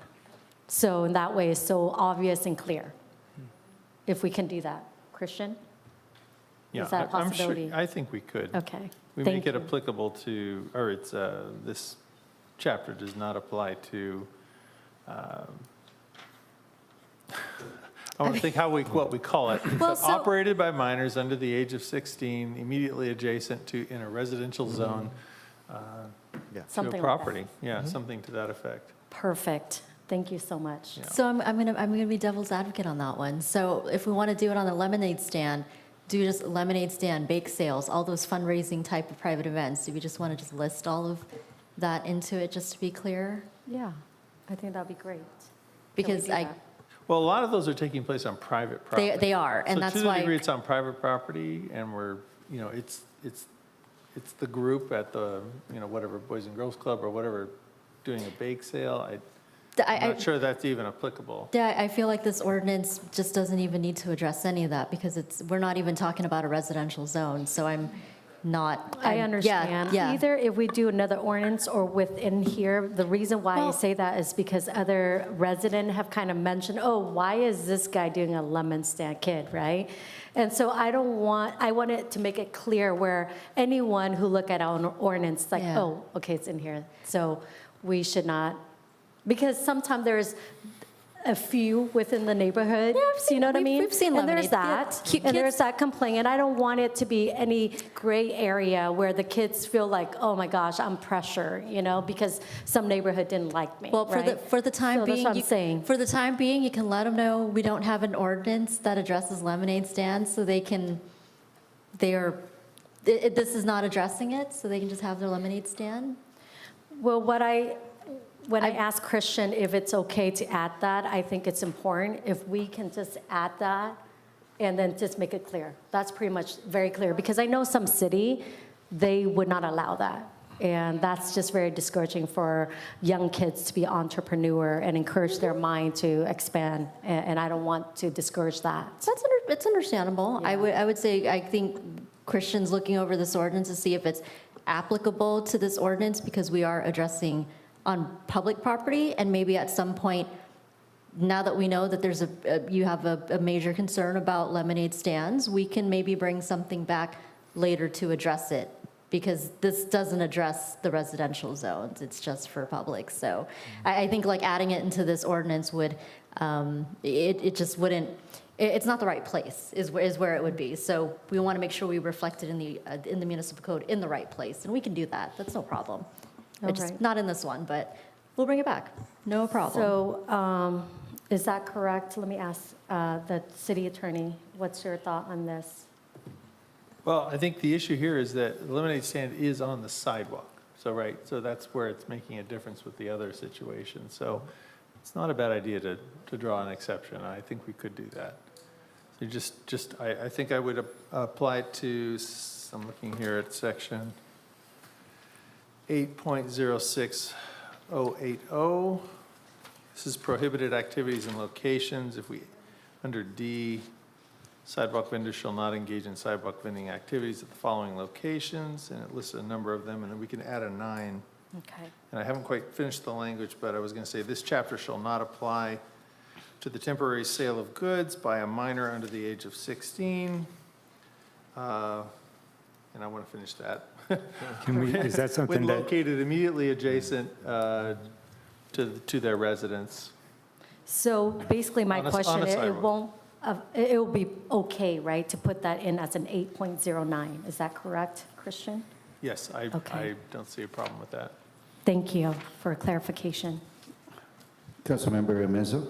yeah, thank you. Is that, I just want to, since we're on that topic, maybe Russell, is that something that would fall under this ordinance, or would it fall under what city manager is speaking about? To do it on the Westminster Municipal Code, not this particular ordinance? Maybe, Christian, maybe what we can do is just under definition of sidewalk vendor, we can indicate that a lemonade stand does not fit within that definition. Okay, if you've got a better location for it, yeah, I know you're more familiar with the ordinance, so. Okay. But I think we're getting specific. What about Girl Scout cookies, or what about bake sale? What about, I mean, it can be endless amount of examples, so. Seasonal fundraising. I mean, there's fun, kids have fundraising, 16 kids sell under. chocolates. Okay, yeah, they tend to go, in So front you're of a getting commercial broad, business to you're send. just getting lemonade, well, what about the rest? So that's why. Yeah, we I should think, add I all think, those I think in. you should do some more research and bring it back. What we say that? Okay. We can do that. Do some research, Yeah. bring it back. I think what you guys mentioned about, 60 and under, lemon stand, cookie, fundraising, chocolate, whatever. So I think if we can encompass just kids fundraising under 16, is so obvious, right? We'll let the, So let that them come includes back. lemonade stand and everything else. If we can put that in, that'd be great. Let's let the brain trust come back and do some Yeah. research and bring it back. We can also exempt any of that activity occurring on school property as well. That way it's, if it does occur on school property, it doesn't count. I think it's in there, doesn't it? Exempt on school. Okay, well, let's not try to figure this out like right this moment. I mean, this is Okay. something you need to look into. Okay, we'll bring a it little back. bit We'll bring it. Okay, my question is, so we have enforcement. Our code enforcement officers, ours, who's going to enforce some of these codes in after hours at 8, 9, 10 p.m.?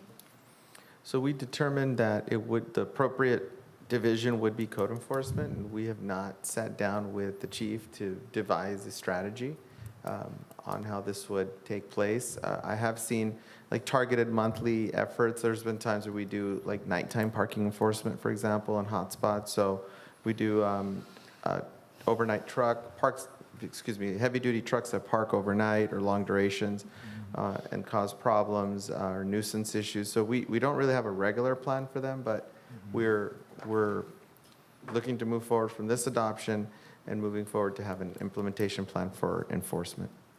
But it will be code enforcement. So, I mean, and so all the permits that our city would be able, we cannot hand out, qualify a permit without the applicants first going to the county and getting the county health permit. I think correct? it would be, I know where you're going with that. I think Ryan could walk us through like what the interaction would be at the counter, where the first point of contact is, second, before, as a vendor, essentially evolves towards implementing a particular station. Yes, that'd be helpful. Make sure that we also have a game plan.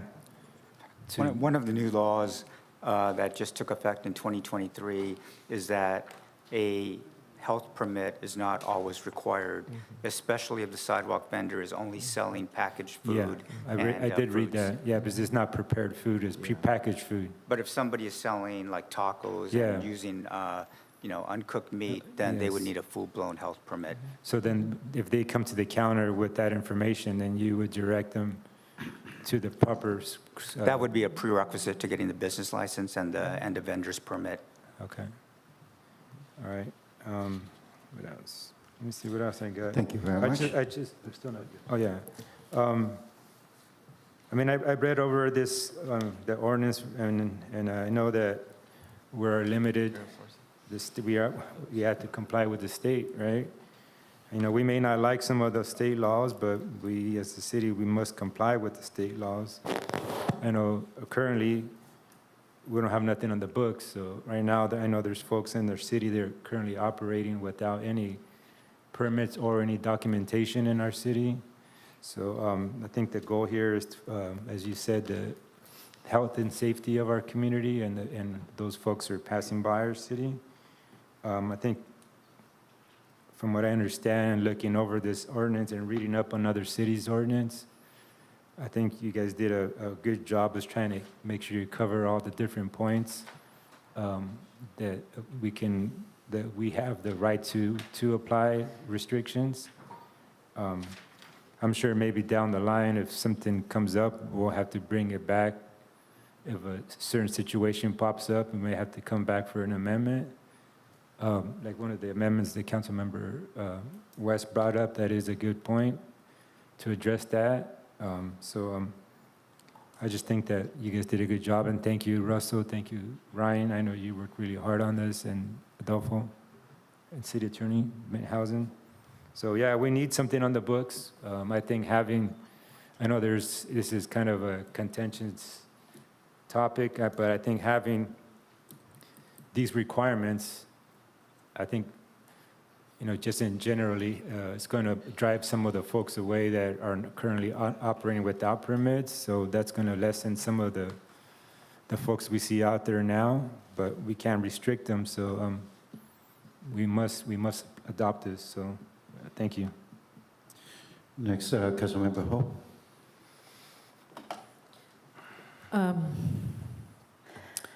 I'm going to ditto the same, but I just want to say just a few things. So I know we haven't had any regulations up to now. I just think, first of all, we know and we have been losing local control a lot. This is just another example, and so we understand that we are to comply and adopt something. And the thing to keep in mind, let me know if I'm wrong, that we are to decide anything that is directly related to objective health, safety, or welfare concerns. So we keep that in mind, and I see that over and over again written here. So we know that we really have not much to, we don't have much control.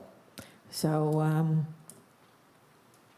I want to say that, well, like I said, we don't really have much to say because we have to adopt. And it's, we have to adopt because we have to have some parameters, some guidance. This is like a long time coming because we're looking at other cities and some are very harsh, like Newport Beach. I don't know how they get away with that, well, what they're doing or their harshness, but we know that we'd be sued by the state. So I just want to, some of these things I don't agree with. I mean, I understand that people need jobs and they need, et cetera, and I kind of understand why the state's doing this, and I'm fine.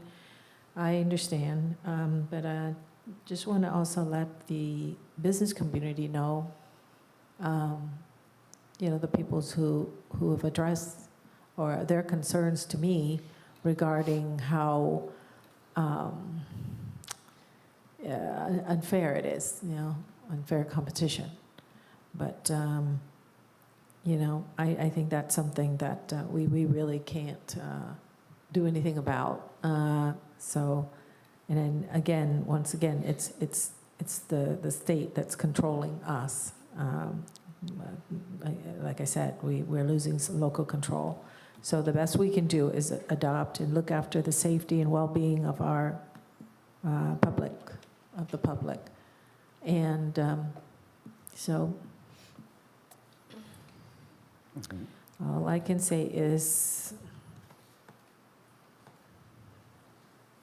yes, we have to adopt.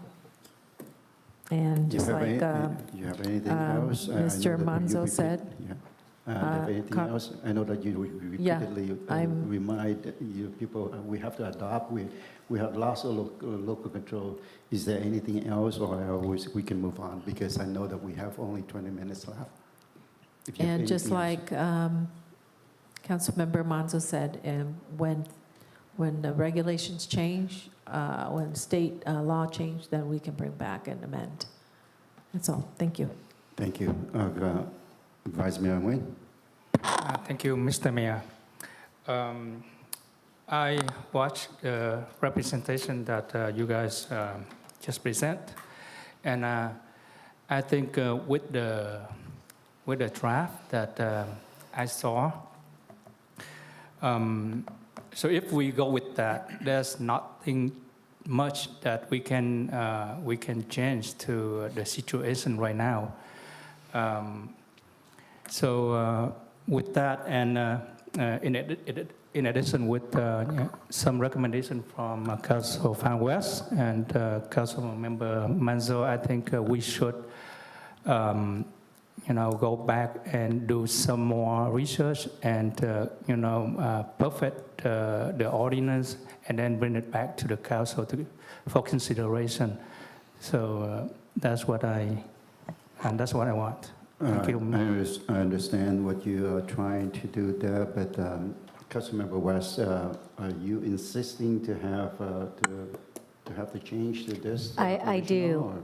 I do. And then also, after hearing Ryan or Adolfo, I forgot, but you guys talking about the size of the truck, the cart, right? Is it 4 by 2 or what is it? It's 4 feet by 4 feet by 4 feet. Are there a way that maybe we can make the size a little smaller, like 4 by 2? Are there a way? Is that a reasonable size, 4 by 2? We saw in some other cities they had 3 feet by 3 feet, 3 feet by 3 feet by 3 feet. We haven't seen down to 2 feet for a cart in any part of the dimension. So I'm not sure. Like 4 by 2. So really, I think what we need to focus on is the objective of keeping the sidewalk clear. And with the sidewalks that we have in our city, we can achieve the 4-foot clearance with the cart that's proposed in the ordinance. Okay, So if that's that's the case, then what about you guys talking about, earlier, Adolfo, you were talking about public safety as well as the mayor. Public safety is key in this, and I guess on the ordinance, it's right now sitting at 45 mile per hour, right? Correct. In those area, For food trucks. for food trucks. trucks, yeah. But then also, what about for vendors, like sidewalk vendors? Is that the requirement as well for them? There's no requirement on speed limit of the adjacent roadway for sidewalk vendors, no. Are there a way that we can add for both as well, where they have I would a say- requirement? Yeah, I would say that that would make us inconsistent with the state Okay. because we don't see that. The sidewalk really focus on access, pedestrian access, and visibility out of the driveways. So that's why that was very detailed rules. Really, the control point is the 4-foot path that you want to have a 4-foot path. I think one of the things that's worth noting too is that the vendors you see out there today, the way that their setup is, the elaborate setup, Right. that's not allowed under this ordinance. So Exactly, keep and that in that's mind. good, because in Yeah. that way, it's not clutter. Exactly. Having tables, umbrellas, to Right. awnings, to chairs. Easy instead of- ups, yeah. We will eliminate all of that. Just their cart and space in between. Now, with 45, I feel like that's a lot throughout the cities. I don't know, is it in our jurisdiction as a city to reduce it to 35, within 30 to 35 mile? Because I know a lot of time people like drive and they see the sidewalk vendor and they'll stop. And I'm like, braking as well. So I feel like it's really hazardous and for public safety. If there's a way in our ordinance where we can put it between 30 to 35 miles in certain areas for them. Is that a possibility, City Attorney? There is a statement that Russell introduced to us, and it had to do with public safety, really, and you can come up and say it in the lawyer way, right? But essentially, it's public safety, and it's geared towards possibly, if the council were to go in that direction, reducing the speed on roadways, reducing the speed where trucks are allowed to be, right? So by going from 45 and below to say going to 35 and below, you would reduce the area by about a third. So all of the speed limit corridors that Ryan showed, you wouldn't be able to operate at 45. So that's a lot of Brookhurst, a lot of Magnolia, a lot of Bolsa Chica, some segments. So it would just reduce the area where they're allowed to, and it would be in slower moving. So as vehicles are pulling out, after purchasing, they would be pulling out onto a roadway that is not carrying traffic at 45. 45 does worry me a little bit because the speed limit is set at 45. A lot of people are driving higher than 45, right? 50. So as an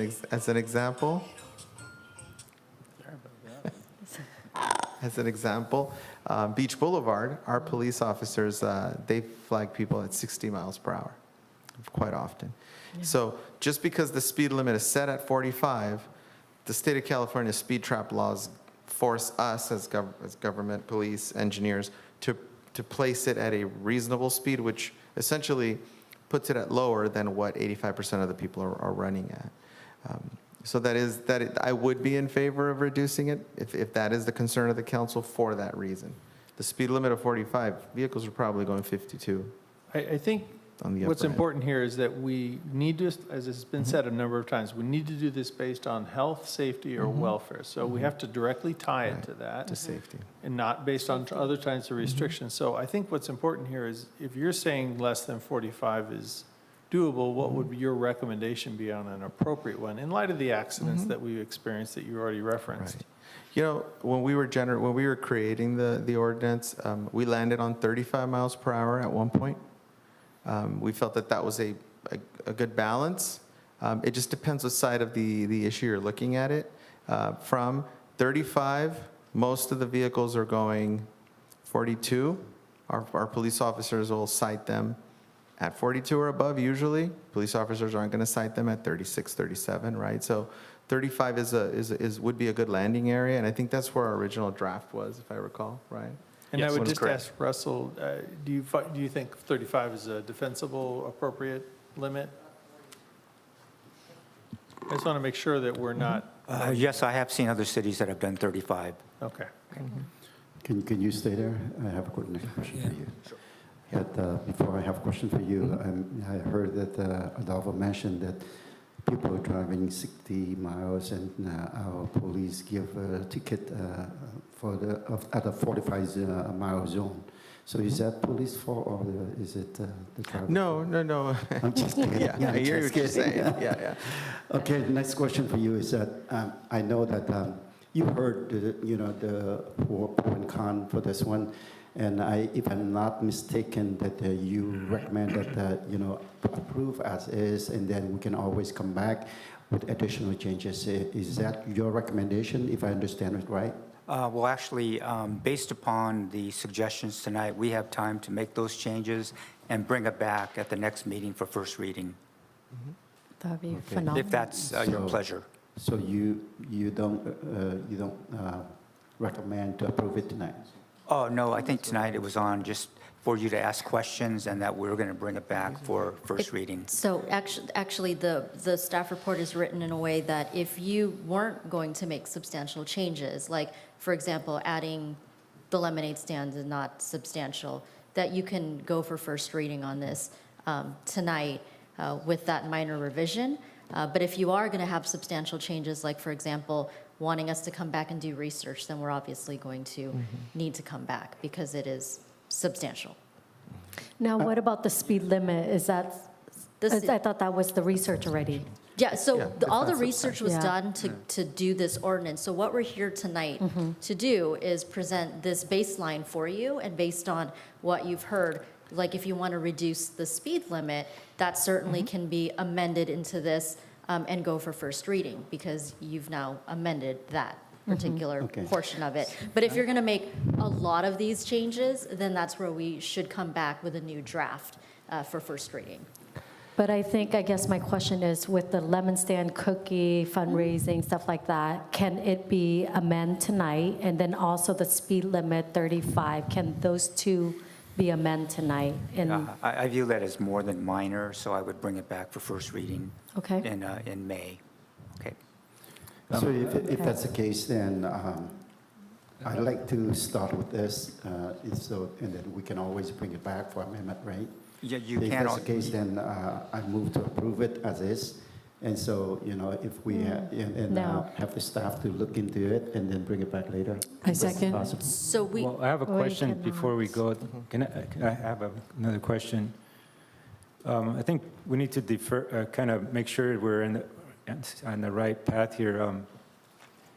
There's a good question what Councilmember West brought up, but according to the first thing I heard was that this ordinance was based on non-residential vending, and some of those particular instances would be more likely in a residential private property vending for. Well, it's on public sidewalk. But those public sidewalk, you can't. That's a general municipal code that you cannot block a sidewalk. Most residential sidewalks are 5 feet wide at the most, and you cannot block. Our municipal code that states you cannot block the public right of way. So that's already in our municipal code. You cannot do that. So why are we putting that code, that particular instances of lemonade stands on this non-residential ordinance? That should be made clear in our municipal code, that those instances would be allowed in a residential. I guess one way, from what I'm hearing from everybody tonight, is to have the first reading today or the introduction, and then bring it back and consider just doing a separate ordinance on that. That's what I'm saying is we need to do the research and make sure that particular instances that Councilmember West brought up, that they're in the right, that we're putting them in the right spot. If they belong in this code, okay, but if not, they belong in our municipal code, then put it in our municipal code and bring that back as an amendment to the municipal code. Can I chime in? Councilmember Menzel, there is a motion and second to approve as is. Do you have any problem what it is right now, or you are recommending I'm recommending, I'm good with as is, so Okay, I'm if that's the good. case, then we have the motion. No, and second. I want to do the motion from what he recommend, our lawyer recommend, that he will come back with those two issues drafted and bring it back to us for the final reading. So you mean a I want a substitute motion? substitute motion. I'm sorry, so What? mayor wants to do first reading right now as presented. No changes, presented. correct? Is that? That's correct. Yes, that's what he okay. wanted. Okay, And but- then I want a substitute motion Okay. as what it was recommended for you to craft it up and then bring it back to us on those issues that was concerning, where we can put in our ordinance. for first reading at the next meeting. Yes, Okay. Is there a second to the substitute motion? where he's going to craft it up for the lemon stand cookie fundraising, whatever, in the ordinance, and then also the limit for the speed to 35 versus I don't know 45. that it is clear that I make the motion that we approve it as it is today, and then we also make an amendment to bring it back later on, because we want to make a first reading tonight. And so her is that his the substitute same thing, motion? it's just that the first reading is going to be next time. Is that correct? Yeah, your motion would be to do the first reading tonight, and then at the next meeting, there'd be a second reading, and 30 days later, it would go into effect, Correct. as written, the way it is right Yes. now. Yes. The proposal, which is the substitute motion, is to not have a first reading tonight and to bring it back with some changes that she's recommended that we look into. Yeah, Okay. what Russell was saying is that the changes that Councilwoman Fan West has recommended are substantial, where you couldn't make the amendment and do the first reading tonight, after all. That's the attorney opinion on it. So you would have to, if you wanted to move it tonight and go to first reading, it would be as is. Well, okay. let me I try to speak? clarify. Okay, I just, Vice Mayor wanted to. Councilmember West is, like I said earlier, that what I see here happening now is that the topic that Councilmember Fan West brought up, right now, you don't even know if it belongs in this ordinance or it needs to be amended on our municipal code. So that's why I'm siding with the mayor, because you don't even know where it belongs right now. Is it right true now. that you don't know It's if like, it belongs to the I'll make it sidewalk? work. I'll find a place That's not where the it'll question, that fit. you make it work. You can make it work anywhere, but Yeah, right now, in the topics, they're good topics, but right now, this is for a non-residential. So are you going to stick that in here just because you want to make it work? Or do you need to look at it? I guess the question is, is it legal Yeah, does it belong in the municipal in the code? sidewalk? Let me just clarify, this is not a non-residential ordinance. This is clarifying that it's not allowed in certain residential zones. And there are certain situations, like the push cart, that would be allowed in residential. So in a way, it's Residential. not just a non-commercial. My recommendation is to go with what the mayor has suggested, get it approved, and then we'll come back with something to address the issues that are being presented tonight. Okay, I just, earlier I heard. Hold on, Okay, may I speak, Go ahead, Mr. Mayor? Vice Mayor. Okay, let me propose this, okay? I really like Councilwoman Fan West substitute motion, but the thing is, I would like to have a first reading tonight. So let me propose you to this. If you agree, I'm going to second you, okay? We're going to reduce the speed limit to 35. And we're going to have a first reading tonight. That's my proposal. That's substantial, isn't it? Okay, so what you're saying is reduce, as part of the primary, approve the underlying ordinance? Okay, but with a change to 35 miles? Right. And then come back at the next meeting with an ordinance to address the other issue about Right. lemonade stands? That's correct. Okay.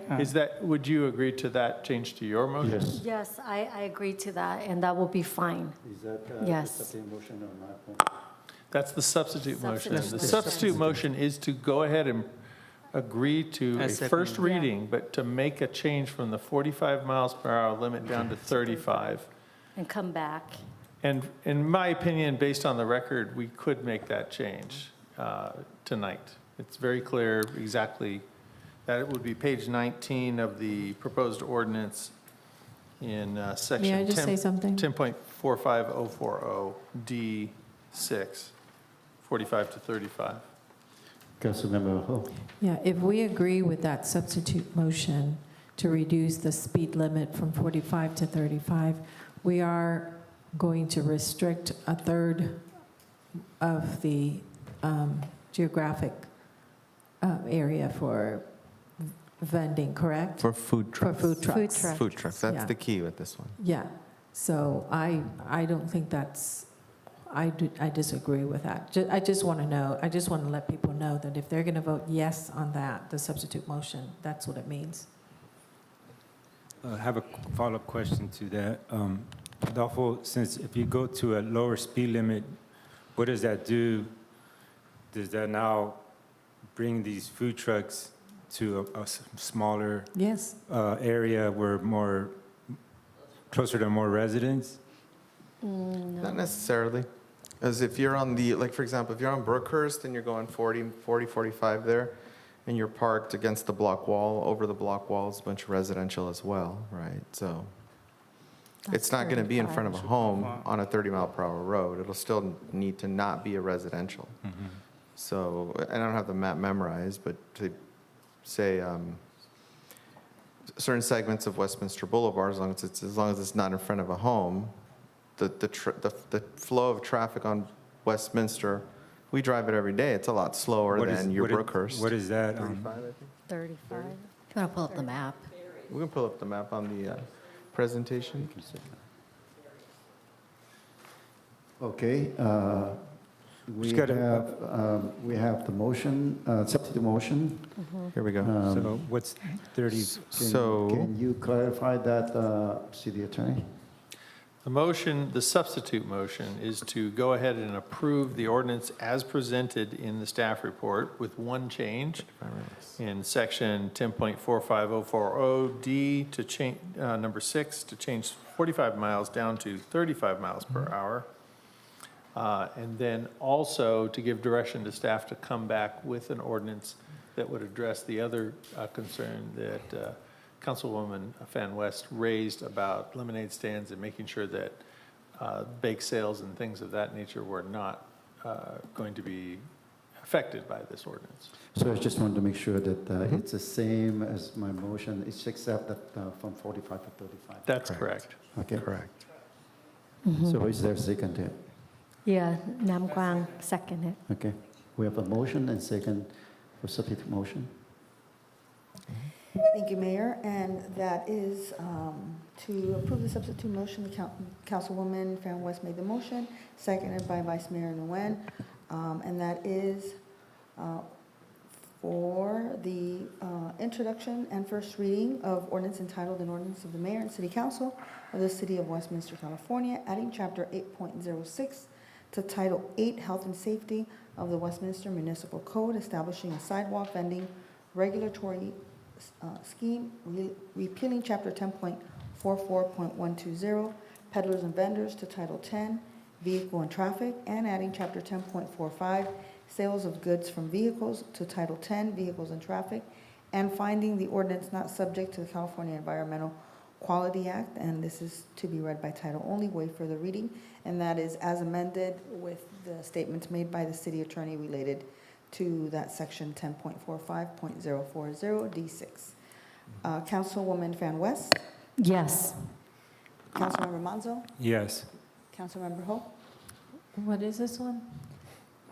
It is the substitute motion with the current ordinance as presented with the amendment related to reducing the speed from 45 to 35 and with the additional direction to staff. I would say I would vote no simply because I think it's going to be a lot of work for code enforcement, if not PD, because if these folks are going to be in the 45-mile zone and they're probably there right now, and then you know, if they don't know about this new ordinance or new change, then it's going to be a lot of, I think this is very random, so I would vote no. Thank you. Vice Mayor Nguyen Yes. and Mayor Nguyen. Yes. Motion carries 4 to 1 no, and motion carries. It is now past 11, and I was voted, I was motioned to, to 11 o'clock. So at this point here, I know that we have several items that probably need to discuss and approve today. So is there a motion to extend further? Excuse me, Mayor, we didn't set a time limit, we just extended it past 10. I did say 11. No. No, I did. Mayor, I- yeah. Okay, Would all you right, like a time? then I'm okay, go to move on. Okay. Okay, next is the item 5.5, discussion to develop requirements for trash cans at shopping centers. Mr. Mayor, do you mind if we move the other one up first, the Vietnamese human rights, and also the AB 93 first? I believe that Let's just go in this order. is very quick here. We're almost so finished. it's up to you. If you want to move, then you make motion. But I think that we are moving very quick here. Yeah, we're almost done with it. Okay, that's fine. So again, 5.5, discussion to develop requirements for trash cans at shopping centers and trees on residential and commercial properties. And this item brought up by Vice Mayor Nguyen and seconded by Councilmember West. So Vice Mayor Nguyen. Thank you, Mr. Mayor. Okay, so basically this resolution is just to help to clean up the city. So I co-author with Councilwoman Van West to put in this ordinance, I think. Are we going to do it in ordinance? Well, so for certain, yes, so we would do the research. It will take a substantial amount of time, which is why, you're asking the council to approve, the staff time to do the research. It most likely would be an ordinance if it is feasible to create. So Right, that's where we will come back. Right, Yeah. so if you guys have a time to visit some business centers around Little Saigon, and then you just notice right away that we don't have, most of them don't have trash can, and then trash gonna be everywhere. So I take my first step to help to clean up Little Saigon, as well as Westminster, to do this, to help to make our city, more beautiful. As well as I love trees, and I think our city needs more trees. So the best way to make our cities more beautiful is, to plant more trees. I've been to the city of Cerritos and city of Irvine, and the cities next to us is formalities. And we see a big difference between our city and the cities. So I would like to, in the next 5 years or 10 years, we're going to have, trees all over our cities, make it beautiful. Thank you. Councilmember West. I second Mr. Vice Mayor, because it is important, to beautify our city. That's another thing by having trees, and, I think staff will come up with a requirement of certain trees that is beneficial to the city. I think that's great to go green in that area and beautify our city. Also, trash can is very important because we do see trash everywhere. So if the plaza is able to, get a trash can, but I believe, Adolfo, maybe you can verify with me in this code enforcement violation versus oversight, and at inspection when approved in their previous, are there anything in that that stated that the owner of that plaza should have a trash can out. Can you address that? Yes, thank you for bringing that up. So when a development project is approved, everything down to a placement of trash cans is identified.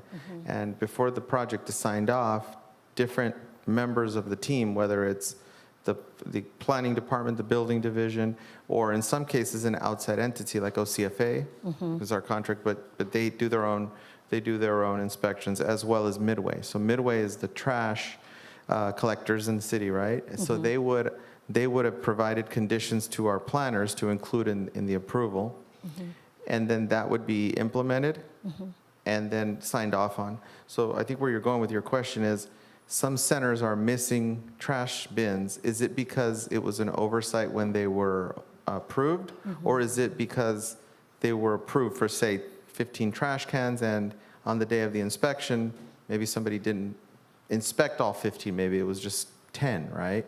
So that would be a staff oversight. In some cases, maybe one gets hit by a car and the owner says, we don't really need it. Well, at that point, it becomes a code enforcement violation. And I think where Vice Mayor Namquan was going with it is, if you're going to invest into redeveloping your site, we want to make sure that we have something in the books that, if it's not there already, if it's not, and after the research, if it's not sufficient, then new redevelopment projects have And that will are be the held to that requirements. standard. So. Right. So if you can let us know as well, if it's already in the planning process that's been approved.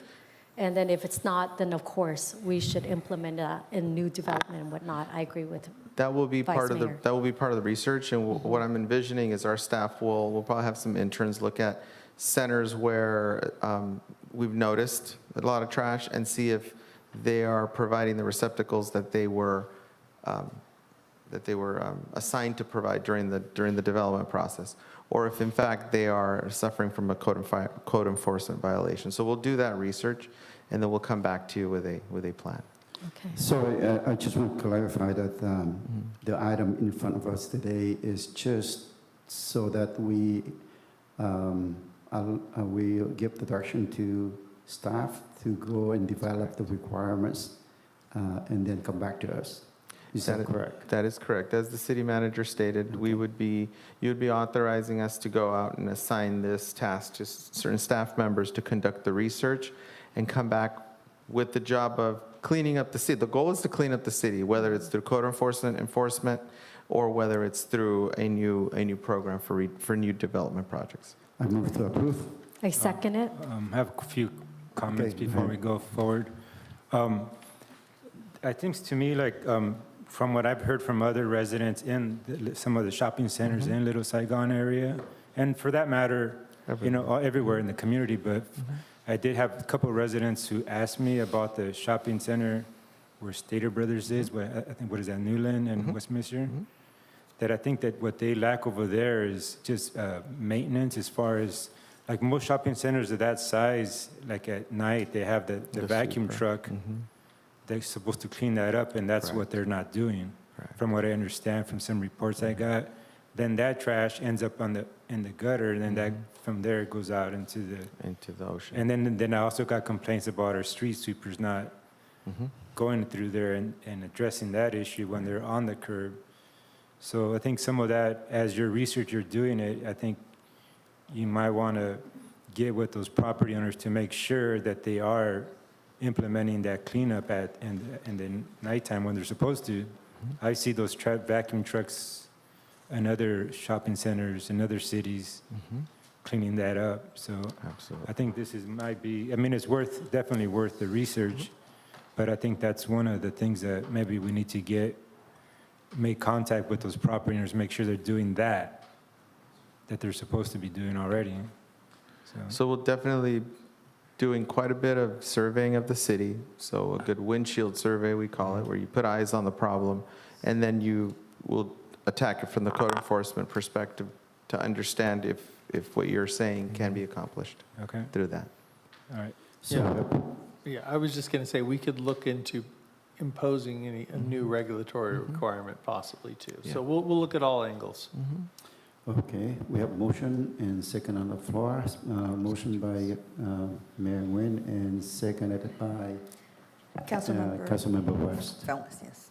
Roll call vote, please. Are we going to wait for Councilwoman Fan West come back? All right, see, okay, we can go ahead and Why don't we have a different second then, since she's not present? then, She's coming. okay, good.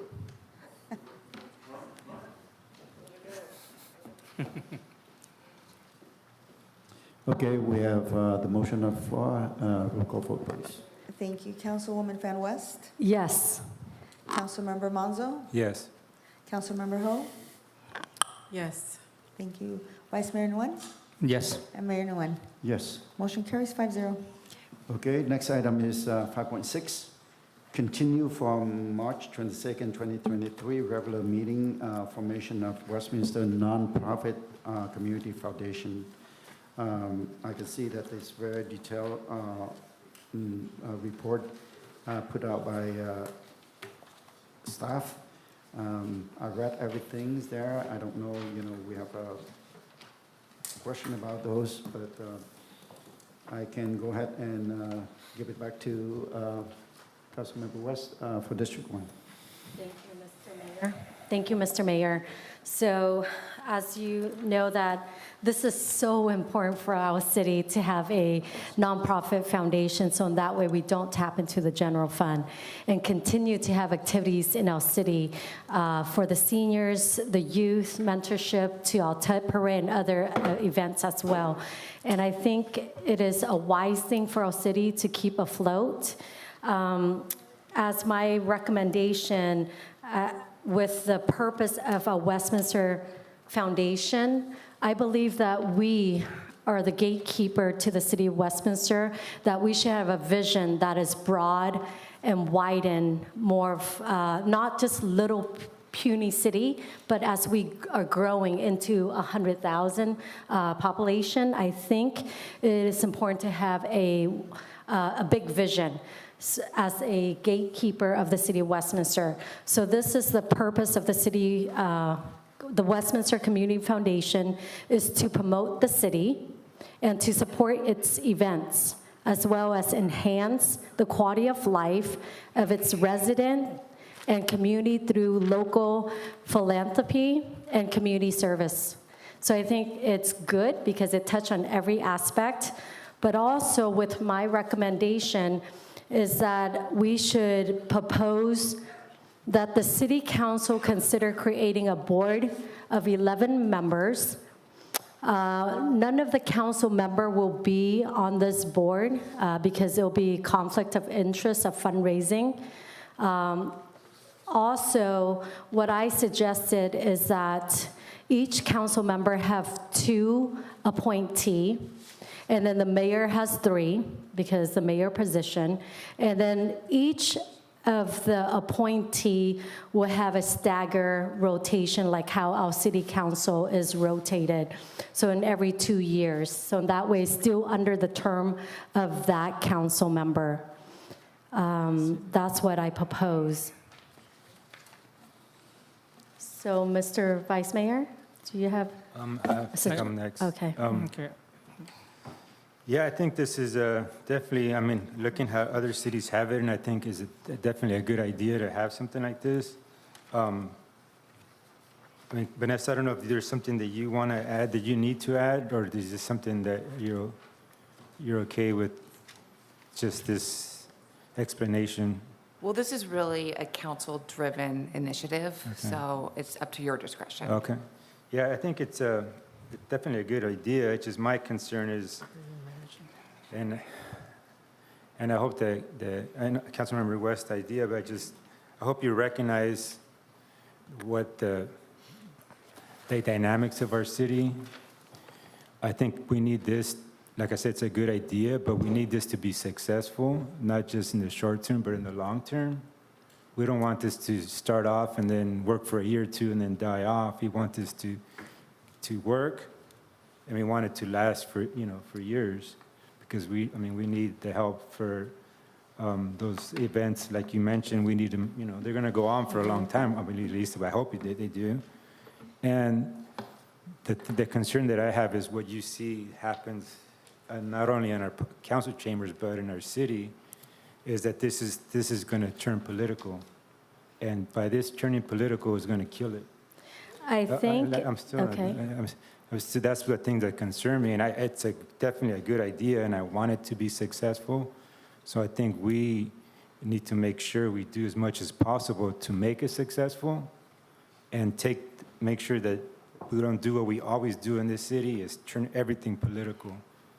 And we need to I agree with you with the 11 members, but I think we need to do what other cities do, is just they have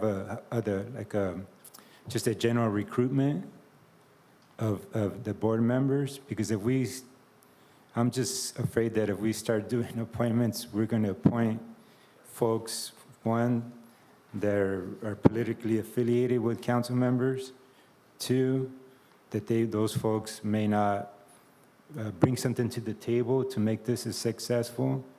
So we need to have folks who are really driven and they can bring something to this and just completely take the politics out of this and just make it, because we want it to succeed.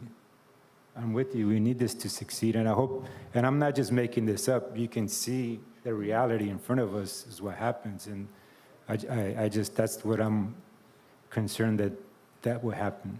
Councilmember Menzo, that's a great question and concern. Councilmember West, I will come back to you if I can. Let's have Councilmember Ho for the 3rd District, the 4th District, which is Vice Mayor, and my turn, and then I will come back to you. Councilmember Ho. I tend to agree. I really think it's going to turn political. I don't know what to say, but this is a lot of busy work, and it's going to be political. Yeah. All right, Vice Mayor Nguyen. Okay, this is my opinion. I think this is at least the second discussion or the third discussion that we have. We've been talking about this, so much, and I know that Councilwoman from West, she's been working on this very, very carefully, and she put a lot of time into it. I read the report, and I see that and that's a lot of work, So I believe that the proposal, the resolution that you put on the agenda is, to me, is is good. So I think if I may, I can go ahead and approve it. Is that a motion? Approve it. Okay. I second it. Just to be clear, because we don't have any recommendation, I think probably what would be helpful, could we just go through these real quickly and then make one motion at the end? And that would be the name of the nonprofit be the Westminster Community Foundation. That's what's proposed in the staff report. Is there consensus on that? Westminster Community Foundation. Just remove the and just Westminster Community Foundation, make it simpler. Okay, and then the mission purpose as proposed by Councilmember West, I think that's what's being included here, which is as she read, the purpose of the Westminster Community Foundation is to promote the city and to support its events, as well as to enhance the quality of life of its residents and community through local philanthropy and community service. That would be the stated purpose. So that would be part of the motion. And then that the proposal that she also had in the staff report, which is the initial board of directors of 11 members, with each council member selecting 2 of those members, but the mayor selecting 3. And then they would serve 2-year terms, but they'd be rotated. So each council member would appoint 1 each year, because it would be rotated. Yeah. So that would be what I'm seeing as the motion. Okay, it's my Christine, turn. It's my Christian, turn, may I? Mr. Mayor? Councilmember West, it's my turn. Mr. Mayor, may I Yeah, address his it's concern quick? my turn. Oh, go ahead. It's my turn. Okay. as I mentioned earlier, the report is very self-explanatory, and I know that staff and Councilmember West been working diligently to get the report in front of us. I understand from Councilmember Menzo and Councilmember Ho's standpoint, I don't see why you turn this one into political, I don't see at all.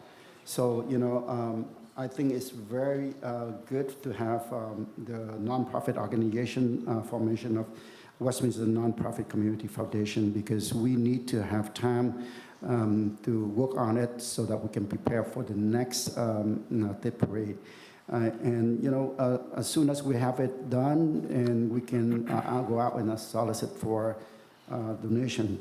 And I think time is essential right now, and I don't see any problem with this. I was about to make the motion for that, but I believe, if not, I'm not mistaken, Vice Mayor Nguyen already make a motion for it. And I second it. And seconded by Councilmember West. So we have motion and second on the floor. Go ahead and roll call, please. Thank you. Councilwoman Fan West? May I say something quickly, Mr. Mayor, regarding Councilmember Menzo's question and concern? I think that's a valid concern. We don't want this nonprofit foundation to be political. And by doing this is where we as a council are not on the board at all. We're not making decisions, so that would not be political, number one. Number two, we are appointing people that can be a part of fundraising and put into this committee to be a voice for the city. Now, there's also rotation as well. They're under our watch. But the thing is that when I and the mayor was on the ad hoc committee for Tet Parade, it was very difficult for us to ask for money to donate to the Tet Parade, because they always ask us, is it a tax write-off? And now this is going to be a tax write-off for those business owners and those donors, and it's perfect. It's a win-win situation. So I agree with the mayor that the sooner we get this approved, get set it, and I think for us to add on to that, Christian, is to have this council within a month time frame to find two appointees, each council member, and 3 appointees by the mayor by a month from now, if we can start the ball rolling with that. Councilmember West, I think that we talked about this already, and we have a motion and second on the floor. If you agree with that, we can move forward, because they are calling you for a vote at this point. Are you voting yes, no, or? Would that be an add to a sub motion, or is it add to what? Well, the motion's already been called, so at this point, that's the motion that's on the approve. floor. I mean, you could request the maker, right? Did you make it? I guess, he made the motion Nam Quang. to modify it, to add that. What she's seeking to add is that the council would be prepared in a month from now to make their initial appointments. Is that reasonable for staff? We have No, that's us appointing. But you still have recruiting requirements. No, this is an outside entity, so Yeah, this is But not we're a going to have board. staff run it, right? No, But we will select. selecting and having the first board meeting are different things. Yes. My understanding is, when we approve this, and we want, obviously staff wants, know that we want to move this one forward as soon as possible. So I would think that the staff would take the action on it as soon as possible. Yeah, just go ahead. I have a question for Christian. Christian, you mentioned, so you read the first part as far as the mission statement, right? That's the Correct. mission? Yes. But what about you mentioned you also needed something for like the purpose, so the purpose. That would be the purpose. The purpose So do is what was you read. need to spell out a TEP parade, what other functions, like the functions that it's going to be?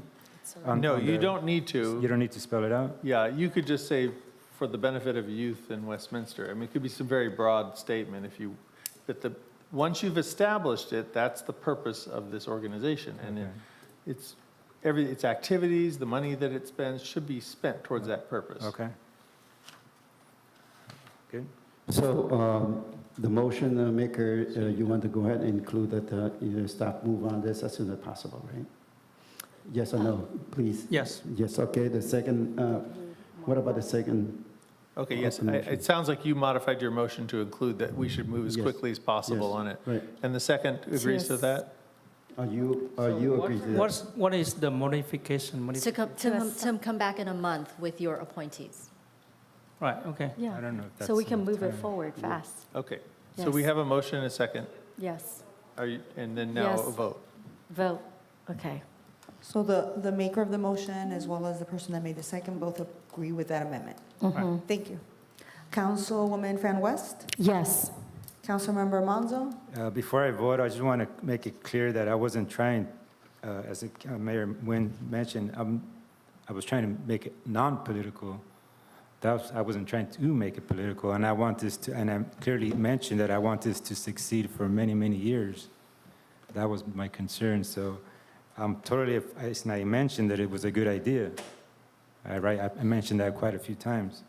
But let's just give it a shot, see what happens. So my motion is yes. thank you. Councilmember Ho, Yes. thank you. Vice Mayor Nguyen, Yes. thank you. And Mayor Nguyen. Yes. Motion carries 5-0. Next is item 6.1, consider adoption of resolution to oppose Assembly Bill 93 concerning police consensual searches. So this item is brought up by Councilmember West, and second the motion by, seconded by Vice Mayor Nguyen, so Councilmember West. Yes. Okay. So the reason why you want, Yeah, I can do okay, that. go ahead, Christian. Yeah, under existing law, police officers, they're authorized to conduct searches without a warrant in certain limited situations where they have the voluntary consent of a person. And these kinds of consensual searches are used every day by law enforcement to help exonerate people, to ensure the accountability of offenders, and to protect victims of crime. And it also helps significantly towards getting contrabands and weapon off the street. What this bill proposes, the exact language is it basically states that it prohibits a police officer from being able to seek consent and to conduct what they frame as a warrantless search of a vehicle, a person, or their effects. It also states that the voluntary consent of a person given to a police officer to conduct one of these searches shall not constitute a lawful justification for a search. And it provides that these warrantless consent searches are violations of a person's right. It also prohibits the police department from authorizing a police officer to go and conduct a consent search. The bill does state that these provisions should not be construed to limit a police officer's ability to conduct a search as long as it's based on probable cause or a valid warrant or other legal basis. The concern here is that the arguments against it are that it's unnecessary because the Supreme Court already has, in numerous cases, has provisions that would allow for when consent is properly given. The burden is on the prosecution always to prove the voluntariness of consent when it's given, and that the person is aware of their right to choice, and in looking at the totality of the circumstances to determine whether the consent was actually freely given or whether it was actually coerced by the officer. And this is well established, so a number of enforcement agencies are opposed to this because it takes away a valuable tool which has been used to help again, protect victims and stop crime and aid them in their enforcement efforts. Thank you, Christian. Basically, we are opposing AB 93 concerning police consensual searches. I agree with what Christian just mentioned because with my own experience going on a ride-along with our police officer, I realized one incident where it is so perfect and helpful for this as a tool for our law enforcement to ask the person. We ask the person if we can search because they suspect something, and then we pull them aside, have them sit on the curb, and the police went into the car and looked at it, and they found a fentanyl, other drugs. The thing is that imagine if our police does not have this valuable tool to use to ask permission to search because they suspect something. This drug could have killed this driver, or this drug could be in the hand of our children in our community. You know, one time also as well, we found a gun. Imagine if our police does not have this tool to search. This gun could be shot one of people in the resident here. You know what I mean? So I think it's so important. And then also another resident recently talked public comment regarding sexual assault, right? This is another way that our police have a tool to prevent sexual assault as well. So I believe if we really want to help our police, opposing this bill, AB 93, is essential. It is a tool that our police can use to prevent crimes from happening. Also, I look at this bill, it was supported by the ACLU, and they wrote this bill, and this author is in LA. And his concern was that it's invasive and traumatizing the minority group of the Black community. And also, the ACLU have mentioned that this influenced by officers who are biased toward the Black community. I see in this bill, AB 93, is all about race issue, when it's actually about our safety issue of the community in Westminster here, safety of our business owner in the city of Westminster here, and also giving a valuable tool for our police officer to do their job to protect the community. So that's why I motion tonight to oppose this bill, AB 93, so in that way our police can have this valuable tool to search when it's needed to help prevent crime, as my experience on a ride-along that I see is so helpful. So I yield back, Mr. Mayor. Thank you very much. Councilmember Manzo for 2nd District. Thank you. My concerns are not whether I support or oppose this 93, SB 93. It's like, why, my question is, why are we getting involved in state bills? I mean, why are we trying to influence? I mean, we can call our local assembly member if you have an issue. I mean, why are we bringing this in to our council? When we're here, our jurisdiction is here in our city jurisdiction, not, we have no jurisdiction, we're state law.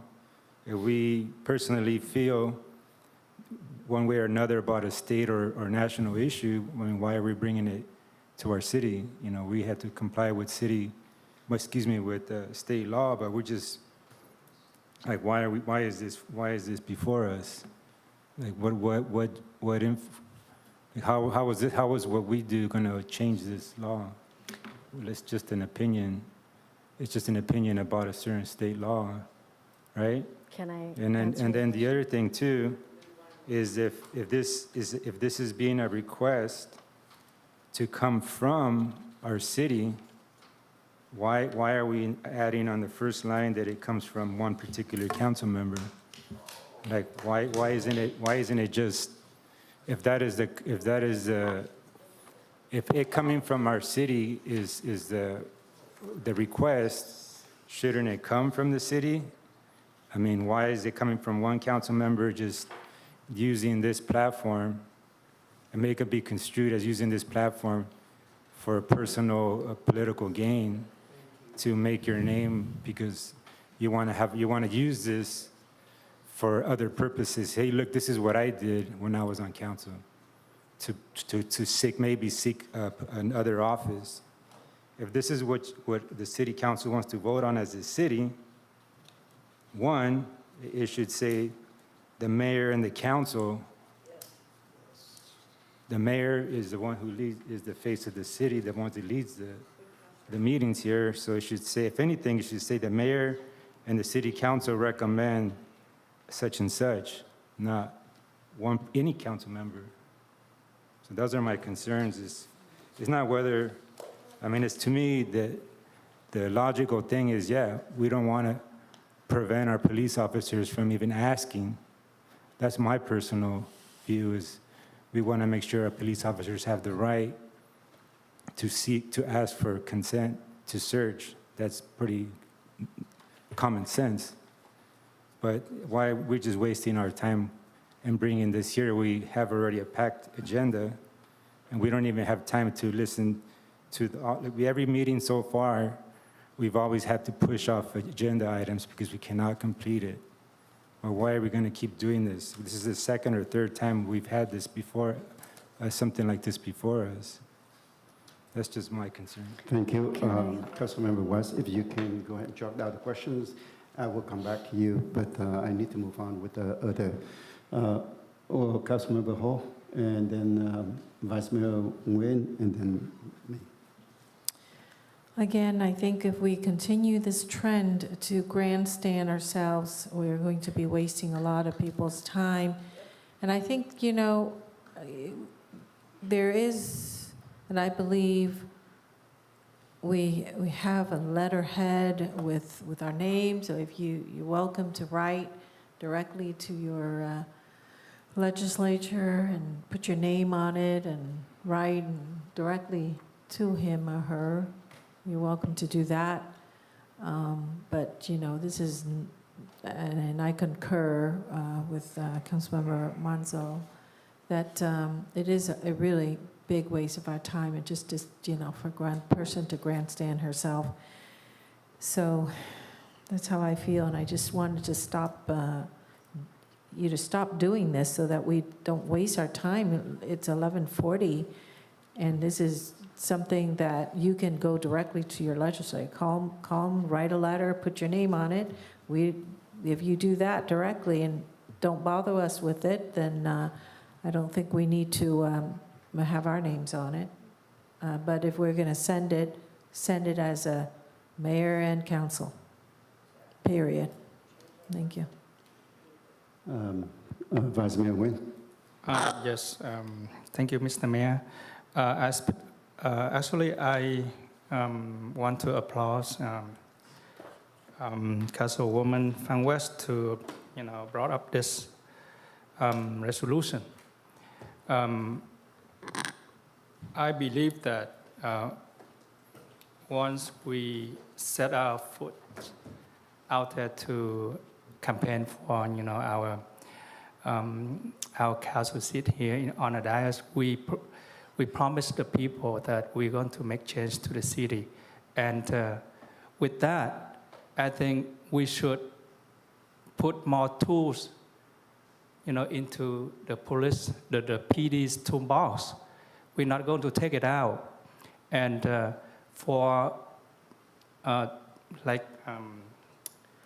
being proactive, okay, to do such thing, I think that's the good way to help our police officer to do their job. This is the best way to support them. We send a signal out there, you know, to the state that, okay, we are here at local level. We support our PD. Mm-hmm.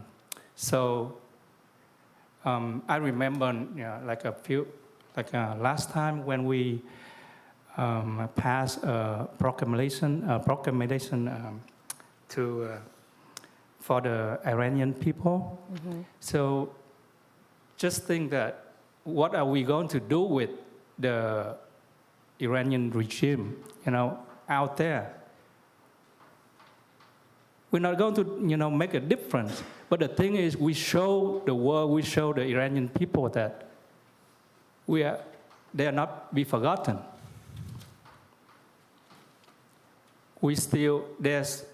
there's some people still remember them, still supporting them. We send a signal to them. Okay, so with that, I think I'm going to move to approve this resolution. Okay, it's my turn now. I think it's valid reason to bring this one up because the voice should come from local. And to Councilwoman Ho and then Council members Menzo, you have the right to vote the way that you want to vote. But I think that the voice have to come from the local. That was the reason why we were. Would you please? Okay, I'm talking right now. Please, you distract me. That was the reason why we have the city summit last week or so. We were there to represent the city council so that we can lobby the assembly floor and as well as the Senate floor. We met with several assemblymen and several women, and we also met with people from Senate floor so that we can present our desire, what we want for the people here in the city of Westminster. Not we here at the city of Westminster, but all of the cities, how many cities that were there on that day, we actually together voice to ask for the funding for the homelessness. So these are the things that we need to voice our opinion, and this is valid reason to voice our opinion in terms of opposing Assembly Bill 93. I think it is the right thing to do, and you have the right to vote yes or no. Now, as a city leaders, we need to do this, and you mentioned a little bit about this resolution.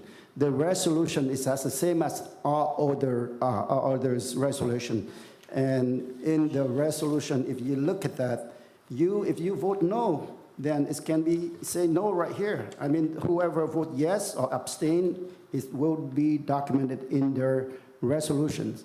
So you have the right to vote the way that you want it to be, and so we can move on with this one. And I encourage you, if there is anything that affect the people here in the city of Westminster, affect our community, please bring it to our attention, or bring it or agendize it so that we can discuss and vote to move on with those concerns. Now, is there a motion for this?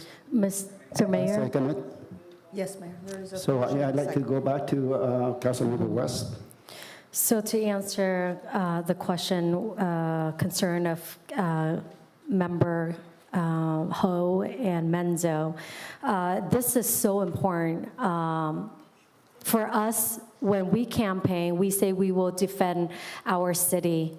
We will fight for our freedom, our way of life, and giving our staff the resources to continue to do their job, to move our city forward and to protect, bring security into the city here, public safety. And for us, locally is where the power belongs. And if we want to defend our city and give our law enforcement the resources to do their job, we voice our opinion because we are elected official and we must stand up. If we don't stand up and we don't make this notice to our assembly person or state senate, how the hell are they gonna know? We represent the people here in the city, and we represent the staff in the city here. So that's the reason why it's very powerful for us to stand up and say, we are not okay with you taking away the tool of our law enforcement. We will stand with our law enforcement to defend them and give them the tools to do their job. We're not gonna tie their hands. And if you are okay with tying their hands, then we know your decision. But that is the reason why we as elected official will send this message clearly to Sacramento. Do you want the power belong to Sacramento or locally here? Absolutely, the people would say locally here. So that's what our job as council member are doing, to make sure we bring local power back to you, the resident, and those who work and live here in the city, and those who are our law officer. So thank you so much. And Mr. Mayor, I yield back. Yes, I believe that we have enough discussion on this, so I move to a call for question. Is there a second to that? Yes. The motion was made by Councilwoman Fan West, seconded by Vice Mayor Nguyen. Mayor? Yes.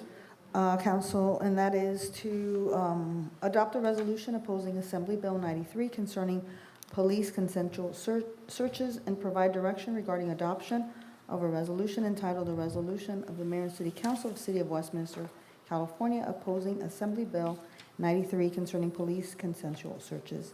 Councilwoman Fan West? Yes. Well, I have a substitute motion. Okay. So my substitute motion is. We're already in the middle of a motion. I can That- introduce a substitute That motion. should have been maybe before they called the vote, the motion. Well, no, we haven't voted yet. We have So we have a motion and a second. She already voted yes. Motion and a second, right? She voted yes. Yeah, it should be raised before we start the vote. Sorry about that, but I'm still, my concern, like I said, it wasn't addressed. I guess eventually we'll have Councilmember West sit on this seat over here, and we can switch sides with the mayor. You can talk. You can say that in the AB 123, but right now we're not talking about that. So Go ahead. I'm actually for this, oppose this bill as well, but again, it's my personal view, so since this is before me, I disagree with this bringing this to us, but now it's before me, so I must vote, so I'm going to vote yes. Thank you. Councilmember Ho? Yes. Vice Mayor Nguyen? Yes. Thank you. And Mayor Nguyen? Yes. Motion carries 5-0, Mayor. Okay, 6.2, resolution to designate May 11 annually as Vietnam Human Rights Day.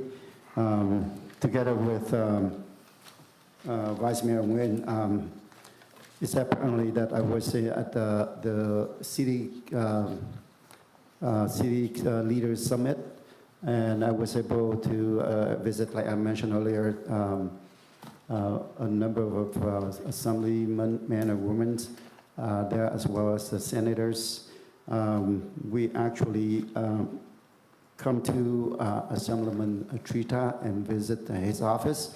And at the time that we were there, and we communicate and we understand that there was a resolution passed by the assembly floor, and that was the reason why Vice Mayor Nguyen and myself bring this to the City of Westminster and make that May 11 is as a Human Rights Day for Vietnam. I believe that Vice Mayor Nguyen have a clip from State Assemblyman Trita to show, right? Right, yes. Our ACM Adolfo going to play that clip, please. With the permission of city manager, is that okay? Lucy, can you help with that? I'm going to hit play to see if the sound works. Thank you, Mr. Speaker. Good afternoon, fellow Assembly member. I'm here today to present ACR 45, recognizing May 11 as Vietnam Human Rights Day. This resolution marks the 33rd anniversary that the Manifesto of the Nonviolent Movement for Human Rights in Vietnam was first officially recognized by Congress in 1994. I'm deeply honored to be able to present this as a California resolution for the very first time. I came to the U.S. from Vietnam at the age of 19 to escape communist oppression and to experience true freedom. Hundreds of thousands of my fellow Vietnamese was also choose this great state of California as their new homeland. We are now proud Americans and are deeply grateful for the liberty and dignity that is given to everyone under our democratic ideals. but our heart break for the people still living under tyranny in Vietnam. I know that my colleagues in the Assembly from both parties are committed to affirming the right of every person to be able to live in a free society where their lives matter and their votes matter in a multi-party system. California is now home to almost 700,000 Vietnamese Americans who are able to live free and experience democratic representation.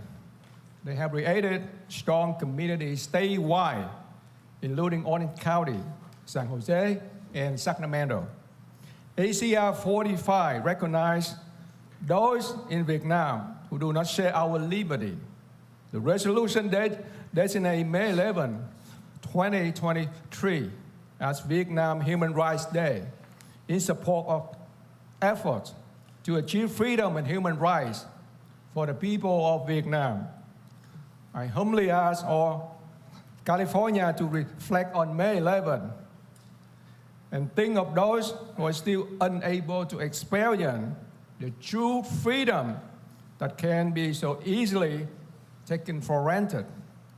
And I ask my colleagues to please share in this endeavor by voting aye. I ask that the roll to be opened to co-author. Thank you.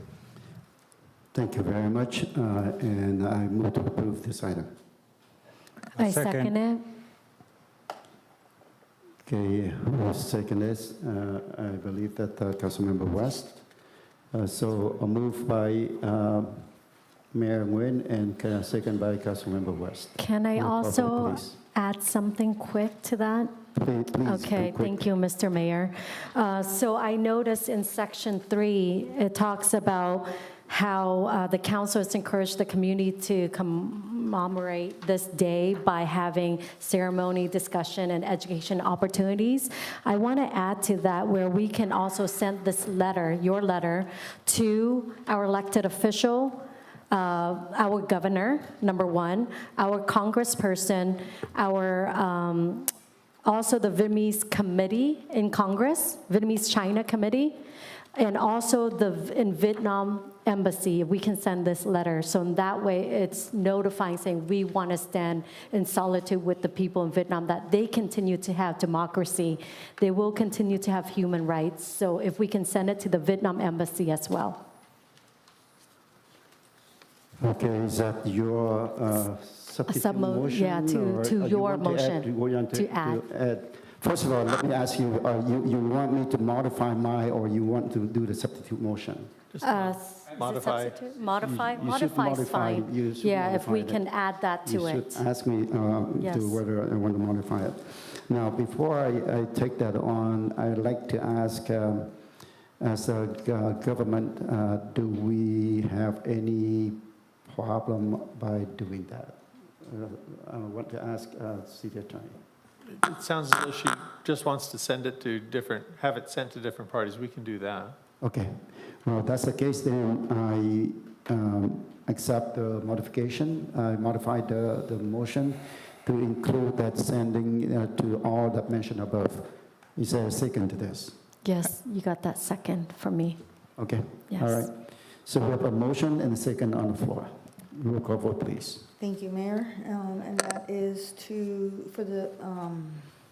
designate May 11 annually as Vietnam Human Rights Day, and adopt a resolution entitled, "A Resolution of the Mayor and City Council of the City of Westminster, California, to designate May 11 annually as Vietnam Human Rights Day," with the amendment to include that a letter be sent to all the elected officials as mentioned by Councilwoman Van West. Councilwoman Van West? Yes. Councilmember Monzo? Yes. Councilmember Ho? Yes. Vice Mayor Nguyen? Mr. Mayor, before I cast my vote, I want to give a very short speech. Go ahead, go ahead. Okay.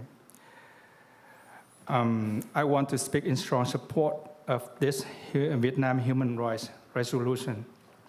It is right and just that the City of Westminster quickly pass this resolution which reflects the sentiments of the vast majority of our city's residents.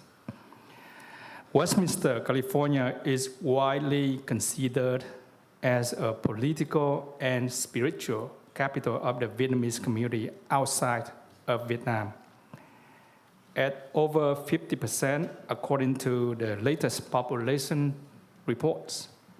Westminster is also home of the highest percentage of residents of Vietnamese descent in the country. Most of these residents have sacrificed everything, including their lives and possessions, to escape the oppressive communist regime in search of freedom. This resolution speaks to the aspirations of all freedom-loving residents of our city. We want Vietnam to be free, prosperous, and democratic. It is not now. And we, as the newest Americans who cherish the ideals of democracy and liberty, must continue to support those who are risking their lives and livelihood to peacefully oppose the dictatorial regime in Hanoi. It has been nearly half a century since the Vietnamese communists took over Saigon, causing hundreds of thousands of deaths in the re-education camps, in the harsh condition of the new economic zones, on the high seas and over land. When people attempted their escape from Vietnam, their lives and deaths have meanings as much as ours. As the living, we must speak for those who can no longer speak. We want Vietnam to be free and democratic. A free Vietnam is good for the Vietnamese, for the United States, and for the world. This resolution speaks to the issues that I deeply care about. I am in strong support of its passage, and I urge all of your support as well. Thank you, Mr. Mayor. You're back. Okay, and your turn to vote. Oh, I vote yes. Thank you. Mayor Nguyen? Yes. Motion carries 5-0, Mayor. All right, thank you very much. We've come to the end. It's almost midnight. We'll go to the next day. So, comments from City Council and agency members, including A1, 2, 3, 4. First, I would like for you to report of what we need to report to the council. But at the same time, I ask if you can briefly, report about the items that you want to. So let's start with Councilmember West. Thank you, Mr. Mayor. I want to thank you all staff, especially this month we celebrate staff and all the hard work you guys do to move our city forward, from all the department heads, from city managers, manager assistant, to planning, Jake, to Vanessa, to Jody, HR, to our police department, to Aaron with finances. I mean, all of you guys are crucial, key in moving our city forward, and I'm very, very excited to be working alongside of great, talented people. So first and foremost, I want to say thank you. And then also, I want to, we did not present the sexual assault and we did do children abuse, but sexual assault is very dear to my heart because as a woman, a female, I want to defend those who are being abused. I want to give that power back to them. And defending the women and children who are sexually abused, I want you guys to have the power knowing that there's power when you call for help, when you call our non-emergency line. If it's already happened, you can report it. Don't feel ashamed. You guys have every right to call. The power belongs to you, not the one who oppressed you and did this to you. You have the power, so I want you to know that if you're listening to my voice tonight. And, you know, as adult, we can defend children. We can defend those who are vulnerable, and that's what we need to do as this council, as this board, that this city of Westminster, we're not gonna allow those predators to take advantage of the vulnerable, women to children. There will be consequences to that. Also, I just want to say thank you for those who came today to public speak on different concerns and issues, and I want to invite you guys again. My office hours open to you every Wednesday before the council meeting. If you want to come and share with me your ideas, your thoughts, your advice on certain issues in the city, I would be more than happy. I'll make coffee for you.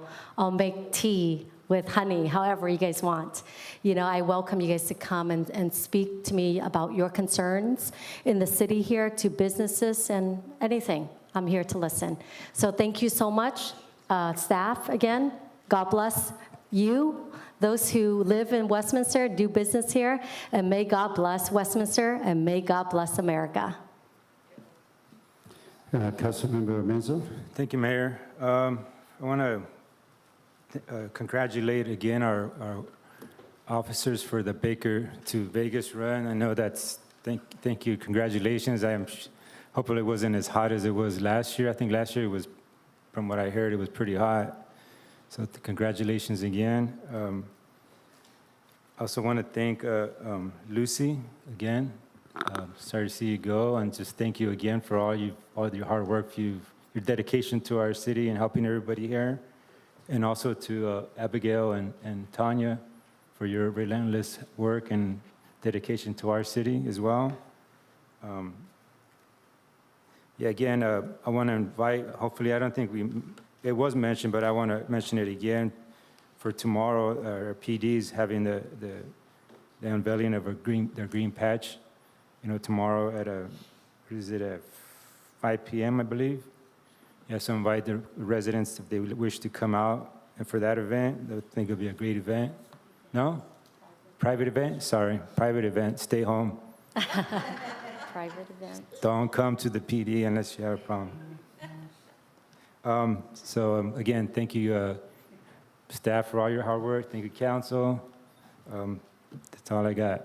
Thank you. Thank you. Councilmember Ho. Thank you. First of all, I would like to say my final goodbye to, well, of course, from the dais, but I hope this isn't the final goodbye. I'll see you again soon, I hope. Thank you to our city clerk staff,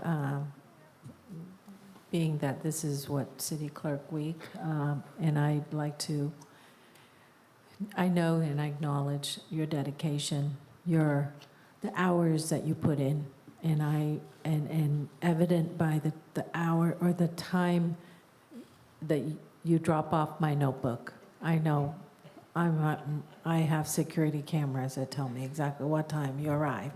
So it's amazing, and I'm very impressed with the work ethics that you all have. And then next, I'd like to remind everybody that this is the final week of April. It is Black April week. And I want to take the time to, number one, thank Vanessa Johnson. Shall I say, community services.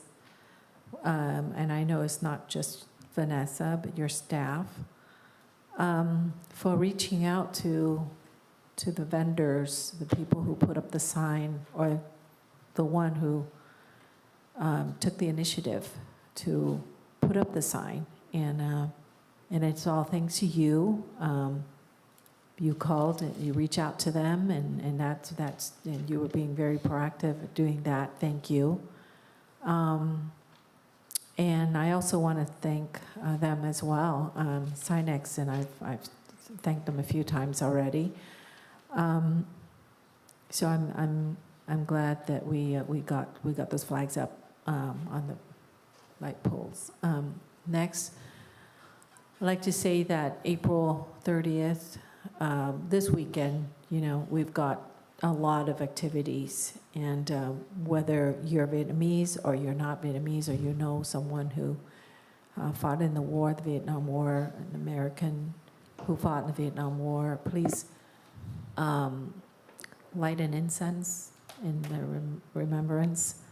I want to thank the Vietnamese, shall I say, the ones who fought and died in the war, the Vietnamese, the Americans who fought alongside. I'd like to ask that maybe if you have time, please come to one of those commemorations. I know that our city, if I want to reiterate, that we are having an event Sunday morning, I believe, at 10. And then there's another one in the evening by another, and I believe that's by the Vietnamese, another association, but at the park as well, Freedom Park, at around 5:30 or 6 o'clock. So if you're not able to come at all, then please, do say a prayer for those who lost their lives in the war. And that's it. That's it. I just want to remind everybody of that. Thank you. Vice Mayor Mike. Thank you, Mr. Mayor. I'd like to take this moment to thank you, Chief of Police, Darren, to send an email to council members to let us know that the daughter of Police Officer Stuart DeYoung, right? Do I pronounce it right? Which is Alex DeYoung. She currently passed away. I cannot say anything except that, your family have my prayer and thoughts. And I know that I read your wife, letter, email, and it's deeply touched. I was deeply touched, and I almost cried. And then I find out like Alex loves the husky, and her wish is for us to do something to help the Husky Rescue Foundation. So the least that I can do is, to fulfill her wish that I make a donation to that foundation. And I wish like she's, be up there looking, on us, and be happy. I think she's, be on heaven looking down on us, just be happy to see us, happy. That's all I can say. You have condolences. And thank you, Chief, to let us know. Besides that, I want to report the trip that the mayor and I take on to Sacramento. We have a very good time, very good. What do we call that? City Leaders Summit. Right, and the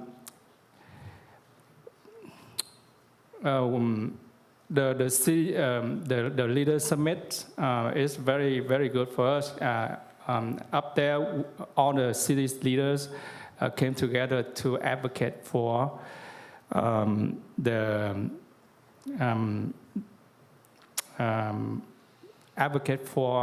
the state to allocate $3 billion annually for to help on affordable housing and to help on the homeless.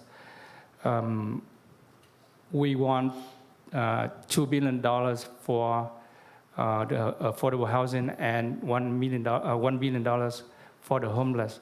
So I'm happy that all the city leaders came together to advocate for that, and I hope that the state going to pass that legislature very soon, and that's what I hope, because all the cities right now we are in very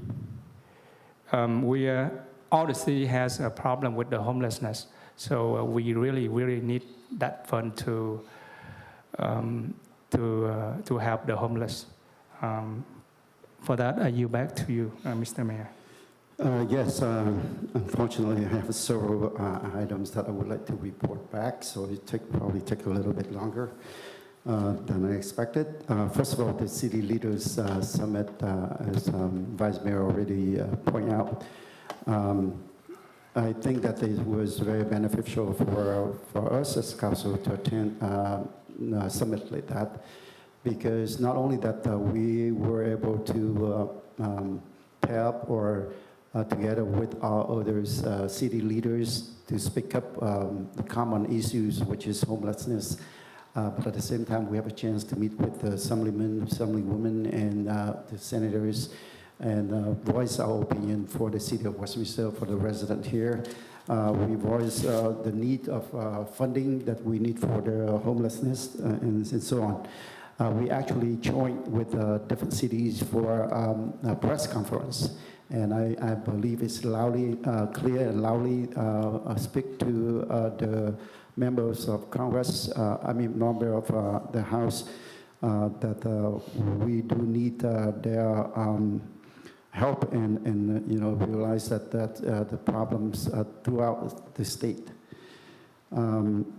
One of the things that I want to let you know that both Vice Mayor Nguyen and I was able to, some of their sessions that they are the same time, but we think that we need to share the ideas, so we have to separate ourselves. You go to this and then come back and tell me, and I go to this. So we actually have a chance to divide ourselves out to attend different sessions at the same time. So it's really great that we capture everything there. Yesterday, I had a chance to attend the Garden Grove State of the City. It was an eye-opener for me. I think that there's a lot that we can do from our city standpoint. If the council are working together, I believe if the council are putting our head together, we can move this city forward, and for the benefit of the community, for the benefit of our residents here. There's a lot of, it was amazing to see what they have there, and a lot of things I think that we can do it here. And hopefully that, you have a chance to see their slide or their presentation of Garden Grove State of the City, so it will help you more in that. Now, I also have a tour to OCFA facilities. I was there with the chief Covey here, and it took me to show me the plans and orientation. I got a chance to meet with Chief Fennessy there, and I learned a lot at that trip because it's helped me to do my job sitting on the as a board of directors, in the board of directors there. It was, again, it's also an eye-opener for me to make sure that I understand the things that I do for the city of Westminster here. I also attended the mayoral transition for the city of Cypress, Mayor Vo, Chun Vo.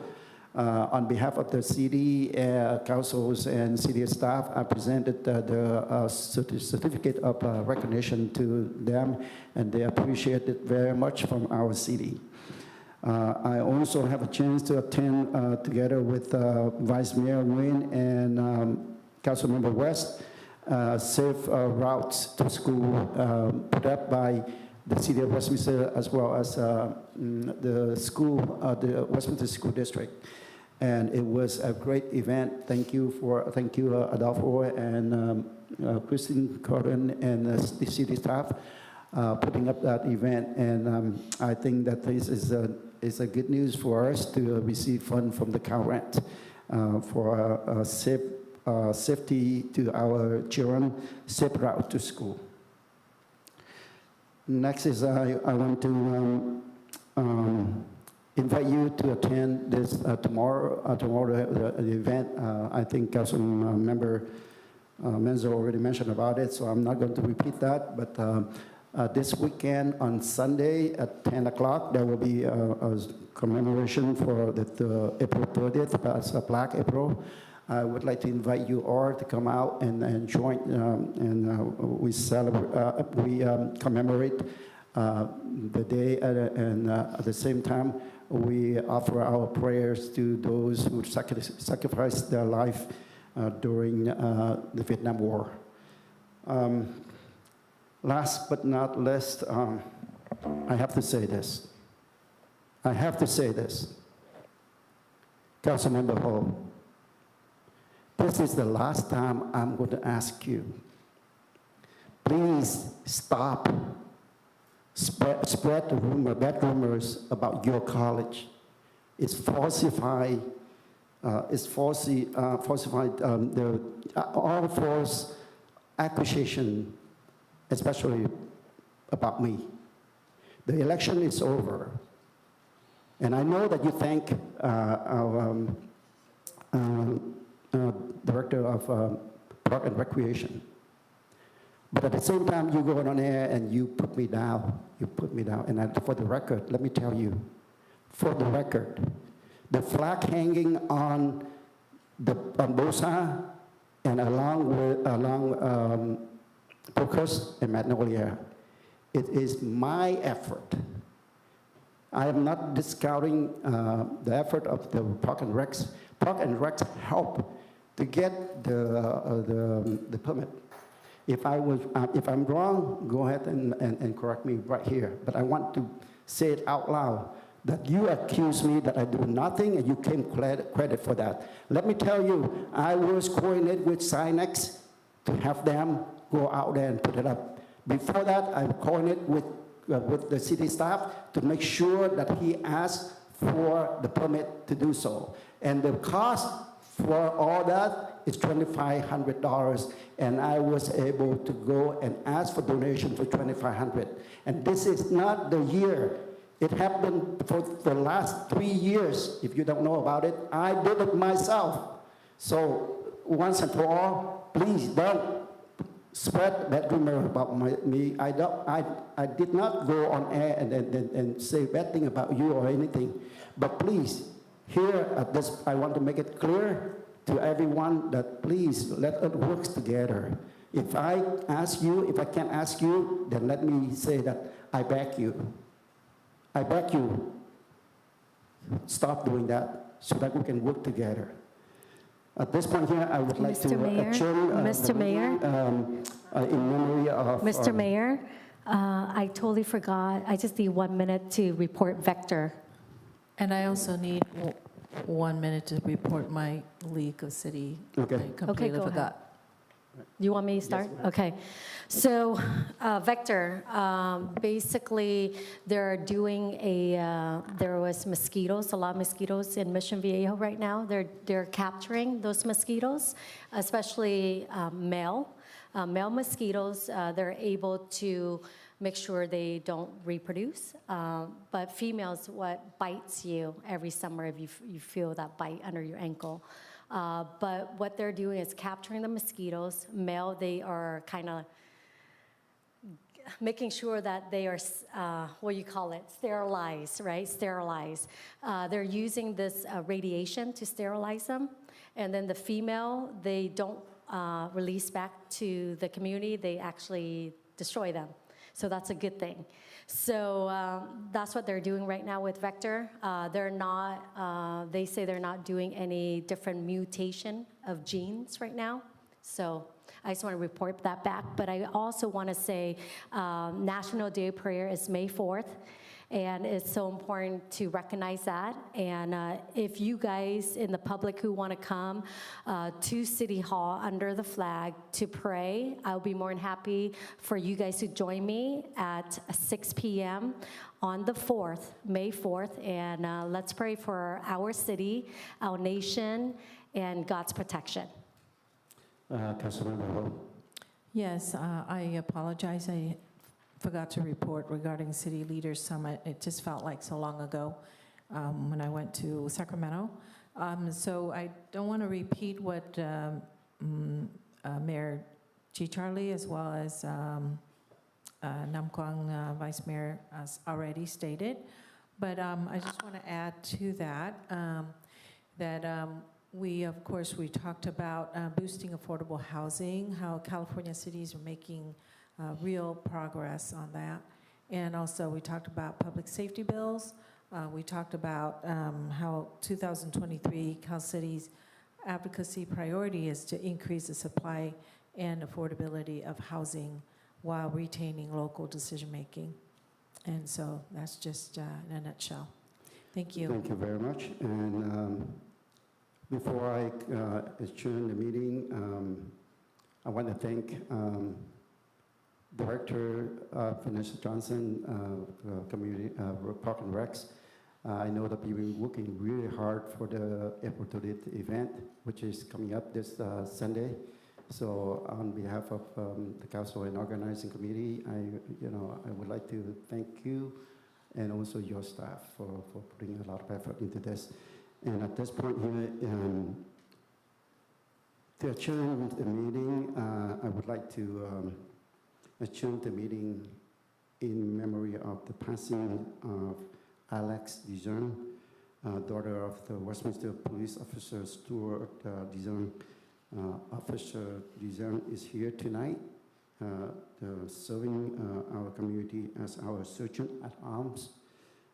We are sorry for your loss, and we will keep you and your family in our prayers. So again, my condolences to you and your family. With that, I adjourn the meeting, and the next meeting is going to be will be held on Wednesday, May 10, 2023 at 6 p.m. Meeting adjourned.